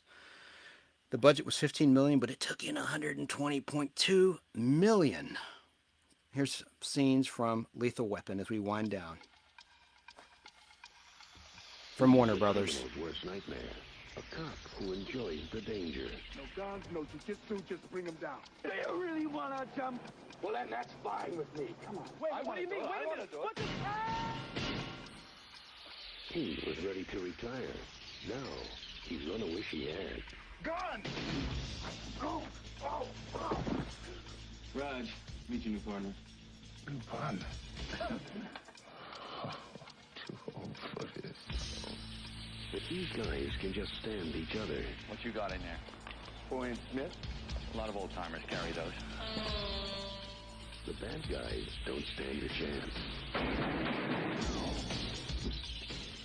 Don't kill anybody, don't kill anybody. I'm too old for this. Are you as good as you say you are? Danny Glover. That's me. Suppose we better register you as a lethal weapon. You ever met anybody you didn't kill? Well, I haven't killed you yet.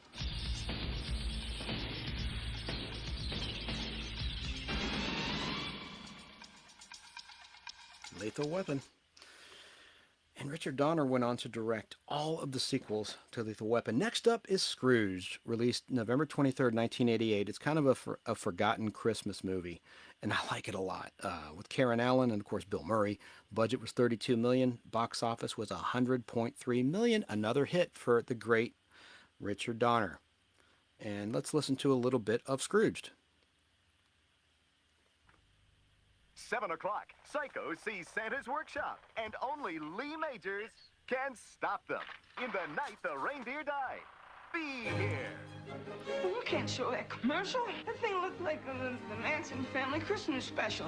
Think I'm way off base? Bobcat Goldthwait. Well, you're a tad off base, sir. Frank Cross is more than the youngest network president in television history. Call security, have them change his locks, and toss him out of the building. Oh, he's fired? But it's Christmas. Thank you. Call accounting. Stop his bonus. Oh, watch out. He's a thoughtful boss, Thanks, boys. Get the nurse. a generous brother, What did he give you last year? I don't remember. A shower curtain. Excuse me, ma'am. I think you dropped something here. and a true humanitarian. I can't get the antlers glued onto this little guy. We tried crazy glue. Have you tried Staples? But his life is about to change. Woo-wee!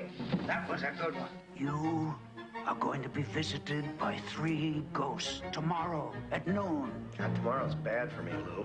As a matter of fact, the whole rest of the week is a washout now. Anyone who thinks he hates Christmas is wrong. Go back to Jersey, you moron! It's ghosts he hates. I love that bit! I'm the ghost of Christmas present. Bill Murray, Karen Allen, It sounded like you'd seen a ghost. A ghost? John Forsythe, Bobcat Goldthwait, Hey! You glad to see me, or is this a shotgun in your pocket? You know this one? Everybody knows this one. Let's go now. Yeah, does everybody know this one? Carol Kane, Robert Mitchum, I really care! David Johansen. Oh, I'm having the weirdest day! This holiday season, see Bill Murray get Scrooged. Hey, back off, big man. That may work with the chicks, but not with me. Great take on the Charles Dickens classic. So that was Scrooged. Then came in 1989, Lethal Weapon 2, released July 7th, 1989. Budget of $30 million. It earned $227.9 million. Donner must have been on top of the moon. That's just incredible. Oh gosh. Speaking of moon, I just want to say one thing about Superman 2, jumping back, which this is a scene that Richard Donner directed where the 3 Kryptonian villains released from the Phantom Zone are on the moon. And the only mistake he made was not showing gravity on the moon. Like there's a scene where they take off to go to planet Houston, Earth. They think it's planet Houston, and they drop the Russian and American flags, and instead of floating, it just goes straight to the ground. That always kind of irked me. I'm not trying to be negative, just that was one thing that I wish they got right. But whatever. So I guess there's no time to play the trailer to Lethal Weapon 2, but Lethal Weapon 3 was released May 15th, 1992, and this scored even more money at the box office. The budget was $35 million, and it earned $321.7 million for Warner Brothers. So they had to love Richard Donner. He was their golden goose for a long, long time. And 1994 saw the release of Maverick, based on the television show with James Garner. And what I liked was that Margot Kidder got a role. Richard Donner brought back Margot Kidder in a small role, but a role and a paycheck nonetheless. And I thought that was really classy of him to do that. And of course, Jodie Foster was in it. I'm going to play a little bit of some scenes from Maverick. In an age when few men played by the rules, You'll never cheat here again! one man survived Is this seat taken? It is now. by making his own.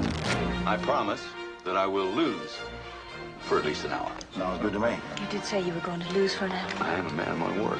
And his name was Maverick. You always been gutless. When it came to beating the odds, Was that fast? I thought that was fast. no man was better. How can I possibly go on without my wallet? Damn. Oh, don't get mad at me. Until he met his match. My name is Annabelle Branson. I'll be taking the stage. So am I. So am I. This May 20th, How well I remember my first runaway stage. Don't worry, nothing to worry about. I got it all under control. they're out to win the biggest prize of all. Welcome to the first ever All Rivers Raw Poker Championship. From the toughest competition of all, each other. Mel Gibson, You called me something. Nothing. I believe he calls you a gutless coward. I did not say that. I was teasing. Teasing? I don't like being teased. Jodie Foster, See, there you go, being all likable again. James Garner. Woman's suffering's not a funny thing. There are exceptions. At a time when men lived for adventure, Everybody's got a gun. one man Let young do dig. almost died for it. Stop playing around and stop those horses. Again and again Whoa, Ollie, whoa. and again. However did you escape from those hostiles? Oh. Maverick, and that was also released, let's see, with a budget of $80 million, and it took in $137 million for Warner Brothers. Great partnership Richard Donner had with Mel Gibson. And then a movie came out, another Mel Gibson partnership with Richard Donner that I really like. It's underrated, just in my opinion, as Richard Donner is himself as a talented director and artist. Conspiracy Theory. I'm going to play a little bit of Conspiracy Theory. This is a funny trailer. All the songs probably going to... I got to talk through this song. Forgot about this song. When Jeez. you're loved, you'll jump from the top of the Empire State, screaming Geronimo the whole way down. I love her so bad, I just... Oh, jeez. She wrecks me. My name is Sutton. I'm with the Justice Department. I am an American citizen, and I demand to see Alice Sutton. He probably is crazy, but there's something about Jerry that... Jerry Fletcher has theories. The whole Vietnam War was fought over a bet that Howard Hughes lost to Aristotle Onassis. Some would call his theories crazy. You're telling me that NASA is going to kill the President of the United States with an earthquake? Not exactly the kind of thing a Secret Service agent can, like, just throw himself on top of. He writes them in his newsletter. This is the third issue this year. Conspiracy Theory. He sends them out. Hey, look, I feel kind of naked back here. Could we get out of here? Before the internet. Please don't tell me you're naked back there. It's just a figure of speech. Could we go? And she is the only one he trusts. Well, I've loved you since the first time I ever saw you. You don't love me. Julia Roberts. Now, one of his theories is true. Can you prove any of this? Absolutely not. Only he doesn't know which one. Must have hit a nerve with one of those articles in there. But his enemies do. How many subscribers do you have? 5. Well, they're dead. I have to find Jerry. Bingo! I got him. There he is. These things that you're talking about, you did them to Jerry. Jerry is very dangerous. What are you going to do? I'm going to find him because he'd find me. Pick him up, heading for the bridge. By nature, I'm not a violent man. If you hurt Alice, I'll kill you.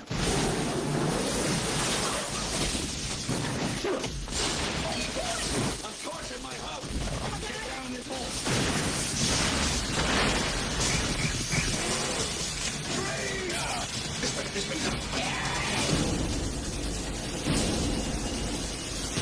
Conspiracy Theory.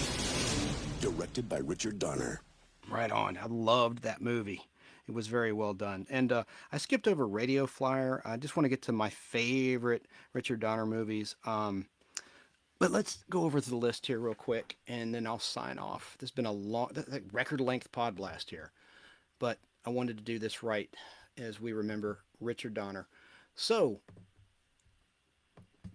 you had Radio Flyer that was released in 1992. Adam Baldwin was in that. I liked him in a movie from way back in 1980 called My Bodyguard. So I'm glad he got a gig with that film. And he also had directed, getting back to the Goonies, a video short for Cyndi Lauper back in 1985. So let's see. He directed a TV movie segment, Showdown, for Two Fisted Tales in 1992. He did a video short, Sting Feet, for Eric Clapton, It's Probably Me. And then the Tales from the Crypt, he directed 3 episodes. He directed in 1989 a segment, Dig That. He's Real Gone. And then in 1990, The Ventriloquist Dummy. And then in 1992, Showdown. That was for HBO's Tales from the Crypt. And then, let's see, after Maverick in 1994, he directed The Best of Sting, Fields of Gold, 1984 to 1994, a video. And the video was titled It's Probably Me.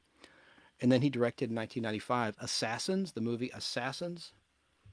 And then, of course, Lethal Weapon 4 in 1998, Timeline in 2003, and 16 Blocks in 2006, the same year that the Superman 2 Richard Donner cut was released. I'm going to show that for the camera. It all comes full circle to Superman with me.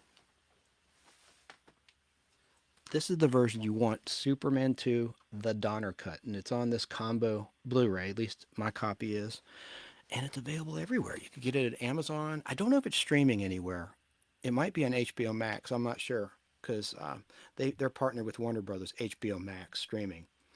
So, Richard Donner, I think you were tremendous. I've demonstrated tonight my appreciation for you, and I wish everyone knew how hard you worked to make it in the business. And again, I want to direct people that are Superman, the movie fans, Superman 2 fans, Superman 3 and Superman 4 fans, to capedwonder.com. He's a very nice man with some exclusive content that he shares with everyone. And he has a YouTube channel too, Caped Wonder YouTube and Caped Wonder Instagram. And my friend Barry King, who called in, thanks for calling in. He has a show that I'm a part of now called BK on the Air. It's been on the air since 2013 on AM and FM radio. And it's on every Saturday, Atlanta Eastern Daylight Time from 10 a.m. to noon. Check that out. Check out Alan Sanders' podcasts. He's got a couple of them that are great. Oh, and Caped Wonder has a podcast. The Caped Wonder podcast he does with a broadcast professional, I think in Michigan State. And yeah, my voice is going here. Donner directed Sylvester Stallone and Antonio Banderas and Julianne Moore. And I just wanted to mention that because I sort of didn't really cover Assassins because I'm running out of time. But I'll be back Thursday night at a reasonable time, meaning length of show. This was like a record length of show for a good reason. But I'm going to do the Nostalgic Pod Blast Flashback on YouTube Live, not Facebook Live, YouTube Live, Thursday night at 10 p.m. Atlanta Eastern Time, and the topic will be horror movies. We're going to cover horror movies going back to the beginning of the horror movie cinema genre. And it's a lot of fun. Going to cover that with a lot of clips, a lot of research. But thanks for tuning in. Thanks to Richard Donner. I wish his wife and his family all the best. Not that they'll ever hear this. I'm just putting it out there in the universe. I wish them all the best in mourning the death of Richard Donner. But what a life he led. And what a success. And what art that he left for all of us. All these movies are excellent. And his TV work, just his hard work really, really paid off. Might have had another clip. This is a funny clip. I'm going to leave you with a funny clip of Richard Donner himself talking about the Marvel movies. And this is kind of a paparazzi moment. He was walking somewhere, and the paparazzi, who I don't appreciate of what they do to famous people like Richard Donner, but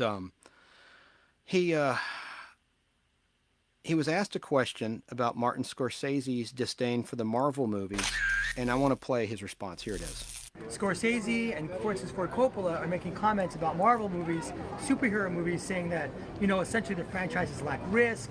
They're not really cinema. They're more of like an amusement park ride. Well, yeah, it's because nobody will hire them to direct those. Is that what it is? Everybody sees something different. Do you watch the Marvel movies yourself? Do I watch them? Yeah. I'm married to the woman that makes them. Of course. But why do you think, directors like Coppola and Scorsese saying that they're more like amusement rides? Everybody sees something different. Is that what it is? They're relatively old-fashioned, and all these young directors like myself are coming along and scaring them. There you have it. That's awesome. And before I wrap, I touched on his acting he did. Let's go over some quick acting credits. He played Arnold Harvey, as I mentioned, in The 11th Hour back in 1963. And he played Grover Stan in Sam Benedict in the episode Sugar and Spice and Everything in 1963. Mentioned he acted as inebriate in The Man from U.N.C.L.E. in season 1, in The Piano Affair. Oh, and he acted in Lassie in 1971, playing Clay Braddock. And For the Love of Lassie Part 2. I told you about the cameo in Superman the movie, and then cameo in Superman 2. In Inside Moves, gosh, this cable. Inside Moves, he's the man who closes the ambulance doors. These are uncredited roles, but it's like an Alfred Hitchcock type cameo that I appreciate very much. He had a cameo in The Goonies as a policeman. He had cameos in his Tales from the Crypt entries. He played an audience member in the segment for Tales from the Crypt, Dig That Cat, He's Real Gone in 1989. And he was the man at the bar in The Ventriloquist's Dummy. He was a dealer in Maverick in 1994. He was a cab passenger in Conspiracy Theory in 1997. In Out Cold, he played a snooty bartender in 2001. And let's see. Oh, my stomach's growling. It's time for me to stop. In Out Cold, snooty bartender, mentioned that. Timeline. In Timeline, he played Man in the Car in 2003. And in 16 Blocks, which he directed, his last credited directed film, he played the man holding a birthday cake. And that's just a testament to a great director and a really, really good guy. So make sure I don't have anything else I want to play. I just can't stop.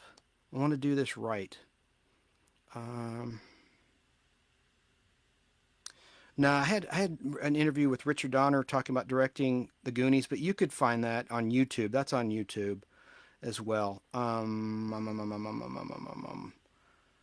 well, I'm going to wrap, and I will revisit Superman the movie and Superman 2 in a future Nostalgic Podblast in greater detail. And I appreciate everyone watching and listening to this. I'm sure most of you have gone to bed, and you may listen to this or watch it after the fact. Remember to join the group, the Nostalgic Podblast Facebook group, and subscribe to the Nostalgic Podblast on YouTube. What's in it for you is we do give things away. We give away DVDs, prizes, and we're going to step that up. I'm going to step that up for you. That's what's in it for you to join. Appreciate your support, and I hope you have a great week. So God bless the great Richard Donner, and we will see you hopefully this Thursday night on the Nostalgic Podblast Flashback on YouTube Live. And also, we'll be back next Sunday with an all-new Podblast about stand-up comedians. It's going to be a good one. So, everyone, thanks again, and have a wonderful evening. This is Chance Bartels, the Nostalgic Podblast, signing off. Let me get it right. This is Chance Bartels signing off. Wait a second. This is funny. This is like a blooper reel within a blooper reel. This is Chance Bartels of the Nostalgic Podblast signing off.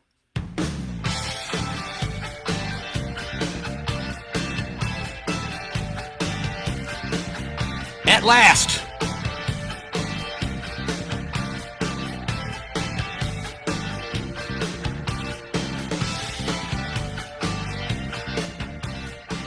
God bless the memory of Richard Donner.